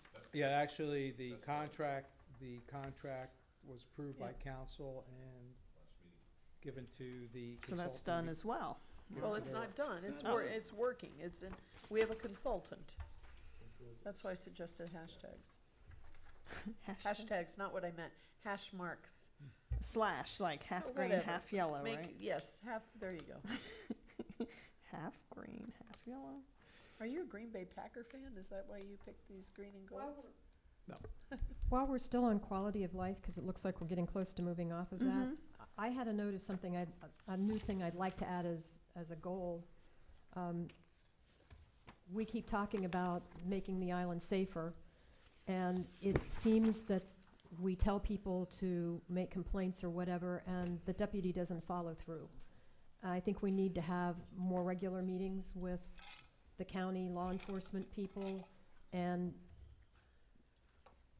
push more for some deputies on bikes, and that there's more communication between them and us about what we're hearing from our citizenry. And I'm not saying this has to go on forever, but maybe quarterly for a year that we get together with them, because, Almost like Doug Miller does with the Boulevard.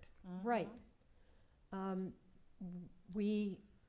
A lot of people said to me after Dr. Hammerding's murder, the sheriff came, he made a big presentation, everybody said, oh, that was all PR, and it certainly felt like PR.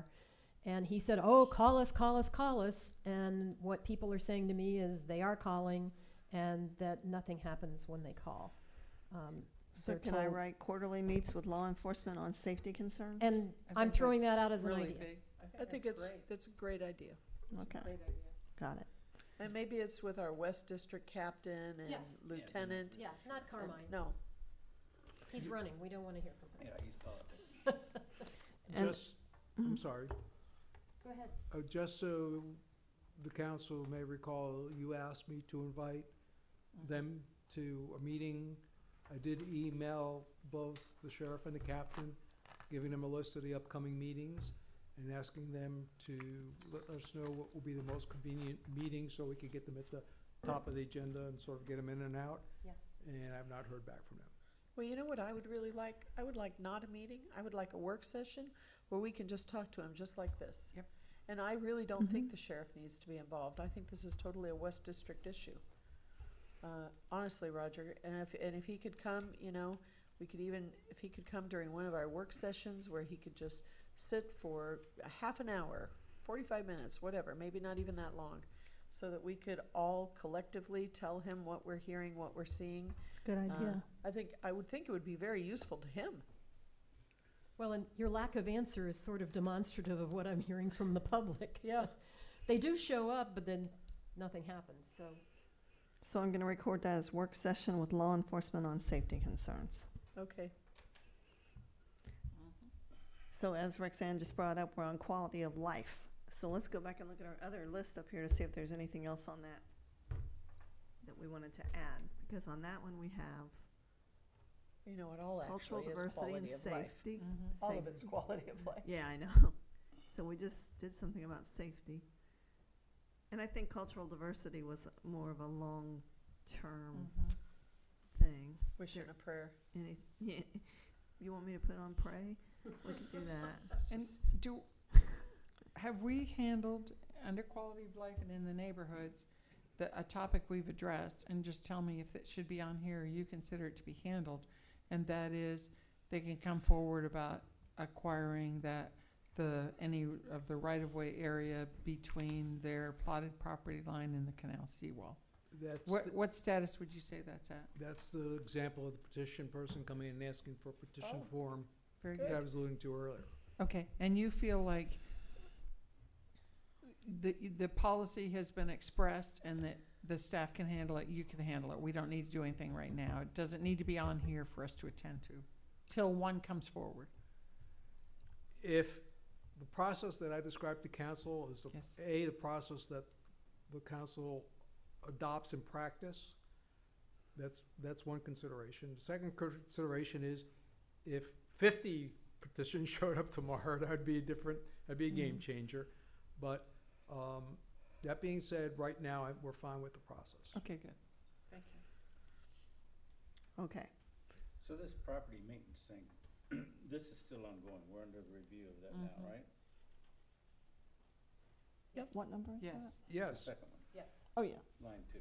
yeah. yes. Yeah, he said he was gonna bring something forward to us again in another. What's that? I'm sorry, I just want to be sure I'm on the right one. The property maintenance back on quality of life, page 3.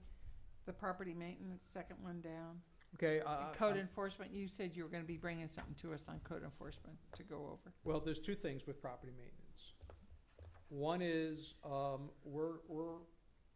we have asked the council to take a look at the property maintenance code and let us know if you're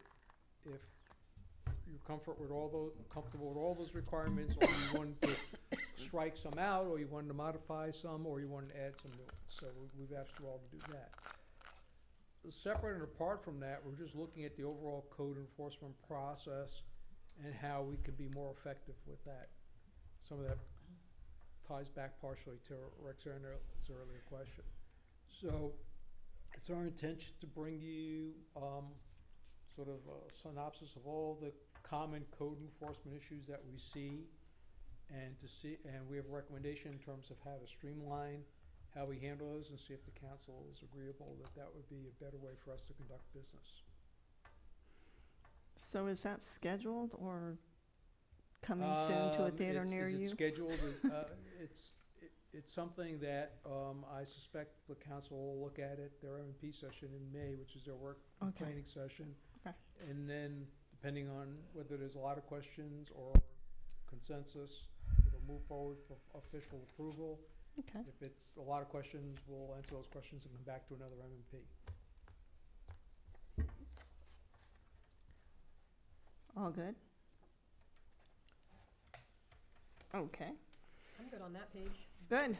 So we're still under transportation, intermodal transport to include bikes, sidewalks, and trolleys. Water taxis, ferries, kayak launches. That's our I was showing transport one up Oh, there, I think right? we're moving to page 4, Roger. I thought Package that was Okay, under- I was on Well, page mine's 4. I don't know, page I couldn't 2. find when you're talking about on page 3, so I was on page 4. That's page 3. The one I have says page 2 on top. We don't have We're going the on same. packet page Page 4? four. We're going packet page 4, is that what? Oh, In- mine in the doesn't little gray have box, that. it says Okay. package Mine page has the 4. little gray box. You'll have to help me.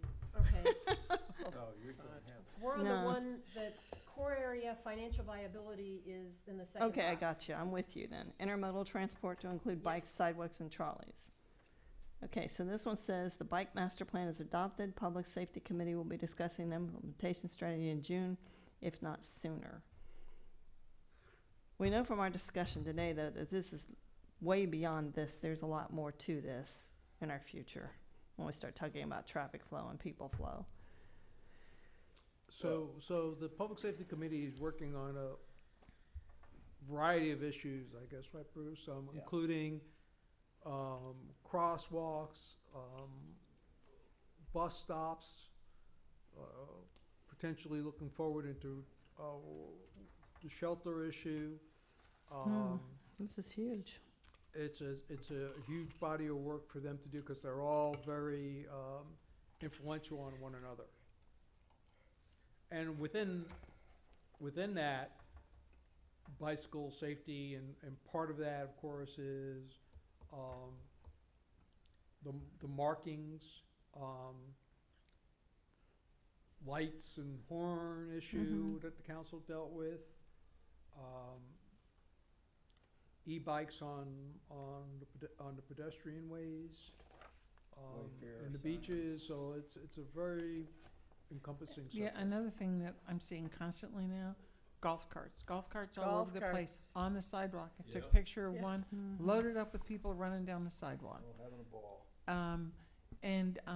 I don't think people realize or have to drive on the street and be licensed. And so I think it's something we need to attend to. That's on the list to talk to the deputy.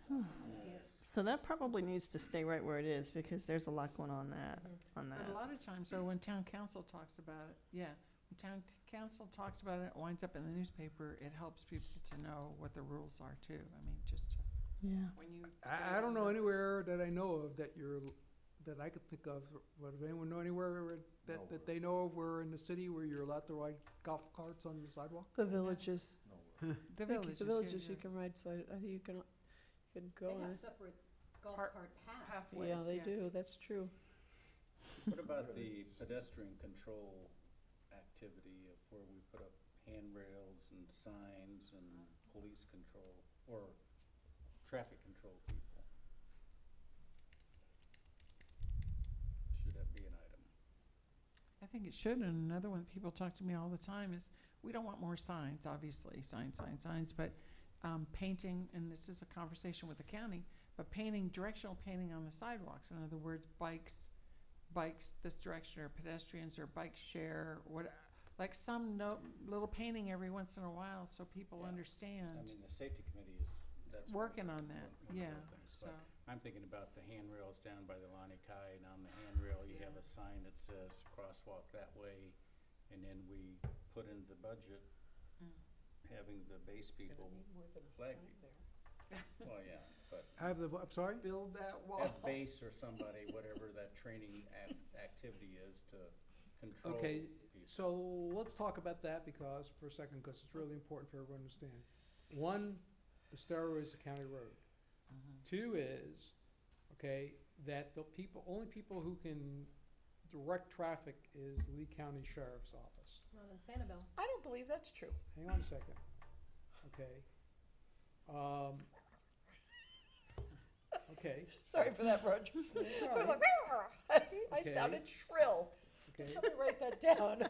Or what did you say? I know, I was Scoffing. trying to come up with. Scoffing. You scoff, you're scoffing I at didn't him. mean to scoff. That's okay. So, Gosh, darn it. we have those Oh. two, at least based on my knowledge, those two limiting factors. Okay? So, that's not to say that we can't get permission from the county, and that's not to say that we can't potentially get permission from the sheriff, but that's where the current status is, as I understand it. And that's true, and that being said, the basis of your Comment. inadvertent scoffing was that in fact, Sanibel, Periwinkle is a county road, from what I understand, and they do have their own directional, which means there's an opportunity for us to It's an negotiate for the same. It was an example of tangential thinking. There you go. So, And we So also the did answer to that my at Linnell question one is- time. The town did it at Linnell one time with Yeah. base people. We had flags, we stopped traffic, we moved pedestrians. We could and use county- But it was expressed recently that the county expects to be in the loop of the conversation, that Fine. that's all I'm saying. So here's an idea for a different way to attack it. We want to have a barrier to keep people from crossing at other places, especially in front of the Lani Kai. Can we just go to the county and say, hey, look, we would like to put some planters along here, I mean substantial ones, along the edge of the sidewalk, and just try it one place, right in front of the Lani Kai. Put it on either side of the crosswalk. We'll pay for them. Will you let us put them on your sidewalk? I can't imagine they would say no. Oh, I can, They would? absolutely. Because, Liability. Can't block the sidewalk. We're not blocking the sidewalk, you're putting them on the curb. yeah, they're not this way, they're this way. They're parallel with the road. And since we're talking about landscaping anyway,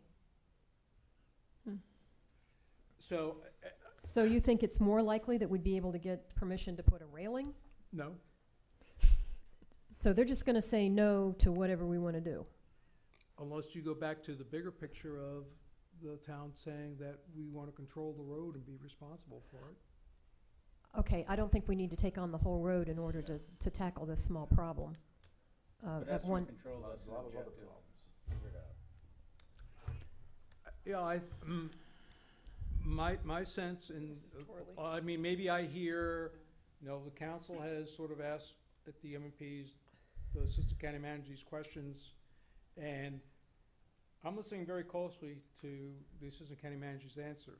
I've never heard him say, yes. I've never said, that's a possibility, I'll go back and check with my people. I've never heard him give any answer along any line that suggests to me that some of these ideas that the council has thrown out to try to control pedestrian movements is something that they're very interested in doing. But maybe it's just what I'm hearing. Do you think there's an opportunity to actually have the commissioner here one time at these meetings and have that conversation? Because I think that's that where would the, be instrumental. I know Larry Kiker was for it one time.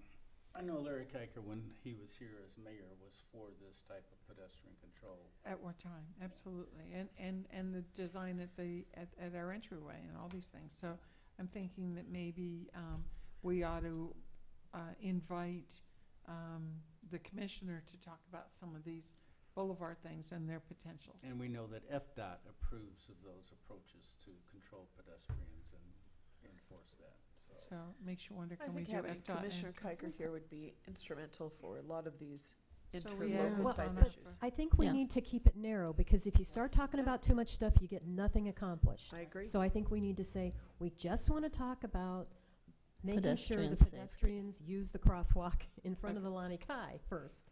So You I'm know. going to add a focus area on pedestrian safety. That's what I'm Okay. hearing. That includes the study of handrails, signage, crosswalks, and input from the Lee County It's Commission. not so much pedestrian safety, it's pedestrian control. It actually affects That's the not a very traffic. nice word.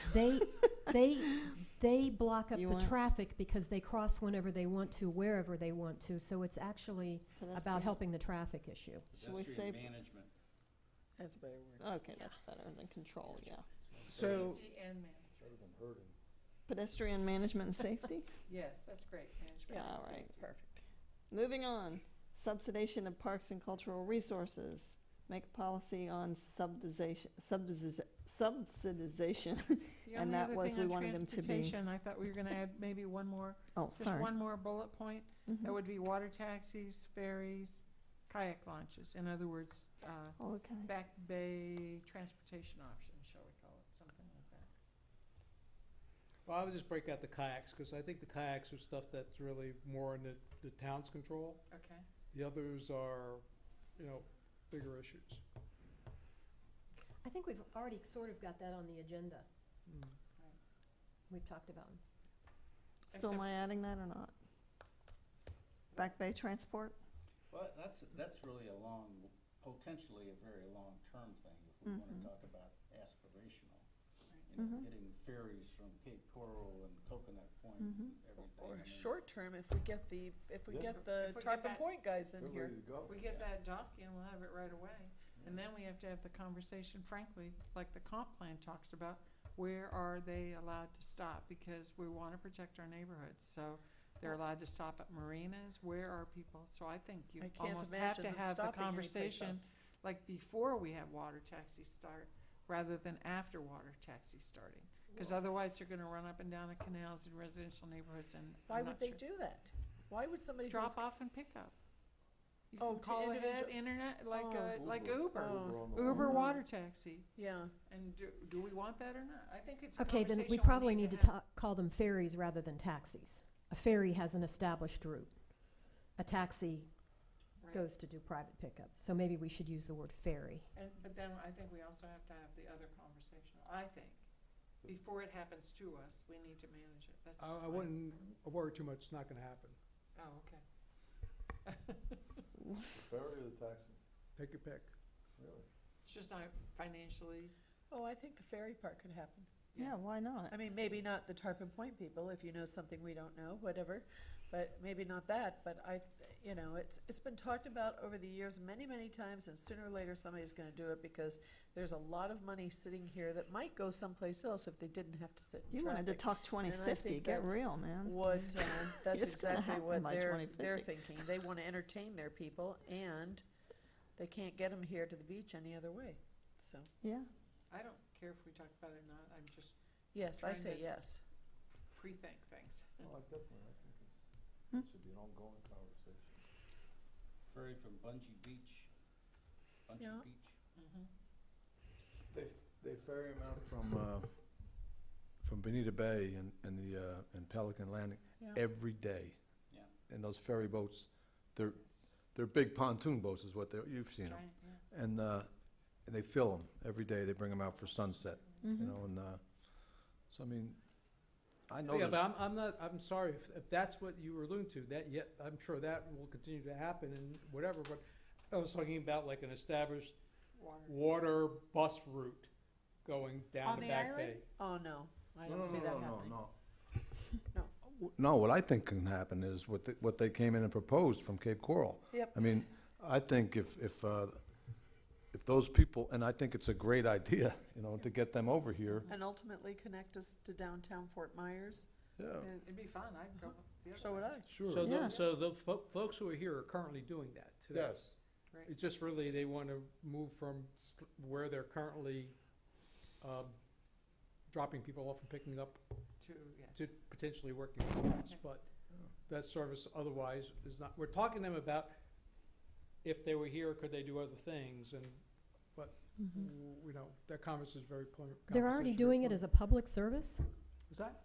It's available now as a public service? It's available for their hotel guests. Okay, for their hotel guests? They bring them here. Okay. They wait Because 4 hours and they bring them If back. I wanted to get on it and go somewhere, I couldn't do that.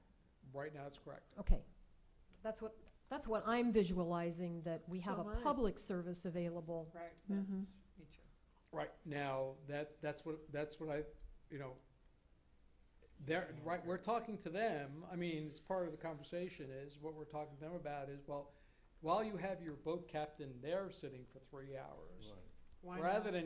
than maybe giving us money for the dock or whatever, would you look at the feasibility of maybe going to Mount House and Santini and doing a route 3 times, then getting back on your big boat and taking the people back to your hotel? I didn't know that. Okay. Mhm.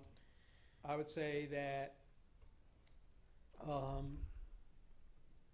the logistics are getting complicated, but we're continuing to have a conversation with them. Okay, can I ask that we just kind of keep our comments short as we move on, because it's 2:30 and I'm You hitting, have a light? I'm hitting burnout point. So Lorna? Okay. Financial viability and strength, this was on whether these facilities could, whether they'd be subsidized or go on their own. Annual budget has been developed with less property tax support at this point in the fiscal year, too early to determine the results. Does that stand as is? I don't know if that's accurate. We know what the results are. All of these properties are subsidized, and they will continue to be subsidized until some council says, I'm not gonna do it anymore. I mean, that's the reality of it. Yeah, I don't feel know like why we've- we talk feel about li- it I So feel like that's we've the had that conversation. a gazillion times. And we've done strategic plans on each of them, and he's already made changes and whatever, so. Okay. They're ours. They're our resources. My So we comment can would write be that off. that there was a time when people were saying to me that they expected that the Mound House was supposed to be completely self-sufficient someday, and that it was written down somewhere. So I actually started doing research, and I pulled up every reference to the Mound House that's in our comprehensive plan, and it refers to it in general terms, but our comprehensive plan does not set out how much we subsidize these things. And maybe that's something we should look at, so that it isn't always subject to the whim of council every time we have a change in the political climate. That our comprehensive plan should say, we will subsidize these a certain percentage. Mm-hmm. And frankly, that's what he's been working on, getting the amount under control and then evaluating what that really is. But that's not why this conversation comes up. This conversation comes up because periodically someone will say, I'm not paying for this. And when that I'm not paying for this comes up, everybody starts going, oh, and the bottom line is there are properties, we own them. Which is why I'm saying Yep. it would be nice if it were more specific in the Memorialized. comprehensive plan. We know how Joanne feels about that holy piece of paper. If it were in the comprehensive plan, it would cause less political whim. I don't know if the comp plan is a place to put it though, Roxanne. That's where that it what- is now. But it's just a discussion. I don't know that the specifics of, I mean, that would require a comp plan amendment. Yes, that's what I'm talking about. Because right now, it's very, very general. Well, I think a couple of things. One is that there's several things in the comp plan that I'm not sure should be there. But that being said, whether it's in the comp plan or not, from time to time, there are gonna be, people on council who are more fiscally conservative, who are gonna take the position that, certain things, should pay more for themselves and require less property tax support. The fact of the matter is, when the town got it to the Bay Oaks, Mount House, and some of these other things, some of these other types of the pool, if you will, and some other activities, it came with public support. And people who were told otherwise were misled. The question becomes, are they operating effectively financially? And that's where the annual budget comes in and is subject to your review to make a determination if they're acting that way, and whether or not they should get X or Y dollars for tax support. So The comp plan currently says that the Mound House would be managed by an independent foundation. We aren't even close to that, and I don't think we ever will be. So I think it's an error in the comprehensive plan to state that. I don't disagree with you. So- I'm just saying that the comprehensive plan, with newer municipalities, you basically, you stick stuff in your charter and you stick stuff in your comprehensive plan because you're forming and you're not quite sure where to put stuff. You don't have a whole bunch of ordinances yet created yet, and so on and so forth. Fact of the matter is one of the things we do need to do is scrub the comprehensive plan and look at some of the things that are in there. For example, in the land development code, for that matter, and we have things in there that probably are not best suited to be there. That's the council decision as we look at those things for you to all to decide if it's Okay. appropriate or not. So for the purposes of this plan, though, I'm hearing that this should be pulled out at this point in time. Is that correct? I believe for what my opinion's worth, I think it's an annual budget decision by the town council of, So due to extenuating doesn't belong here. circumstances or whatever happened in the past year and the upcoming year, what level of financial support you want to. Sure, but it doesn't need to be in the strategic plan. Right. I absolutely agree So we with you. pull it out. The next 3 are green. The next 4 are green, so we can leave those. The next yellow one is, Wait. mhm, What do you mean leave them? they're done, so we don't need them anymore. All We those gotta ones that are talk marked about- green, they're done. Yeah, Okay, but you're leaving didn't seem the same. okay, yeah, we can leave them as done. Develop long-range plan to present to TDC, seek long-range funding for town vision. We still need that. Currently researching information for fiscal year 19-20 funding cycle funding cycle's already closed. Yep, We it just sure need is. to update the comment. So just to refresh everyone's mind, I'm sorry to slow this down, Mayor.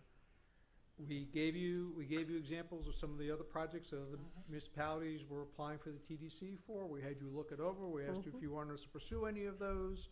You gave us feedback, and that's what we did. Great.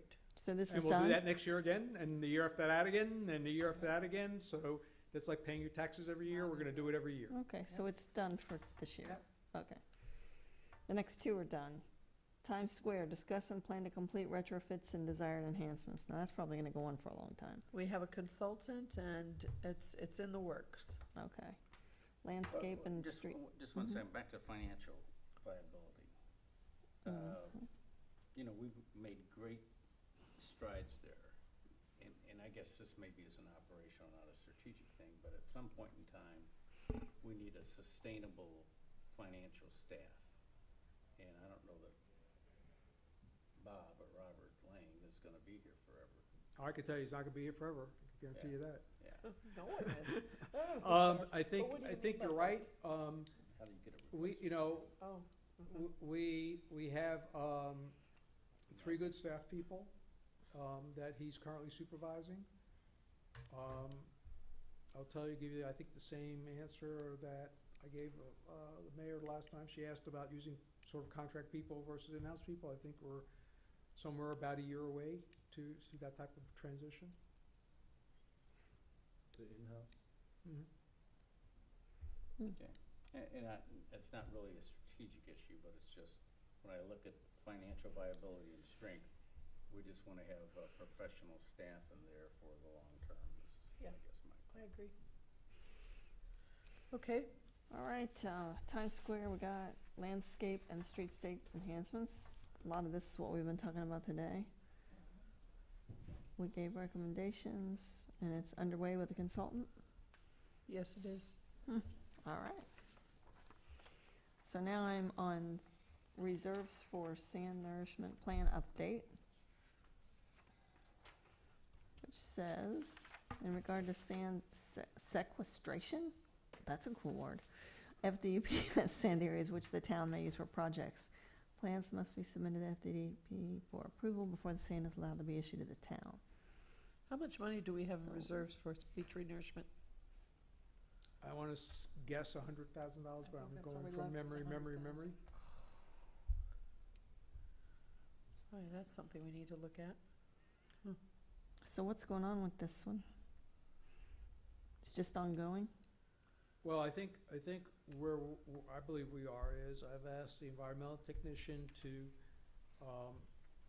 provide a sort of a drawing of a rough outline of the beach and say that area A is good, appears to be good for 5 years, period B appears to be good for 7 years, period C looks to be good for 3 years, and so far down the line, so that we begin to work on the areas that may need attention sooner.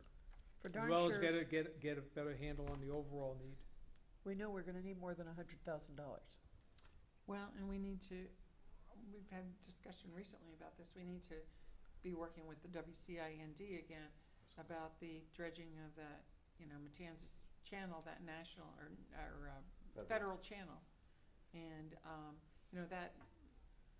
that management has always been the key to our north end stability. And, it's at least 7 years now, and it's usually a 7 to 10 year cycle, which means it's time. So it probably should be on here. The north end renourishment in conjunction with WCIND should probably be on here. But that's not really a renourishment. That's No, a that's spoil. the dredging, that's the Yeah, dredging right. spoils, But right. But a lot of the island doesn't need it. Newton Park has some need, a lot of the island's growing, when you look at our erosion rates, I mean, and the natural beach is the best way to go if we can, but there's no doubt that our commercial area Yeah. has always need, and always seems to need, and it's no better with the growing. So to me, that's something that almost needs to be in that CIP. You did a But great job I think as an Anita's asset. point is well taken, and, we're getting closer going through the budget process, and one of the things we look at is look at what we have for reserves in each of the different things, and determine if they're adequate, and whether or not the council's comfortable, once we'd like to see certain items bumped up or not, and we'll have that discussion.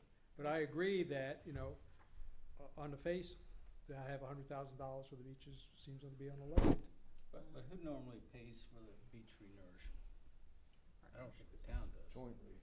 Their partnerships. We tend to use our money last, so we're trying to get either the county or TDC or others to do that, pay for that, and it's only if we can't. and rightfully so. Okay, I'm kind of with Anita. I'm concerned about the length of this and what we're trying to do, because it looks to me like a lot of this just hasn't been updated. You know, it's like, here's things about January 17th, which is gone, February 19th, which is gone, February 7th, which is gone. So it looks just like all these things just need to be updated that are in yellow. I mean, like, it looks like there's work being done, but we just haven't updated this. Is that accurate? Right, so if I knew that the council wanted to keep this thing going, or you weren't coming in today to have this discussion, we've done a update through March and April. Okay. Because, I mean, that's what we want from the council. Is this document viable? Is this the document we want to use? Do we want to continue to use it in this way? So we want to keep this updated and add to it? Anita? I find this document cumbersome. Mhm. Because it's got minutia that isn't planning. It's task oriented, like you said at the outset. This is task oriented. This is almost like a work. So almost like agenda management. It's an action plan. It's I mean, like, for example, we have something as broad as a littering plan that came down to Murph's reusable bag. That's not a littering plan. That's one thing that Murph is doing. It has nothing to do with a littering plan. It just is one little thing. So, to me, this is a work plan. But is this what we want? What? I liked what Roger showed me earlier. That's broader, and it doesn't have. I mean, because a lot of these things are, they're details based on what the hot button was at the moment. I mean, I could go back through here, and short-term rentals was a really big hot button 2 years ago, and so there's a lot of it there. And So here is Roger's document without all the pictures. it definitely needs pictures. Well, visual, We you know, Lorna's good at pictures. make your vision visual. It's important. This was our original plan before we put all of the action items into it and tried to figure out who was going to be responsible. Well, this is much better for me, at least. This is what Roger was showing us. But like, for example, Without if we pictures. even, so on financial viability and strength, Yeah, all of these Joanne's got an extra. are decided every single year. Thank you. Thank you. Every single year, we go through 1 through 5 during the budget process. Our goal, we aspire to having a financially viable and strong town, but these checklists are what we do every year. See the one he passed around? Let's take So- it and adapt it. Well, so where I was hoping we could go, maybe I should work with Lana, and we should maybe reconvene at a later date, is, for example, for financial viability and strength, we would have strategic objectives such as have the appropriate tax rate and fees based on the desired level of town services. Have costs borne by those receiving special benefits. Responsibly use debt for major projects and maintenance. Now you're talking. All right, conduct That should be in there. proactive, That's- long-term planning to anticipate growth and future needs of the community, assess and prepare for the impact of potential economic downturns, and analyze the financial implications of fill in the blank. And if that's what you need, then you don't need me. Just go to Google and Google any strategic plan and adapt it. If you just want general categories Yeah, of but there's what some to do things, in a Lorna, that plan. aren't general. I mean, No, the then I Bay think- Oaks discussion is But not all general. those things were very The- general. All the things he just brought up were very general. It's like, No, but we what I can was put that saying in is anybody's plan, then so- within there, fill in some of the specifics. Well, But I think, and I agree. I like this because it kept us on task. It was everything we wanted to accomplish. And we looked at it often and we didn't lose track. It's real easy, I've seen in the past, to lose track of some goals and things and keep on track. I think one of the reasons so many of these things have been done and done well, or at least are underway, is because we had a specific list and staff has had specific direction to do it, so I kind of hesitate not to have something more specific like this. That's my comfort level, but I'm very detail oriented. That's my opinion. It's very difficult to put something like this together. This is work. But if we somebody just have knew- general categories, we can talk about them all day. Can't come in and fill in, you know, the next election or whatever, that's so general. I mean, yeah, those are great general overall goals. But you can have still this have to and do this. Yes, Yes. I agree. I still Mhm. think you need Yes. this, however, all the time. Mhm. That's just. How can we get to those things if we don't have steps for getting to them? Right. That's true. That's true. But I think as Joanne just said, Mhm. those steps will change and those priorities will change depending on who's sitting And that's there. what I've been driving all day. It's like, are these the core focus areas? They You know, are is still. this it? Mhm. So, I mean, this was that plan. Yeah. Put pictures in Mhm. without all the detail. You know, this is what you did. I agree. So, that's how we started, and then we just drove down to the details. And I know the details are hard, and my head hurts too. But, you know, these are, like you said, holding each other accountable for actually getting somewhere and not just having on a list that this is something we're gonna work on Do you- sometime. I will say, you know, I've worked with Anita and Bruce for a couple of years. We worked on this previously. I hadn't worked with you yet. And having sat with you now through this, I understand where we're all on the same page on things, or where some new things have come in. I personally could take this list home now and kind of make my own edits to it and send it to Roger, have each of you do that, and maybe that would be the way to do it then. Reach one compiled document, we meet one more time and say yay, nay on it, and we're done. But rather than labor over it, going through it Right. at this moment. 'Cause Right. those who have been on, and Roger knows what got done, probably Mhm. even more than if you're more of a newbie, but Mhm. I don't know. I guess What do you think? my feeling is that this is duplicative of agenda management. We have a system in place where council members bring up items, Mhm. and there's a consensus to work on it or not. And if there's a consensus to work on it, we put it on agenda management, and it doesn't fall between the cracks because it's there. So I think this was good to do, and it made a lot of focus and at the time, but I'm not sure we need to continue it. I feel comfortable with the agenda management system. So you as would say, keeping us on task. take this list, transfer whatever needs to be into agenda management, call it a day. I think most of it's there.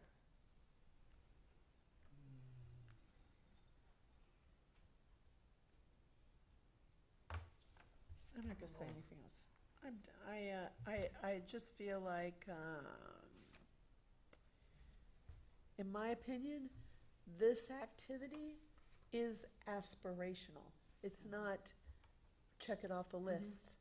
It is talking about things like safety, the boulevard, how it's gonna look, transportation. It's not talking about a task that can be checked off the list. Right.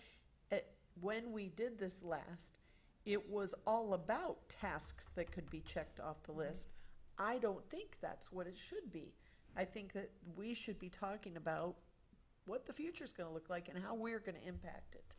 And- Maybe I didn't make myself clear. I wasn't saying we shouldn't do this every so often. No, I'm just saying, I I don't get it. think we need this document. Yeah, I don't think we need to keep updating this document because it's It's not. agenda management. Joanne indicated she was afraid things would fall between the cracks, and I don't think they do because we have a really pretty tight agenda management system. You know what? I think it functions well. what? What? What are you gonna say? Can I use a crayon for a minute? I wish you would. Please do. Stay within the lines. Bruce never does that. I need a bigger sheet, but that's just. Call that the item. If we're trying to communicate to the public, do I need to speak something? Yep, Oh, I like where you're going already. Yeah, I mean, to me, the purpose of the strategic plan is the vision of the future, what you wanna accomplish. yep. And you, It's awkward. and what you want to accomplish. And you want to be able to communicate it to people so that people can identify with what we're trying to do. Yep. And hopefully have buy-in. Boy, that worked good there. So we think of of our goals of what we want to do, and then visualize it on a future map. This is what we used to talk about in business, current state, future state. And then that future state is your strategic plan, and then how do you get there to do it? But you start with a vision and make that agreeable to people, and then you get everyone working in that same division, and then the tasks come, and you get buy-in. Everybody says, on the beach says, yes, I like this vision, this is what the council's doing. Then you have steps, objectives, goals, or goals and then objectives to reach those goals. And that's all the little detail stuff. But the big picture, you always keep your mind on the big picture, the main thing. And the main thing is making it the best beach community. And how are we going to make it the best beach community? What do we hope to achieve? So here's some thoughts. To me, you also start with the brain. Get the handheld. Yeah.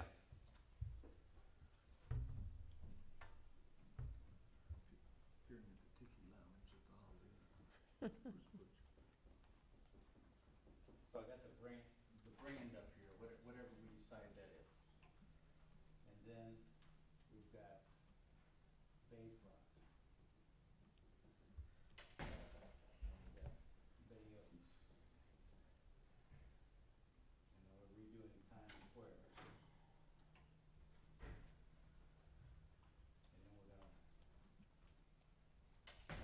pedestrian.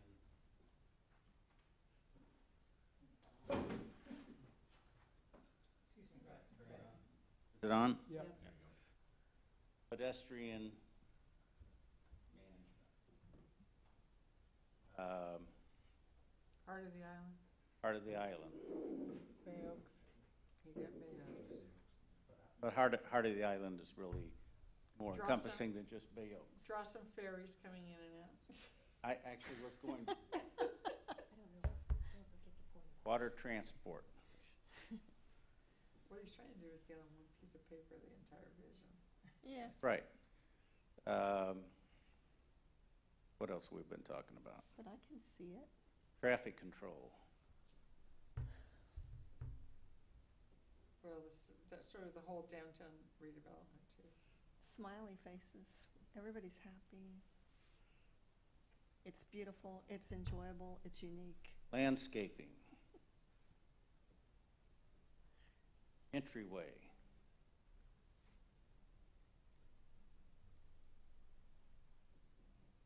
Gateway, or whatever you want to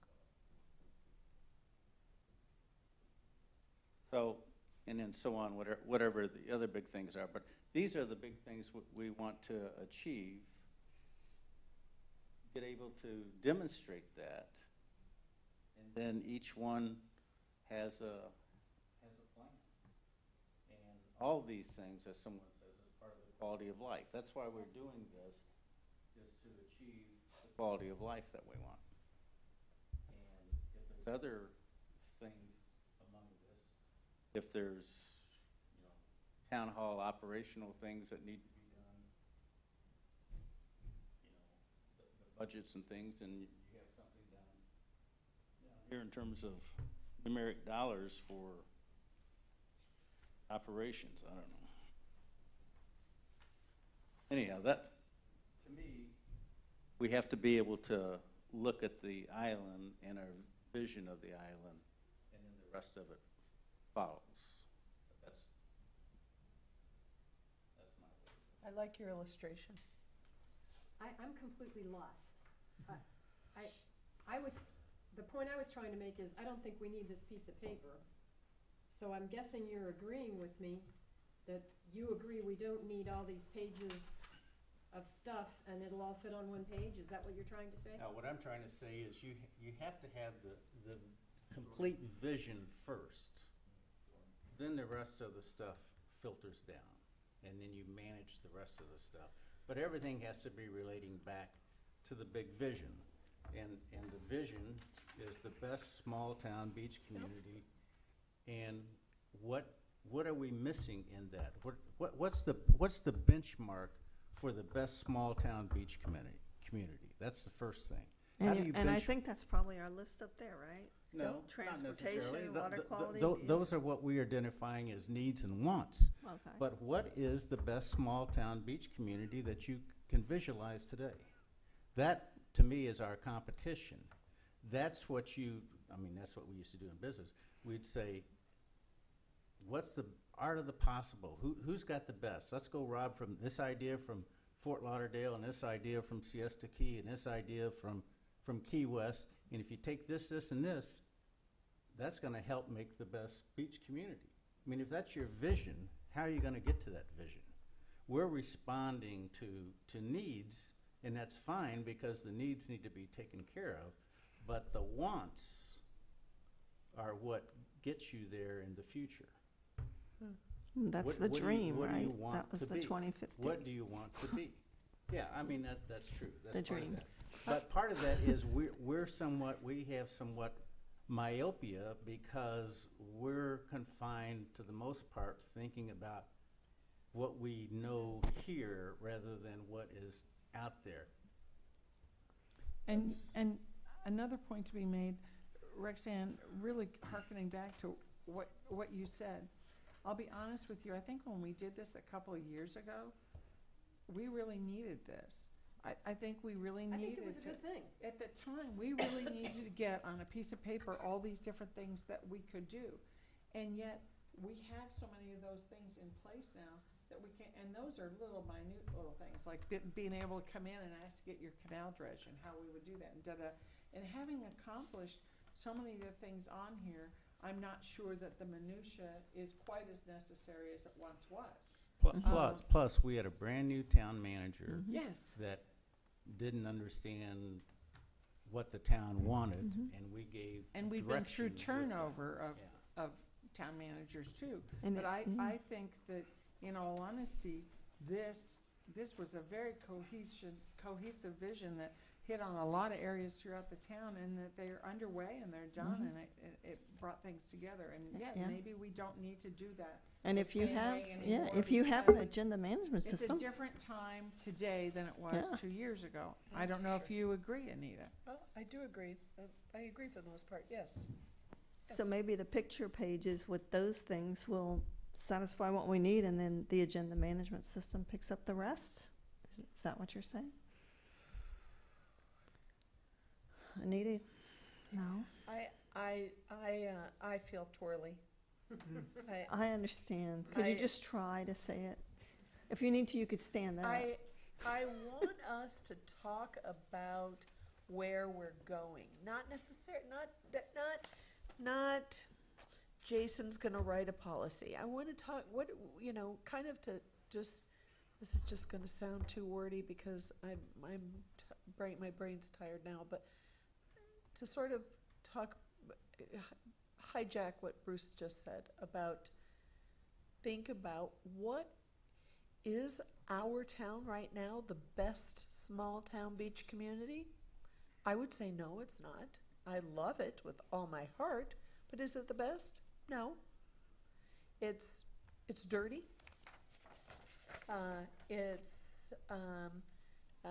There's things about it that I would change if I was the king of the world and just got to wave a magic wand. And I think we need to talk about what would we switch, change, move towards. I mean, Well, then you're saying that we do need this list, because this list is that. And this list is just what you said. It's dirty, code enforcement, it's on this list. Let's face it, without code enforcement and redevelopment and changing the 50% rule so people could fix up, those are all that was a things. biggie. Those are all things That was a that are biggie. getting the boulevard with complete sidewalks. That looks very neat and clean, let's admit it. Okay, so safety, we're talking about the police, the But sheriff, let's whatever. So you just- still are wanting Let's to. talk about the ongoing conversation we've had all day long every time the county comes into, and I have a soreness for this because of yesterday, but we need to have a relationship with the county, whether it's administrators or elected officials, where that's not adversarial, and that recognizes we're just another piece of the puzzle. We're a piece of that, they're a piece of us. We need to have that. So how do we achieve that? I don't think that's gonna be on a task line item, but it's essential to the future of Fort Myers Beach. Because quite honestly, they own more than we do. So if they wanna really have an impact on Fort Myers Beach, I think they could have a quicker impact than we ever could. That's a terrible thing. That's a terrible position to be in as an elected official on Fort Myers Beach. I'll tell you one way you do that. You don't send out proclamations and letters to them, telling them what you want them to do without talking to them first. Well, that's true. We should never do that. We made a mistake. I disagree. I did. Well, I'll tell you again, after yesterday, there should not be any fear on our part or any other municipality's part to be able to say whatever we think without being judged. Or take action on that for that matter. Yeah, how is it that, I'm a lot of the tired. topics we talk about, it does wind up being adversarial, and it seems like. It's not meant to be adversarial. And it's not meant to be, because we all. know that we're in a relationship here, we are. The reality is we're in a relationship, and I think it's a mutually beneficial relationship, or it should be. We bring in a lot of money to the county, and we need them to help us to continue to be this very marketable community. So, but I agree with you, a lot of what we're talking about here goes back to that relationship, but once again, how do we get back to how we do this? Maybe we all need to look at this, make our comments, update it, and regroup at a future date. I don't know. Well, this is painful, but this is an important part of the process that we need to go through to decide where we are with this. I mean, honestly, I feel really encouraged about that list that we created of what we see in the far future, because I think those are really the guiding principles. And what I see is it's a lot of the same things that we had in this original list 2 years ago. So it seems to me like, somebody said they feel good about this council because they're forward thinking. Looks like you've been forward thinking, and I think that's real encouraging. If you have an effective agenda management system that will cover it, maybe that's cool. But yeah, I think ultimately we have to decide whether we need this kind of a list, or if you just want some pictures with some bullet points under them, and that's fine. But we have to make sure things get done. No, I think there's. I'll tell you what I prefer for whatever that's worth. Yes, Okay. but Roger, when we're talking about the vision of the town, it isn't about what you prefer. No, I'm talking about process. I'm not talking about the actual content. Okay, got it. Okay, I think Sorry about that, too. we have some major principles that you all subscribe to, and Lorna's done a great job last year and this year updating those. Yes. Okay, to the extent that those need to be tweaked, this is a good opportunity to do that, but if you're comfortable with what they are, they are. And then we have specific things that, we want to accomplish year 1, 2, 3, 4, 5 to get us to where we want to be in year 5. Right. And those things boil down to what Roxanne is saying. We have something on an agenda management, we discuss it, we make a decision, and we move forward. So I'm just going to use the example of the bus shelters, because I think that's a pretty easy example. Okay, you all have at least indicated that you would like to see some. We've tasked a committee to work on them. The county, our partner, has made it very clear what the position is. They gave us the Bonita Springs agreement and says, basically, let us know how many you want and where you want them, and here's the cost per each, and we'll be, from there we'll be glad to go forward and implement them. So, in my opinion, we have an adequate way through agenda management to track that. And we'll get to that point. And so we indicate that issue is currently with the Public Safety Committee. It'll pop out of there. It'll come to the Town Council under an M&P. You'll discuss their recommendations. You'll adopt them, modify them, add some of your own thoughts in. We go back to the county, tell them what that is, and they'll say yea or nay, or this is how much it'll cost, or you're asking for 10, we can only do 5, and that process will work itself out through that way.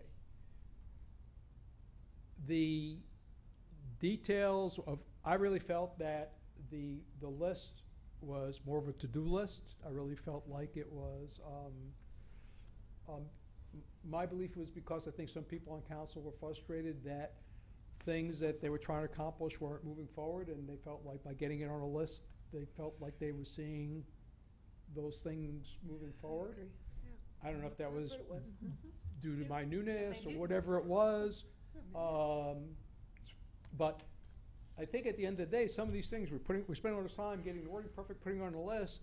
We have one meeting and it's not flying for some reason, and boom, we spent hours and hours and hours and hours talking about it, getting it on a list to find out one M&P, it's not gonna go forward or has to be totally modified into something else. So if I have my druthers in terms of process, I would like to have a very good understanding of where you would like to see the town in 5 years, with a fairly good understanding of where you would like to see it beyond that, so I could work real hard on it. I would like to work on the items on the M&P. You guys will help me prioritize that when we have the discussions. What's on the next meeting? This is on the next meeting. We're ready to talk about this item. We want to move this item forward. And of course, staff does the background work and does the investigation and brings you the facts and figures and other things, so you could then do that. So, you know, we'll put as much or as little as you want on paper, but, you know, I think that it's really about getting it done. And I think the council, not because this report is an A- or a B+ in your opinion, or whatever you think it is, it's because of the interactions, the other 364 days a year that we're working on these things. It's, you know, it's not what's really happening in the 2 days we spent on strategic planning. I think it's very important for the public to understand the vision and what we're working on and all that, and that's why I think the document needs to be simple. And I'll stop there. What in your process allows for you to have the kind of discussion we've had today about some of these issues and things that came up and ideas that were new? Like, where does that happen? Well, Lorna, you made my point. I said that it's imperative that when we get the new council, we have to go back and look at all these things and get the new council's vision for 2025 and beyond, as well as, you know, prioritize a work plan for the near future, which is why I encourage the council to have this session today. And I think a lot of excellent things came out of it. They need to be worked into what we have already. But the actual nitty-gritty of the things that wound up being in the previous plan, I think are just really management, planning, agenda management, working items. I see it that way. Let me add something. Success at the town of Fort Myers Beach, FMB, means those bullets there are really pretty good. And if you look at that and say, what do we need there? We are recognized and respected for our community's quality of life. What's our gap there? What do we think we need to aspire to there in that quality of life to be recognized? We provide service levels to meet our community needs in a fiscally responsible manner. What's our gap again? How do we benchmark that? Where are we strong? Where are we weak? And you just go on down through there and all those things.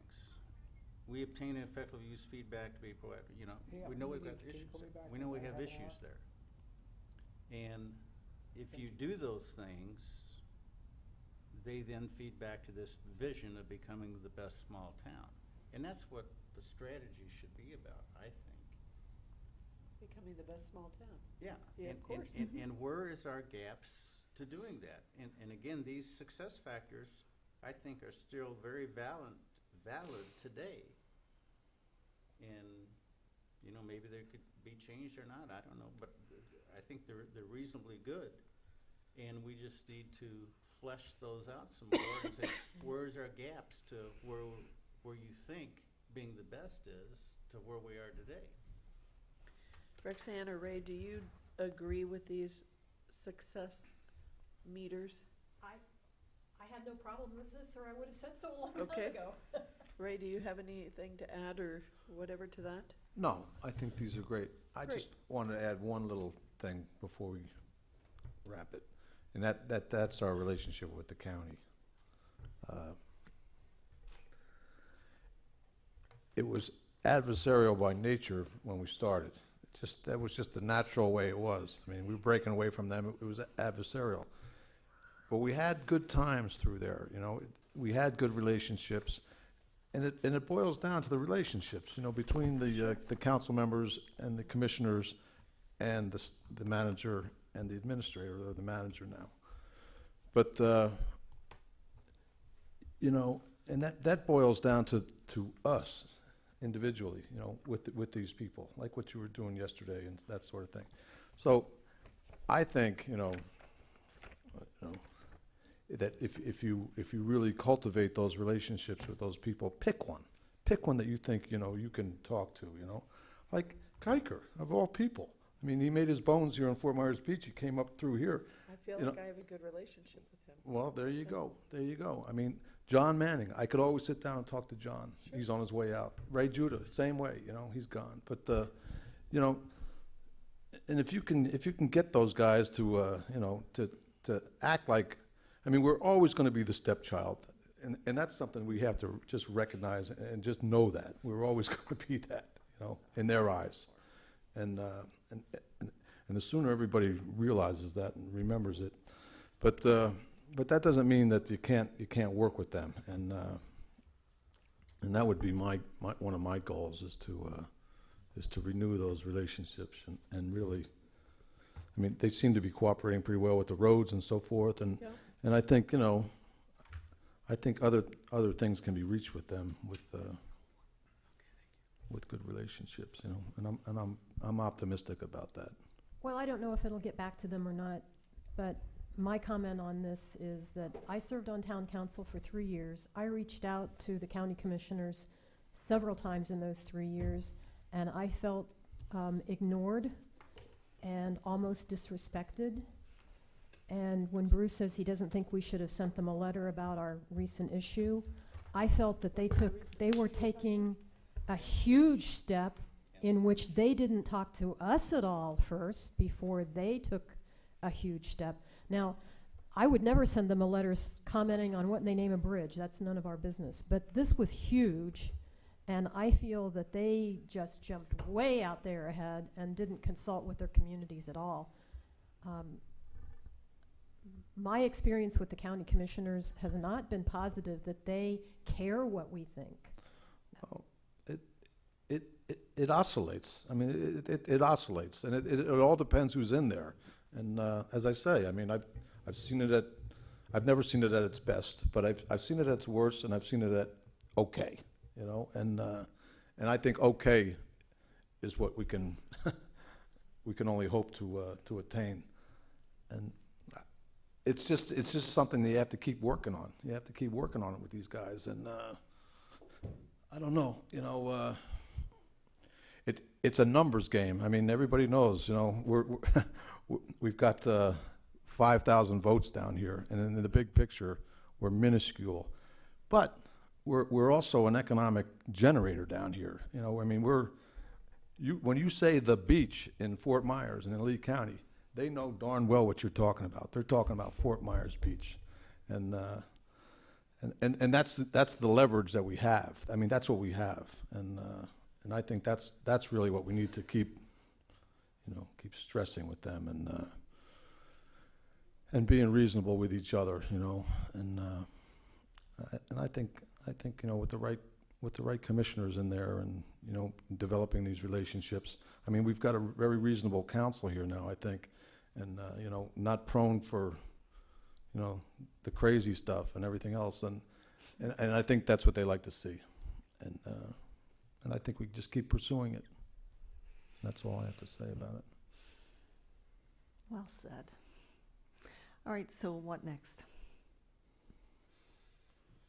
You know, I think at this point, the council members have some information. I think they should take it and get back with myself or Michelle about how they feel about where we are, and then based on that, we'll decide if we can just refresh the information we have, or we need a follow-up session, or what the case may be. I think you all have plenty of information to think about and to decide if the forms, the document, and the process needs to be changed, as well as the goals.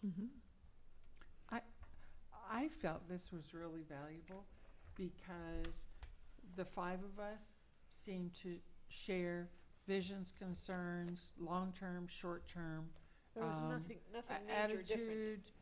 There, Yeah. you know, we know now that we've got 5 people for sure, that and that we've set some priorities, we know what we want to work on, and that we can work on them well together. And I think that that's really important. I didn't find out, oh my gosh, he wants a 3rd bridge, or, you know, that's his goal, is to have, you know, there's nothing crazy here. This is stuff that we can accomplish it. We can accomplish these I really things. felt that too. I mean, And I could feel that what's unity. already underway will continue underway and improve, and that the Yeah. vision. And when a Bruce lot was of drawing what- his picture, I can see that. I mean, I think that's what we have in text on the chart next to it. Can't you? I mean, I can see it. Yeah. Sure. And I think everybody sees that the same, Joanne. I think you're right. I think we should reconvene at some point. Okay. Mm-hmm. Happy hour. Anything else for us, Lorna? So you're gonna No, set a just date? let me know what you want me to do next. I'll write all this up for you and send it to Yeah, Roger. I think we'll have a little summary session at probably not Monday, but the M&P in May, and then from there we'll set up a time to reconvene with Lana, if that's what the council's pleasure is. Yeah.